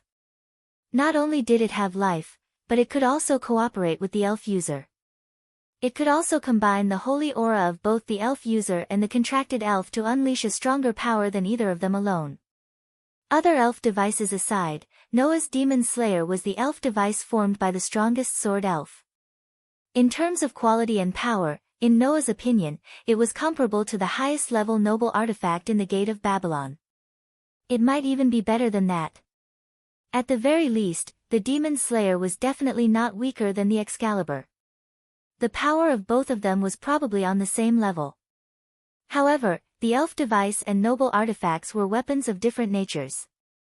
Although the demon slayer was not weaker than the Excalibur, that was only in terms of overall grade. If the Excalibur released its true name and unleashed the true killing power of the City Slayer relic, its power would definitely be stronger than the Demon Slayer relic. However, in its normal state, when it was not releasing its real name, Noah's Excalibur would not be able to compare to the Demon Slayer. For example, Gilgamesh's parting sword was known as one of the strongest noble artifacts, but that was only when it released its real name and unleashed the power that could cut the world apart. If it were to directly use the parting sword to slash someone, that strange noble artifact might not even be as good as an E-grade noble artifact. It was the same logic.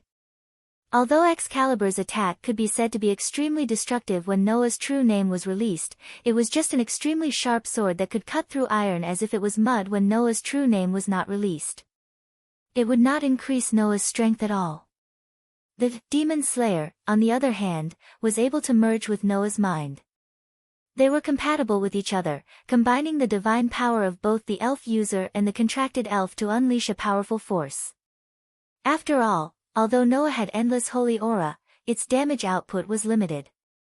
Although Aster's holy aura was not as terrifying as Noah's, in terms of damage output, it was almost the same as Noah's. This could be seen from the tug of war between Noah and Aster's holy aura when they first formed a contract. Under such circumstances, the power of Noah and Aster's holy aura combined together would naturally be stronger than an extremely sharp sword that could cut through iron like it was mud. This might sound a little confusing, but it was actually easy to understand. Let's make an assumption. If Noah's usual strength was assumed to be 100, then with the Excalibur, Noah's strength would increase to 120. However, when Noah released the real name of the Excalibur, Noah's strength would reach 1000. One could only imagine his strength. Similarly, if Noah's usual strength was assumed to be 100, then with the Demon Slayer, Noah's strength would reach 500. When the real name of the Excalibur was released, the Demon Slayer would not be able to compare to the Excalibur. However, when the real name of the Excalibur was not released, the Demon Slayer would definitely be stronger than the Excalibur. Noah remembered that in his gate of Babylon, there seemed to be a noble phantasm similar to the Demon Slayer. Indestructible Lake, Aroundite. That was the noble phantasm of Lancelot, the most famous knight in the Knights of the Round Table under the Knight King Artoria. It was a pair with the Excalibur. Both of them were entrusted to the humans by the lake spirits. They had the same origin as the Excalibur, and their tenacity was comparable to that of the Excalibur. It was a noble phantasm that would never be destroyed. When using this noble phantasm, whether it was strength, durability, agility, magic, or luck, all of the wielder's ability points would increase by 1 level. Moreover, because this noble phantasm had a legend of killing a dragon, it could also deal additional damage to opponents with dragon attributes. In terms of level, the Indestructible Lake was also a grade A++ noble phantasm. However, this noble phantasm did not require the real name to be released. As long as it was used, it would increase the wielder's strength. The Demon Slayer and the Indestructible Lake could be considered to be similar types of weapons. However, because the Demon Slayer had a life of its own, Aster had taken the initiative to cooperate with Noah, and with the addition of the Holy Aura, the Demon Slayer was stronger than the Aroundite in terms of amplification. Moreover, the sharpness, precision, and toughness of the Demon Slayer were all determined by the amount of divine energy that Noah, the elf, imbued into it. With Noah's divine might and energy, with the Demon Slayer in hand, Noah would even dare to fight Tony, who had the authority of Silver Hand Laceration and Steel Barrier. Of course, whether or not he could win after going all out was another matter altogether. Of course, that was under the condition that he could perfectly utilize Aster's strength. Now, Noah's control and cooperation with Aster had yet to reach a perfect level. As a result, under Aster's guidance, Noah spent the entire day familiarizing himself with the Demon Slayer. That's all for today. When the sky started to turn yellow, Noah stretched and said to Aster, who was beside him, "I'm sorry, Aster, for letting you accompany me for so long." "I am Master's sword," Aster said expressionlessly. "Other than Master, I have no reason to spend my time elsewhere." "You can't say that." Noah squatted down and looked at Aster's beautiful eyes. He extended his hand and patted Aster's head. "Aster is not only my sword, but also a spirit with consciousness and willpower. Spirits should be free and unrestrained, dancing and frolicking among the flowers. I also wish to see you, Aster, happy." Hearing this, Aster's eyes moved slightly, but she did not say anything. But, feeling the warmth of Noah's hand on her head, Aster revealed a nostalgic and sad expression. "My previous master, Alicia Edith, also used to pat my head like this." Noah's hand that was patting Aster's head paused for a moment, then continued to pat Aster's head in an even gentler way. "Then, does Aster like this?" Aster did not say anything and only closed her eyes. Her expressionless face revealed a trace of undetectable enjoyment, which told Noah the answer. Noah smiled and didn't stop. He kept stroking Aster's head. A warm atmosphere began to spread.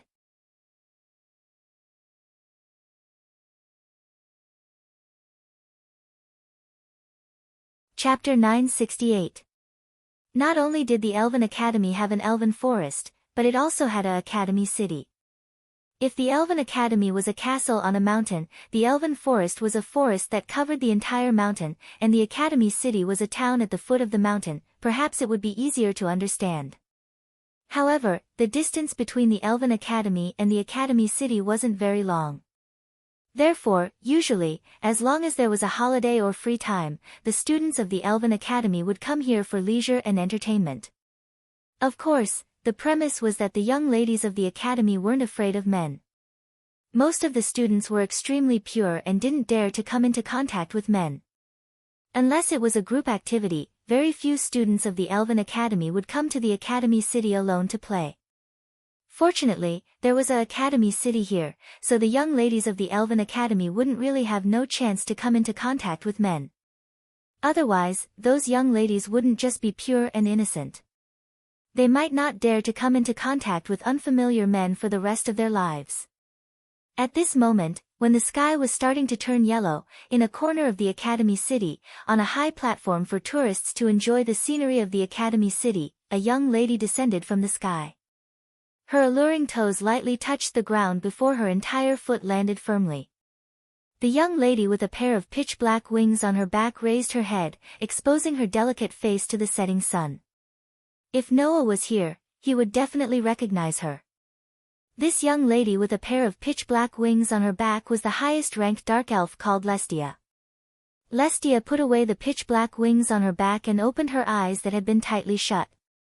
She cast her gaze to the front of the platform. There, a figure could be seen standing there. It was a figure who was about the same height as Lestia.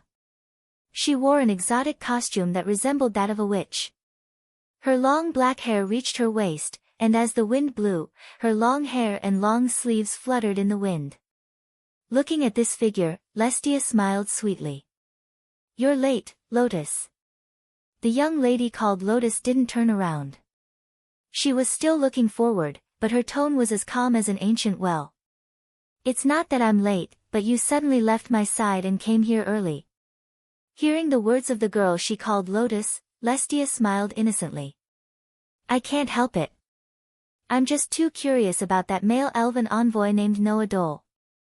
Apart from King Solomon, throughout the entire history of the continent, Noah was the only male who was able to communicate with elves and form a contract with them. Therefore, after Gray and Vath invited Noah, a male elven envoy, to study in Alicia Elven Academy, Noah's name was destined to spread throughout the continent. Everyone knew about him. Although it had only been half a month or so since Noah had come to this world, it was not enough for his name to be known by everyone. But at the very least, those who were well informed already knew of Noah's existence.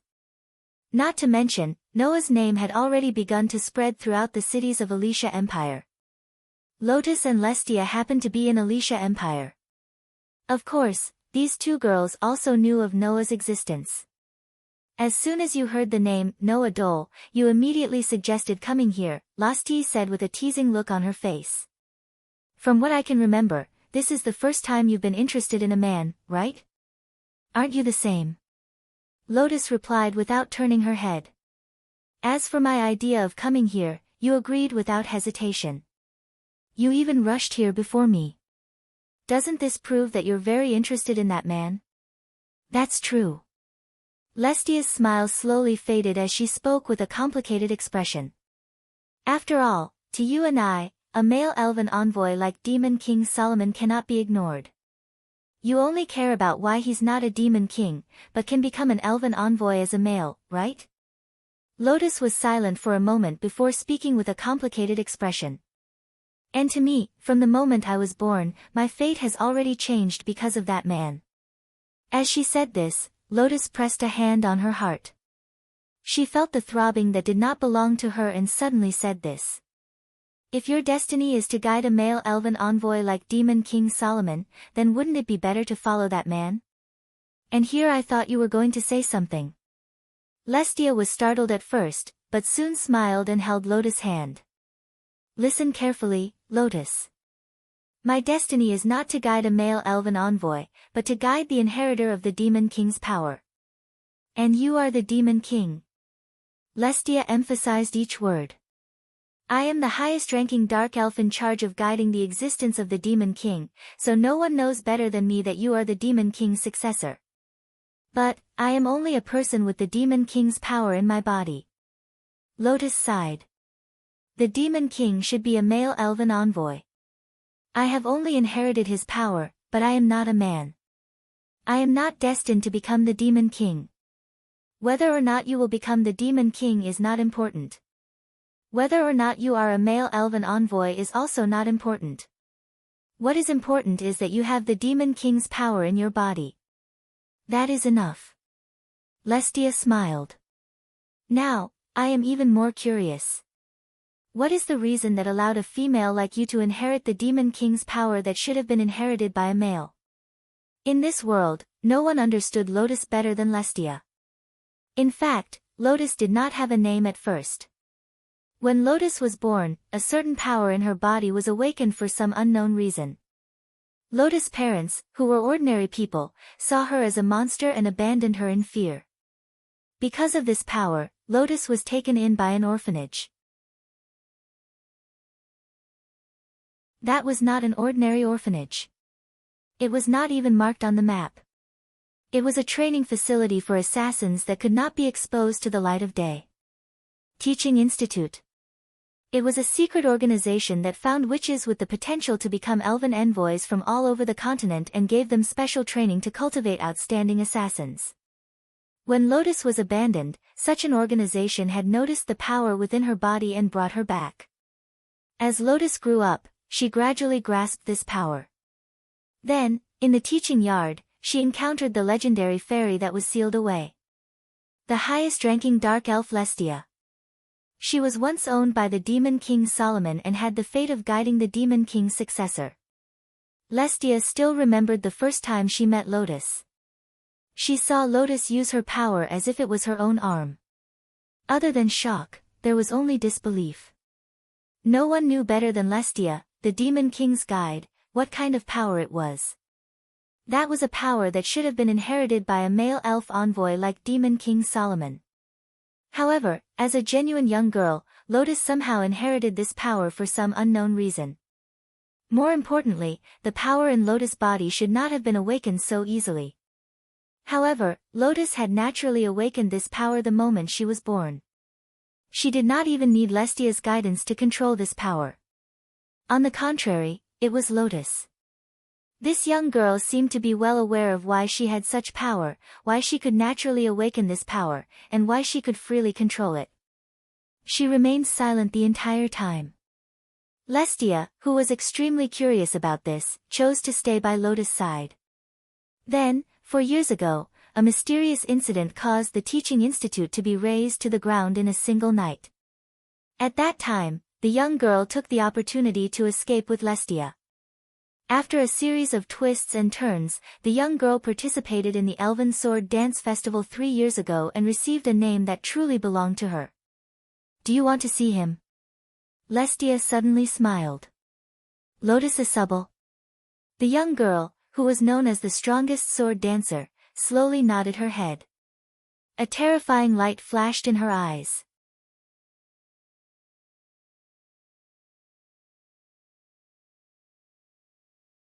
Chapter 969. Contract Elves. In a pink room in the Mole class dormitory of the Alessia Elven Academy, Alice looked at Aster, who was expressionless beside Noah, in shock. She could not believe that this cute girl was an elf. However, this was not strange. The highest elves in human form were very, very rare. Many elven envoys spent their entire lives trying to form a contract with the highest elves in human form, but they could not find one. In the end, they could only wait until their powers as elven envoys declined to nothing as they grew older, and they had no choice but to accept this regret. Of course, it did not mean that elves who did not exist in human form could not be the highest elves. For example, Gray and Vaza's magical elves were also the highest elves, but they did not exist in human form. However, elves who were not in human form were not necessarily the highest elves, but elves in human form were definitely the highest elves. Now, in front of Alice, there was such an existence in human form. She was definitely the highest elf in existence. How could Alice not be shocked? You don't believe me? Noah rolled his eyes. Then do you want to see Aster's elven magic device form? That's not necessary. Alice frowned and glared at Noah. But, even if it's a contracted elf, there's no reason to be naked and hug her master, right? Hearing this, before Noah could say anything, Aster lifted his head and suddenly said, "Don't worry. I'm not naked, I'm wearing knee socks." Alice was speechless. And Noah also remembered. Indeed. Although in the morning, Aster, who got into his bed, was basically in a state of naked, he still wore knee socks. But, why are you only wearing knee socks? Noah could not help but complain. Isn't that worse than not wearing anything? She didn't wear any clothes, but only wore knee-high socks. Coupled with Aster's pitiful and peerless beauty, it really made one's heart beat faster than not wearing anything. However, after hearing Noah's words, Aster's expressionless face suddenly showed a hint of hesitation and an imperceptible blush. Moss. Master actually wants to see me without knee socks. No. No. Even Master can't. Seeing Aster's shy look, Noah was surprised and at the same time, speechless emotions began to fill his heart. She did not feel shy when she was naked, but she felt shy when she did not wear knee socks. What logic of shame was this? As for Alice, after hearing Aster's words, her eyes widened slightly and turned her head stiffly to look at Noah. You actually let your contracted elf take off her knee socks for you to see? You shameless person. After saying that, Alice immediately wanted to draw her sword, but Noah knocked her on the head with a karate chop in the midst of a bang sound.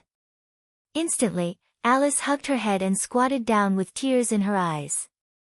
Can you not be delusional all the time? Can you at least understand the situation before drawing your sword? The corner of Noah's mouth twitched. I really don't know what you witches' brains are made of. There should be a limit to wrongly accusing someone, right? I didn't wrongly accuse anyone. Alice raised her eyes and looked at Noah with some resentment. Undoubtedly, I saw it with my own eyes, is that so? Noah narrowed his eyes and said unhappily. Then did you hear my order for Aster to take off her knee socks? Alice suddenly choked. You can't say anything, right? Noah rubbed his temples and said as if he couldn't take it anymore. Don't do it again, if there's a next time. After thinking for a while, Noah said this directly. If there's a next time, I'll punish you in a very perverted way. After hearing this, Alice's pretty face instantly turned as red as boiling water. She was at a loss for what to do. How? How can this be? I'm not mentally prepared. Mentally prepared? What mental preparation? I'm not going to use a very perverted way to punish you now. What mental preparation do you need? Just as Noah was speechless at Alice's bewildered look, Aster tugged at Noah's sleeve and looked straight at Noah like an innocent child. If I do something wrong, will Master use a very perverted way to punish me? Noah laughed dryly. He didn't know what to say. At the same time, at the entrance of the Elven Academy, a young girl wearing a witch costume slowly walked out of the elven forest. She arrived in front of the gate and raised her head to look at the vast gate. Is this the Elven Academy, the #1 Elven Envoy training institution in the Empire? The Elven Envoy Academy is named after the Saintess of Salvation. Celestia smiled as if she was helpless. Who would have thought that as the Demon King and the Demon King's elf, we would visit this place one day? I heard that the witch, Greyvath, is the dean of this academy. Lotus frowned for the first time, showing an extremely obvious reluctance. I really don't want to see that witch again. Back then, after we escaped from the academy, it was the Twilight Witch who took us in. Lestia revealed something that no one else in the world would ever know. If it wasn't for that witch, you wouldn't have participated in the Elven Sword Dance Festival and won't have the title of the strongest sword dancer and be worshipped by all the Elven envoys. I've never thought of getting that kind of title. Lotus shook her head. If it wasn't for you, I wouldn't have participated in the Elven Sword Dance Festival. Hearing Lotus' words, Celestia's pretty face couldn't help but soften as she held Lotus' hand. So, this time, it's my turn to help you fulfill your wish. Lotus turned her head and exchanged glances with Celestia. Then, she turned her gaze back to the gate and closed her eyes. At the same time, a pitch-black luster bloomed all over Lestia's body. A series of pitch-black feathers reverberated around her body and wrapped around her body. Lestia gradually turned into a ray of light and gathered in Lotus's hand. In the next moment, a knight's sword that looked like a demon's horn appeared in Lotus's hand. It was also pitch-black in color and was surging with ominous pitch-black fog. Vorpal's sword, penetrating truth. It was the highest-grade elven magic device that Celestia, the dark elf who once belonged to Demon King Solomon, transformed into. With this sword, Lyanna Subble became the strongest sword dancer. Now, this sword that once belonged to the Demon King was finally held tightly in the hands of the Demon King's successor. Just for one person. Boom! In the dormitory of the mole class, Noah, Aster, and Alice, who were still in the room, suddenly heard a loud rumbling sound. Their faces were filled with shock. The commander of the Wind King Knights, who had been reduced to acting cute in front of Noah, quivered and abruptly stood up with a gloomy expression. Don't tell me something happened again. Alice didn't even say goodbye and directly rushed out of the door. Seeing this, Noah frowned. Don't tell me it's that dark elf again. Naturally, no one would answer Noah's question. However, Aster looked outside and said expressionlessly. Master, there's something bad outside. Is that so? Noah's eyes flickered slightly and immediately walked out of the door. Aster, let's go take a look. Yes. Aster responded obediently and followed Noah out of the room. After coming out of the mole class dormitory, Noah immediately saw it. In the direction of the Elven Academy's gate, waves of divine aura energy fluctuations rose, mixed with various kinds of flames, which was unusually conspicuous in the dark night. In particular, there was an extremely powerful divine aura energy that soared into the sky like a star, shaking up waves of air, which made Noah's brows furrow even tighter. It feels like there's a lot of trouble. After saying this, Noah directly took Aster's hand and walked quickly in the direction of the gate that was extremely far away due to the overly vast area of the Elven Academy.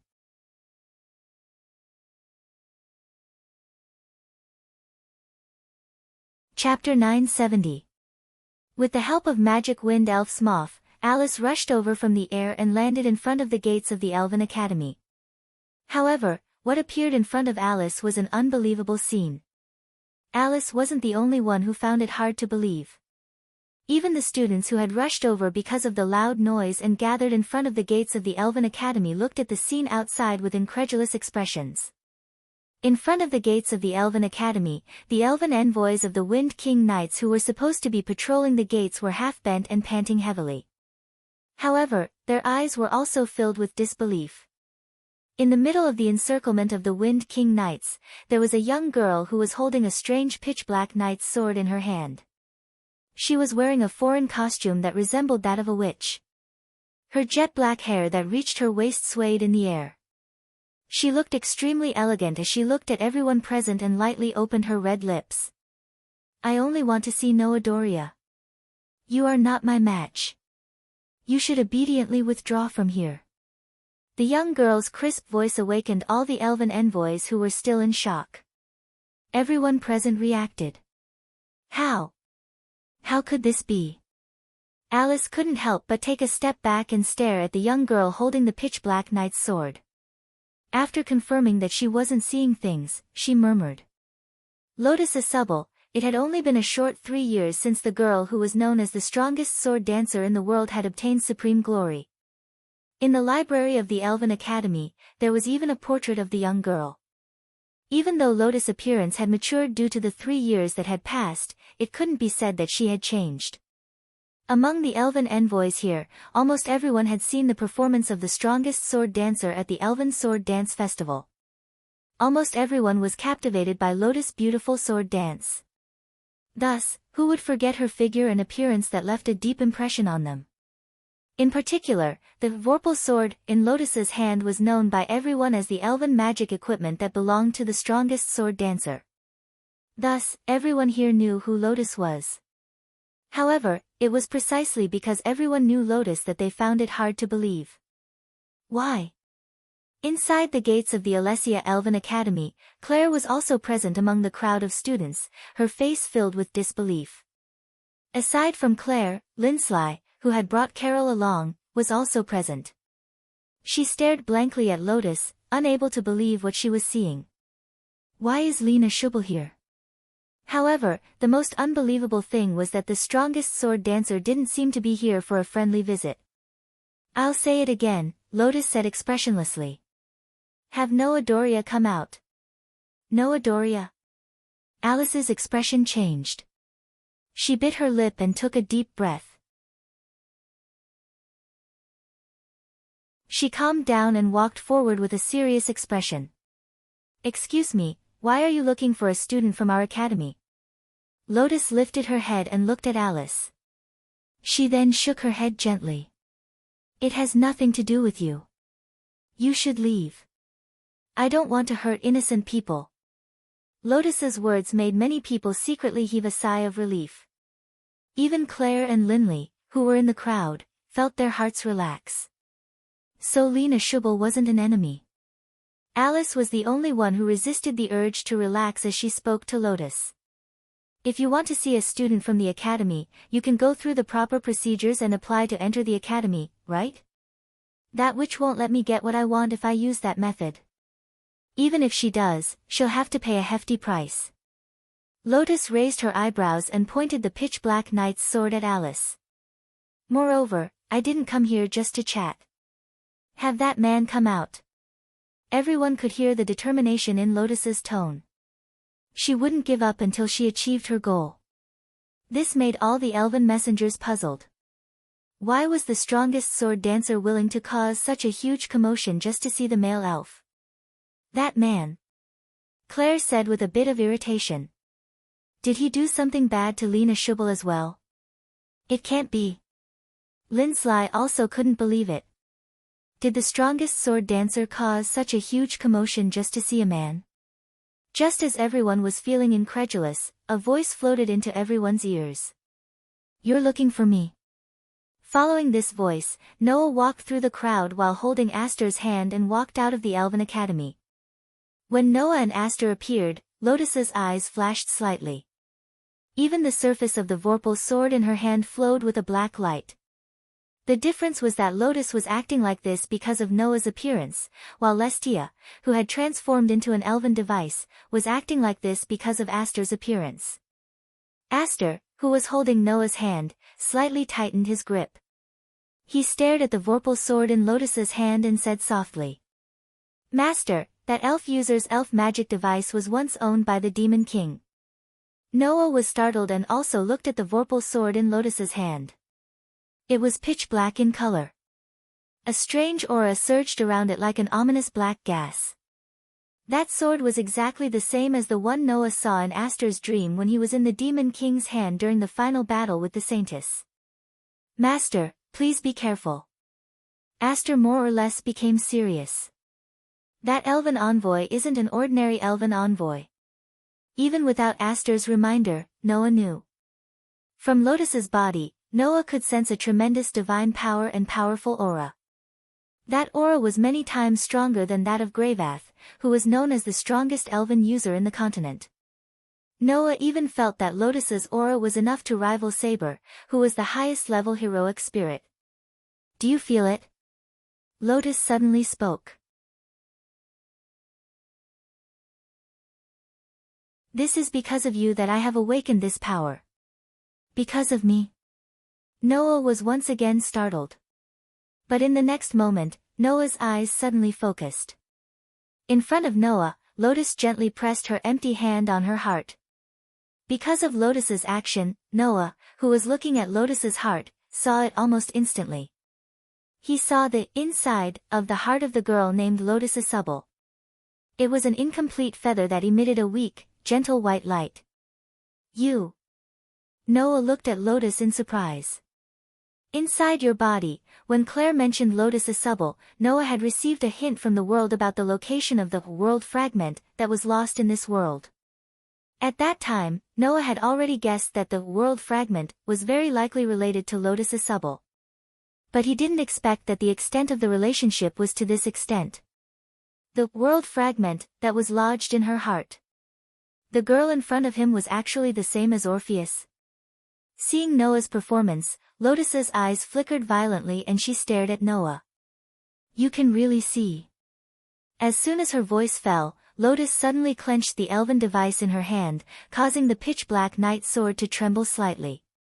In an instant, it was enveloped by a dense divine aura. Aster. Noah's eyes focused again, and without hesitation, he imbued the divine aura into Aster's body. Immediately, Aster, who was tightly holding Noah's hand, turned into a burst of light particles and gathered in Noah's hand. In an instant, it condensed into a shining silver steel sword and fell into Noah's hand. In front of him, Lotus, who was tightly holding the pitch-black night sword, bounced forward without any warning.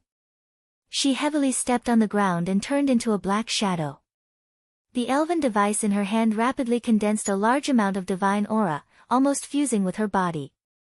Like a pitch-black bolt of lightning, she cut through the air with a sharp sound and violently shot towards Noah's direction.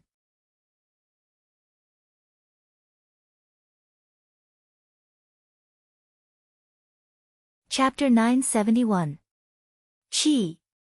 Lotus, who had transformed into a bolt of black lightning, was already faintly discernible. In a flash, she arrived in front of Noah. Immediately, the tip of the pitch-black magic sword in her hand mercilessly shot out like lightning, ruthlessly stabbing towards Noah's chest. Seeing Lotus' lightning-like stab, Noah's expression couldn't help but change. Noah couldn't be more familiar with such lightning-like speed and stab. That was clearly the first move of the absolute sword skill that Grey Vath had taught Noah. Absolute sword skill. Initial form purple lightning. As if intending to confirm Noah's thoughts, Lotus, who had suddenly appeared in front of Noah like a bolt of lightning, lightly opened her red lips and chanted the name of the absolute sword skill. The pitch-black magic sword in her hand mercilessly stabbed towards Noah's chest. Ding! At the critical moment, the silver holy sword that seemed to be the counterpart of the pitch-black demon sword suddenly appeared. Accompanied by a clear sound, sparks flew in the air, blocking the demon sword that the most powerful sword dancer mercilessly pierced through the air. Ah! Seeing Lotus attack Noah, all the elven envoys of the Alicia Elven Academy cried out in alarm. Including Claire, Lindsley, and Alice. You. Noah, who was holding the silver holy sword, looked at Lotus in bewilderment through the sputtering sparks and the pitch-black magic sword. How did you learn this move? Don't you know? Lotus raised her eyes, met Noah's gaze, and spoke softly. My absolute sword dance was taught by Grey Vath, who has the title of Twilight Witch. After saying this, Lotus didn't give Noah any time to react. The pitch-black magic sword in her hand carried a powerful divine power energy that was like a whistling gale, shaking the air. Along with the vibration of the divine power energy, the pitch-black magic sword in Lotus' hand instantly transformed into beautiful crescent arcs, bringing with it waves of whistling wind. It was as if thousands of soldiers and horses were fiercely attacking Noah, covering the sky and covering the earth as they enveloped Noah. His field of vision was completely covered by the continuous slashes formed by the terrifying sword light. Not only was Noah not surprised, but he also began to calm down. With a leap, Noah took a step back. The demon slayer, in his hand, seemed to have turned into a gust of wind, surging forward like a violent storm. It welcomed the slash that was like an army of thousands of men and horses that covered the sky and covered the earth. Clang, clang, clang, clang. Instantly, the two elf envoys wielding the silver holy sword and the pitch-black demon sword were separated from each other by a short distance. Unexpectedly, they both slashed out a torrential storm of slashes. Under the situation where the spectators could barely see streaks of sword light flashing, the continuous collisions were like violent thunderbolts. Waves after waves of overlapping sword and halberd sounds reverberated in the air. In less than 3 seconds, Noah and Lotus had each swung out hundreds of slashes, causing the white and black-colored sword light to fill up the short distance between them.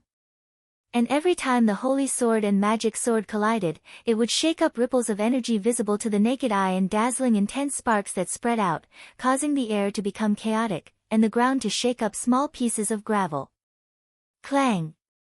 It wasn't until 2 or 3 seconds later that the holy sword and magic sword, which had completely transformed into sword light that covered the sky and earth, appeared and heavily collided with each other, stirring up an extremely loud sound of swords clashing, and then one after another, they were shaken away.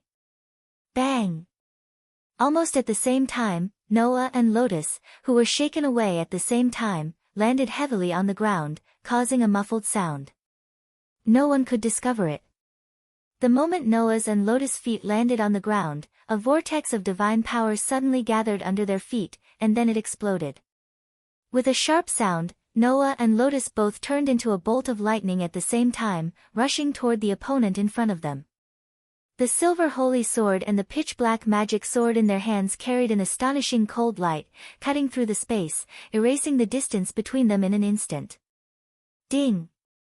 In the next second, the silver holy sword and the pitch-black magic sword collided with each other with great precision, stirring up a burst of dancing sparks. They collided with each other in the way of sword tip against sword tip. Such a precise thrust was no longer a realm that ordinary humans could achieve. And Lotus, who had made this thrust, was finally surprised. It was because, like Lotus, Noah used a sword skill that should only be used by the continent's strongest elf user and sword dancer. Ultimate sword skill, initial form, purple lightning. However, the surprise only lasted for a moment. In the next moment, Noah and Lotus suddenly let go of the elven device in their hands at the same time. With a small leap, they took a step back and clenched one of their hands into a fist. As if they had agreed, Noah and Lotus clenched their fists at the same time. A burst of divine might gathered into a whirlpool shape. With a whistling sound, the whirlpool heavily smashed into the hilts of the holy sword and the demon's sword that were still hovering in midair, maintaining the precision of their sword tips as they collided with each other. Ultimate sword skill. Form 6 Shattered Tooth. The ultimate sword skill created by Gray and Vath was very diverse in content, and there were special sword moves that could deal with various situations. For example, body part destruction, group annihilation, countering specific attributes, weapon destruction, counterattacking skills, and sword killing, etc.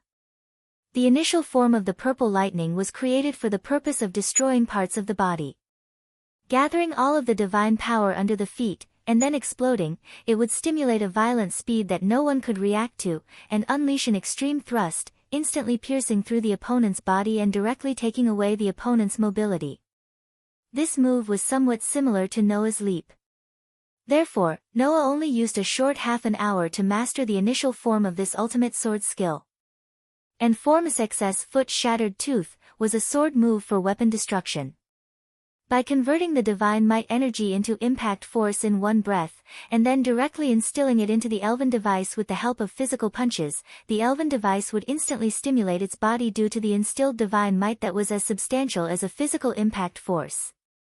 From there, it would explode, causing its destructive power to soar several times. This move was also similar to Noah's Annihilation Strike. Therefore, after the initial form of Purple Lightning, Noah only used less than half an hour to master the sixth form of Shattered Tooth. In theory, this sixth form of the ultimate sword skill could even directly shatter the opponent's elven device. Therefore, this move was classified as a weapon destruction move. However, under the situation where Noah and Lotus used this ultimate sword skill at the same time, neither of them achieved their goal. Clang!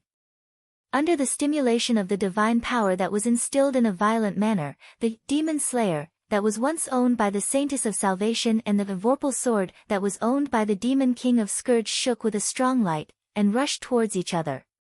Bang! In the end, the two elven magic devices of the highest grade were shaken with a loud and clear explosion. With the tip of the sword as the center, the two elven magic devices were shaken into a circle of sharp energy. Under the rebounding force of the collision, the two elven magic devices were both shaken into the air and spun like a windmill before falling into the distance. However, before that, Noah and Lotus had already very tacitly retreated, dodged, and pulled a long distance away, and landed on the ground not far away. Paw! The two elven devices that were spinning like windmills fell from the sky, and landed exactly where Noah and Lotus were. With a crisp sound, Noah and Lotus reached out their hands and tightly grasped the two elven devices, and returned to the two elven users' hands. The whole place was suddenly silent.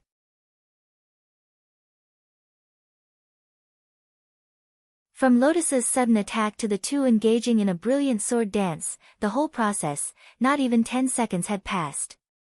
By the time the surrounding elf envoys reacted, the brilliant sword dance had already ended and disappeared like a flash in the pan. At this moment, there was only one emotion that filled everyone's heart. Shock. Shock that came from the bottom of their hearts. It was as if Noah and Lotus were looking into a mirror. Their movements were exactly the same. There was not a single difference.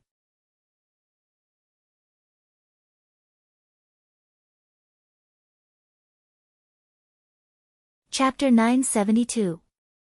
Of course, Noah's and Lotus' sword dances were exactly the same, without the slightest difference. After all, the sword skills that the two of them were using were the ultimate sword skills that Greyvath had taught them. However, because Grey Vaz had retired from the public stage for quite some time, the ultimate sword skills she created had yet to be displayed in front of others. Lotus, on the other hand, had won the Elven Sword Dance Festival with her ultimate sword skills 3 years ago. In other words, the legendary sword dance that the strongest sword dancer had used to capture the hearts of almost all the elves was the ultimate sword skill. Now, the ultimate sword skill had become synonymous with Lotus. The world didn't know that the ultimate sword skill was created by Grey Vaz. They only knew that the ultimate sword skill was known for its beauty, and it was the sword dance of the strongest sword dancer. That was all. Now, Noah was using the exact same sword dance as the strongest sword dancer. The elves present couldn't help but feel shocked and incredulous. Isn't that guy the dean's student? In the crowd, Claire's fiery red eyes were filled with bewilderment. Why does he know the exact same sword dance as the strongest sword dancer? Not only is he able to use the same sword dance as the strongest sword dancer, but she also didn't hesitate to make such a big commotion just to meet him. Lynn Silei, who was also in the crowd, had a thoughtful look in her beautiful eyes. Could it be that the two of them really have some sort of relationship? Although Alice was also extremely surprised, she did not forget her duty and hurriedly took a step forward. Stop fighting. Unfortunately, neither Noah nor Lotus had the spare energy to pay attention to Alice. You know the ultimate sword skill too? Lotus frowned. Don't tell me that the witch taught you that as well. Compared to my matters, I care more about your matters. Noah looked at Lotus and said in a deep voice. If you can explain, I would be very grateful. Noah more or less had a clue as to why the legendary strongest sword dancer came here to find him. Noah and Lotus were not as inextricably linked as other people thought. Without a doubt, this was the first time Noah and Lotus had met. However, it was obvious that Lotus was here for Noah. Just like Bio and Orpheus, who were also possessed by the world fragment back then. Back then, Bio and Orpheus, who were possessed by the world fragment, came to Noah because of the influence of the world fragment. Now, Lotus, the strongest sword dancer, should be the same, right? However, from Lotus's eyes, Noah could see a different feeling from Bio and Orpheus. Bio and Orpheus were both subconsciously influenced by the world fragment. They instinctively wanted to come to Noah and look for Noah. Lotus, on the other hand, seemed to be different from the unconscious influence. The strong will in the young girl's eyes told Noah about it. She only wanted to come in front of Noah because of her own will. What was the reason for this? Lotus did not say a word. She just raised the elven device in her hand and pointed it at Noah. Like a violent storm, divine energy continuously poured out of her body. In the end, even Lotus's whole body was wrapped in it. It was like a slowly flowing water wave, like a group of phosphorescent water vortexes, very beautiful. Feeling the powerful and unusual divine energy, not to mention the surrounding students, even Noah frowned a little. Wasn't this strongest sword dancer's divine might a little too powerful? Even Gray and Vath, who were known as the strongest elven user in the continent, were not as strong as Lotus, right? In addition, although Noah has not been able to use Aster skillfully, his physical strength was comparable to Hercules in the form of a servant because of the LV, for ability value bonus. Lotus was able to face such a Noah without falling into a disadvantageous position, which was even more amazing. Is the gap between the strongest sword dancer and the strongest elven user so big? Noah did not think so. The only thing that bothered Noah was what Ren had said at the beginning. Lotus said that this power was awakened because of Noah and was controlled by him. Could it be that Lotus was actually the same as Bio, and because of the world fragment in her body, she had some kind of evolution in her power? Or could it be that the world fragment residing in Lotus's body had some other effect on the strongest sword dancer? He did not understand. Without any information to refer to, even if Noah was smart, there was no way to get an accurate answer. It seems that you didn't really come to find me to chat. Noah clenched the demon slayer in his hand. His frowning eyebrows slowly relaxed as he looked at Lotus. If you don't hesitate to make such a big noise just to have a sword dance duel with me, then I will accompany you for a while. After saying that, a phosphorescent wave of air began to rise from Noah's body. As if his body temperature had reached the limit, waves of divine power were emitted. Lotus's eyes burst out with a bright light, as if she was satisfied with Noah's power. She raised the Vorpal sword and gathered all the power in her body. Whether it was the Demon Slayer or the Vorpal sword, they were both elven devices formed by the highest elves in human form. Moreover, their previous owners were the Saintess and the Demon King. Now, the former Saintess and Demon King's elves had respectively signed a contract with Noah and Lotus. This made the upcoming sword dance seem like a fated duel, causing the air to be filled with tension like smoke on a battlefield. Noah and Lotus poured a vast amount of divine power into their elven devices. Wang! Suddenly, the Demon Slayer and Vorpal sword bloomed with a bright white and black light, displaying their power to the extreme. All the elves in the surroundings subconsciously held their breaths, not daring to move. Even Alice, as the commander of the Wind King Knights, who should have stopped this duel, stood there stiffly, not knowing what to do. There was no other way. The divine power of Noah and Lotus was too astonishing. With Alice's strength, if she rushed into the place where the two vast divine powers collided, she would definitely be sent flying in an instant. At a certain moment, Noah's and Lotus's expressions suddenly froze, their bodies tensing up. Just as Noah and Lotus were about to charge at each other, a cold voice suddenly sounded from the field. Stop! The tense atmosphere between Noah and Lotus suddenly froze in midair. Everyone present looked at the source of the voice. There, Gray and Vath slowly walked out, their eyes sweeping over Noah and Lotus. The moment they saw Lotus, Gray and Vath's eyes flashed, the corner of their mouth raised into a faintly discernible cold arc. I didn't expect that you would come here personally, I thought that you wouldn't dare to see me again. Hearing this, Lotus's expression showed obvious displeasure for the first time. Cunning witch. After saying that, Lotus removed the elven device in her hand, the divine power around her retracted back into her body, turned around, and began to leave in the direction of the elven forest. Seeing this, Noah subconsciously called out. Wait.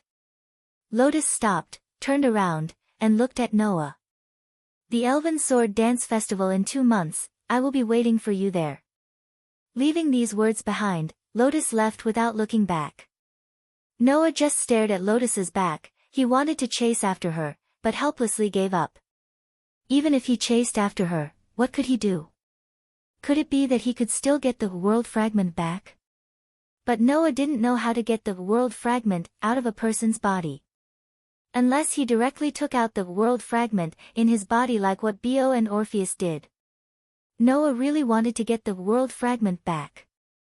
However, to let Noah kill a stranger in order to get the world fragment back, Noah couldn't do that. Then how to get the world fragment back? Noah didn't know. Therefore, Noah could only watch Lotus leave and mumble. The Elven Sword Dance Festival.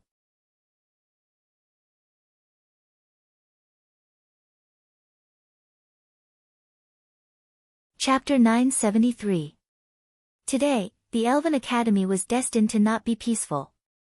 Although it was already night time, the news of the strongest sword dancer, who had won the championship of the Elven Sword Dance Festival 3 years ago and received supreme glory, had become the object of admiration in the hearts of almost all the Elven messengers. Especially the short duel between Noah and Lotus. The Elven messengers who were present to watch the entire process were talking about it with great relish, causing all the students to lose sleep that night. On the contrary, the commotion caused by Lotus in order to see Noah was consciously or subconsciously ignored by everyone. At least, apart from Noah, Lotus didn't make a move against anyone in the Elven Academy. She didn't even make a move against the Elven messengers of the Wind King Knights who were patrolling. She was only passively defending. Otherwise, with Lotus' strength, if she really wanted to make a move against the Elven messengers of the Wind King Knights, those Elven messengers definitely wouldn't be unscathed. In addition, the unparalleled strength that Lotus displayed made the Elven messengers who secretly admired the strongest sword dancer to a whole new level in their hearts. In the end, this matter was left unsettled. However, in the end, no one knew why Lotus went through so much trouble to cause such a huge commotion in the Elven Academy. No. Lotus's purpose had been made clear from the very beginning. This girl who was hailed as the strongest sword dancer didn't hesitate to cause such a huge commotion just to see Noah. Thus, the students who gradually calmed down from the excitement of seeing the object of their dreams began to realize a few questions. Why did Noah have the same sword dance technique as Lotus? Why did the strongest sword dancer not hesitate to cause such a huge commotion just to see Noah? Why did Lotus leave when the dean appeared? The only male elven messenger on the continent. The strongest elven messenger on the continent. The strongest sword dancer on the continent. What kind of relationship did these 3 special existences have with each other? Due to these questions, all sorts of speculations flew about. This even led to the information regarding the extremely short sword dance between Noah and Lotus falling into the hands of the other forces in the following days, becoming known to those who were well informed. Although he didn't know what kind of relationship there was between Noah and Lotus, the two of them definitely had some sort of relationship. This was something that everyone was certain of. While the people outside were making all kinds of guesses and causing a commotion, Noah followed Gray and Vaz to the dean's office. What's going on? As soon as he entered the office, Noah immediately asked. What's your relationship with that Lena Subble? Lotus, like Noah, knew the absolute sword skill created by Gray and Vath. Moreover, Lotus had personally said that her absolute sword skill was taught to her by Gray and Vase. Then, the strongest sword dancer and the strongest elven messenger definitely had some sort of relationship, and it wasn't an ordinary one. However, this was something that no one knew about. This was a little too strange. I do have some sort of relationship with that child, but it's not as deep as you think, Gray and Vase said nonchalantly. My relationship with Lotus can't even be considered as master and disciple. It's only because I had something to ask of that child 3 years ago that I taught her the absolute sword skill. You taught her the absolute sword skill because you had something to ask of her? Noah was startled, then smiled bitterly. Isn't that the same as me? That's right. My relationship with Lotus is similar to my relationship with you. We're together because we have something to ask of each other. Gray and Vase looked at Noah. Just like you, I taught that child the absolute sword skill 3 years ago so that she could participate in the Elven Sword Dance Festival. After saying that, Gray and Vase told Noah about their past that no one knew about. This matter had a wide range of implications. If they were to mention it, they had to mention a family name first. Elstian. A family name of a noble that had served the royal family since the founding of the Audisia Empire. This noble was still a favorite of the royal family until 4 years ago. Not only was his influence huge, he was second to none in the Audisia Empire, but there were also many talents in the family. It was said that among the 5 elven concubines who served the 5 elven kings, quite a few of them had come from the Elstian family. It could be said that the Elstian family was the most prestigious of the prestigious families. However, that was 4 years ago. 4 years ago, there was an incident that no one in the continent didn't know about. Rubia Elstian. Born in the Elstian family, she was a very outstanding witch concubine. Some people called this witch concubine a rare genius that only appeared once every few hundred years. This was because when she was only 9 years old, she was entrusted with a large-scale ceremony. When she was 15, she stood out and became the Fire Elven concubine that served the Fire Elven king. Just like how the elven envoys idolized the most powerful sword dancer, Rubia was also an idol to the witch concubines who idolized the elven concubines. However, all of this only lasted until 4 years ago. 4 years ago, this elven concubine that served the Fire Elven king and was idolized by almost all the witch concubines suddenly stole the most powerful flame elf from the Fire Elven king's temple and disappeared without a trace. Knowing that the elven concubine had betrayed him, the Fire Elven king was furious.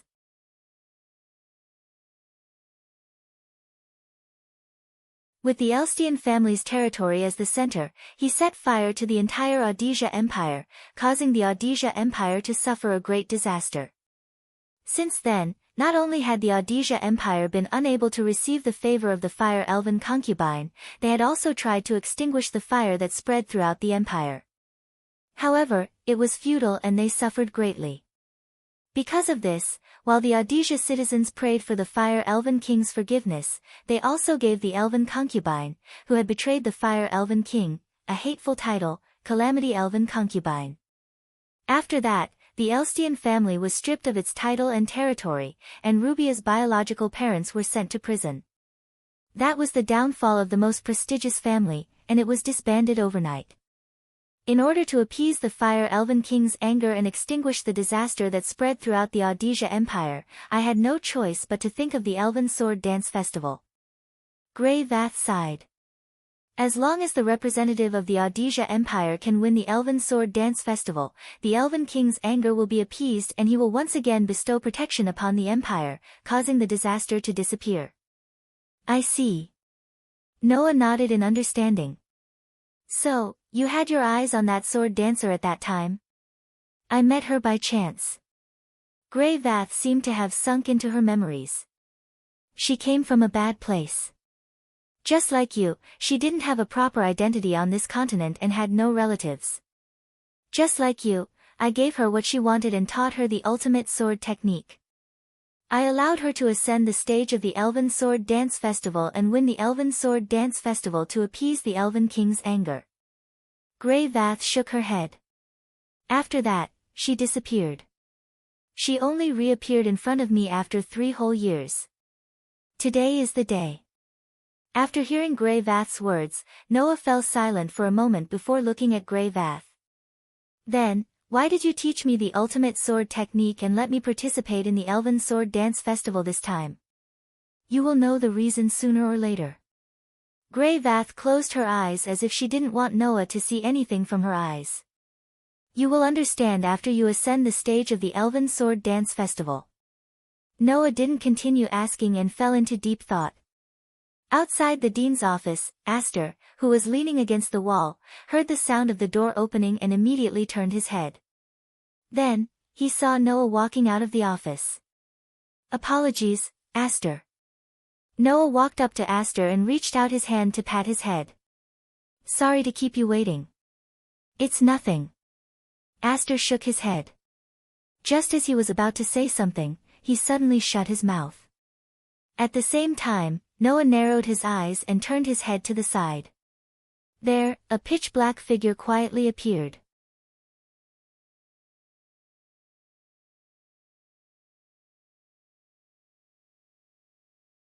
Chapter 974. In the shadows, a young girl wearing a dark dress appeared out of thin air. The pair of pitch-black wings on her back slowly turned into scattered pitch-black feathers and disappeared into the air. She lifted her head and looked straight at Noah. The highest-ranking dark elf who came uninvited smiled sweetly. She lifted the hem of her skirt and bowed politely. Good evening, both of you. Did you have fun playing with Lotus? Aster didn't say anything. He just stared at Losti with an expressionless face. Logically speaking, as the contracted elf of the Saintess and the Demon King, Aster and Losti should be enemies. Especially Losti. The master of this dark elf, Demon King Solomon, was killed by the Saintess and the Holy Sword. She should hate Aster.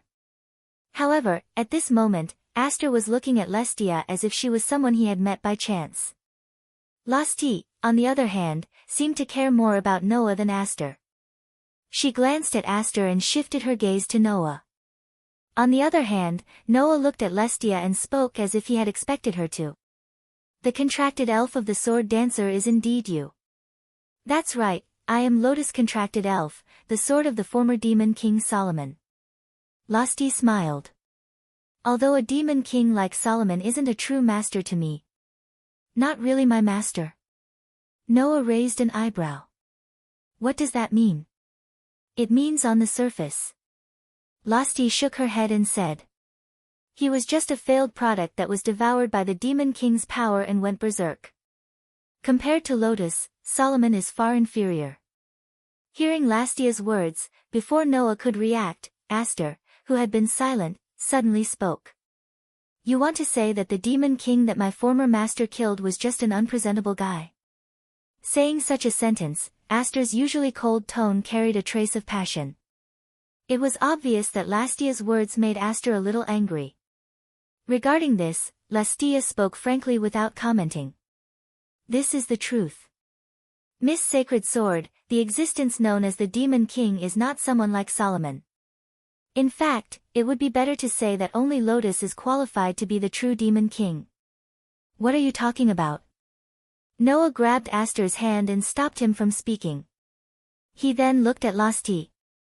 You mean that Lotus Asubal is the Demon King? That depends on how you view the Demon King, Lestia shrugged and said with a mischievous smile. If the Demon King in your eyes is the male elf that will bring disaster to the continent, then Lotus is indeed not the Demon King. Lastia's words made Noah even more confused. What was this dark elf trying to say? Looking at Noah's confused expression, Losti suddenly said. Do you know how many elves of the dark? This strange question made Noah frown. How many elves of the dark? In this world, who didn't know the answer to this question? Just as Noah was thinking, Aster grabbed Noah's hand. When Noah looked over, he shook his head at Noah. Master, there aren't only 5 elves of the dark. In the distant past, there was another elves of the dark. There was another elves of the dark. Noah was stunned. The elves of the dark elves Lotus Asubal. Losti said to Noah with a gentle and sweet voice. A long, long time ago, the elemental elves had a war that engulfed the entire world. At that time, there were 2 factions. One was led by the 5 elves of the dark elves of the elves. Hearing this, Noah understood what was going to happen next. After all, the world only knew of the 5 great elf kings, but not the dark elf king. If that was the case, then the dark elf king's faction must have been defeated in that battle, right? Just as you thought, the dark elf king was defeated in the elven war against the 5 elven kings, and even his life force was wiped out. Lestia seemed to have guessed what Noah was thinking, and her eyes flickered slightly. However, the dark elf king didn't actually disappear. At the last moment of his life, this elf king used the magic of reincarnation to transfer his power to a human male. He hoped that one day, the human who inherited his power would be able to destroy the 5 elf kings. A human male? Noah's heart skipped a beat as he exclaimed in surprise. Could it be? That's right. The so-called Dark Elf King is actually a human male who inherited the Dark Elf King's power. Lestia said word by word. At the last moment of his life, the Dark Elf King predicted that the human race would start to prosper in the future and gradually be able to control the elves. Therefore, he decided to reincarnate his power into a human. The reason he chose to reincarnate into a human male was to deceive the 5 elf kings. This was because only a pure young girl could interact with the elves. This was a universal law. If he reincarnated his power into a human male, then it would be a very good cover-up, and the 5 elf kings wouldn't discover that the Dark Elf King was still hiding this move. As for me, I am responsible for guiding the human male who inherited the Dark Elf King's power. Lestia turned in a circle, bent down, and bowed again.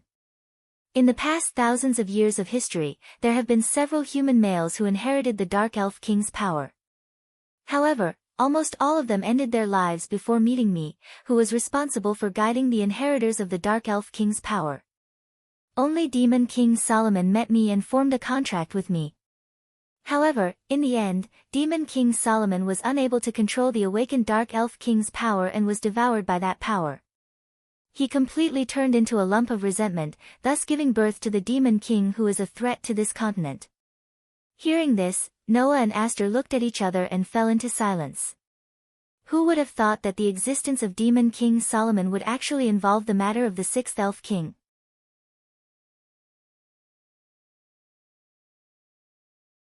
This was really unexpected. Wait. Noah suddenly woke up. You just said that Lena Subble is the true Demon King. Could it be that you mean, that's right? Lestia smiled. This time, the power of the Dark Elf King was inherited by Lotus. Moreover, Lotus's power was awakened perfectly from the very beginning. She didn't even need my guidance. Now, she can control that power as she pleases. Haven't you seen it with your own eyes? Indeed. Lien's power compared to the elves of this world was too strong. Originally, Noah thought that it was due to the influence of the world fragment. But now, it seemed that this wasn't the case. Of course, the Dark Elf King's power is definitely not at this level. Although Lien can freely control this power, she hasn't completely drawn out all of it. Lestia looked at Noah with a smile that didn't look like a smile. In other words, Lien, who fought with you just now, didn't use her full power. That was natural. Lien came to the Elven Academy just to see Noah. And when she attacked Noah, it was just to test Noah. There was no need for her to use her full power. But, if it wasn't for the Dark Elf King's power, Lien wouldn't have been able to fight Noah without being at a disadvantage. This was the secret of the strongest sword dancer. Faced with this fact, although Noah didn't doubt it, he realized that there was a problem that couldn't be ignored. There's a fundamental contradiction in your words, Noah said calmly. Undoubtedly, you said that the Dark Elf King's power can only be transferred to human males. Undoubtedly, Lena Subble is a girl, right? Lestia didn't answer this question. Instead, she stared at Noah as if she wanted to completely see through Noah. There was a strange look in her eyes that others couldn't understand. Shouldn't I be asking you this question? Asking me? Noah couldn't help but be stunned. What was the meaning of this? You're tuning in to the Blissful Bookshelf YouTube channel. We're so grateful for your support and don't forget to subscribe to join us on this incredible journey through captivating stories. Your generosity through donations truly makes a world of difference, as it's the primary source of revenue that allows me to expand and enhance this channel for you. Thank you from the bottom of my heart for being a part of this adventure.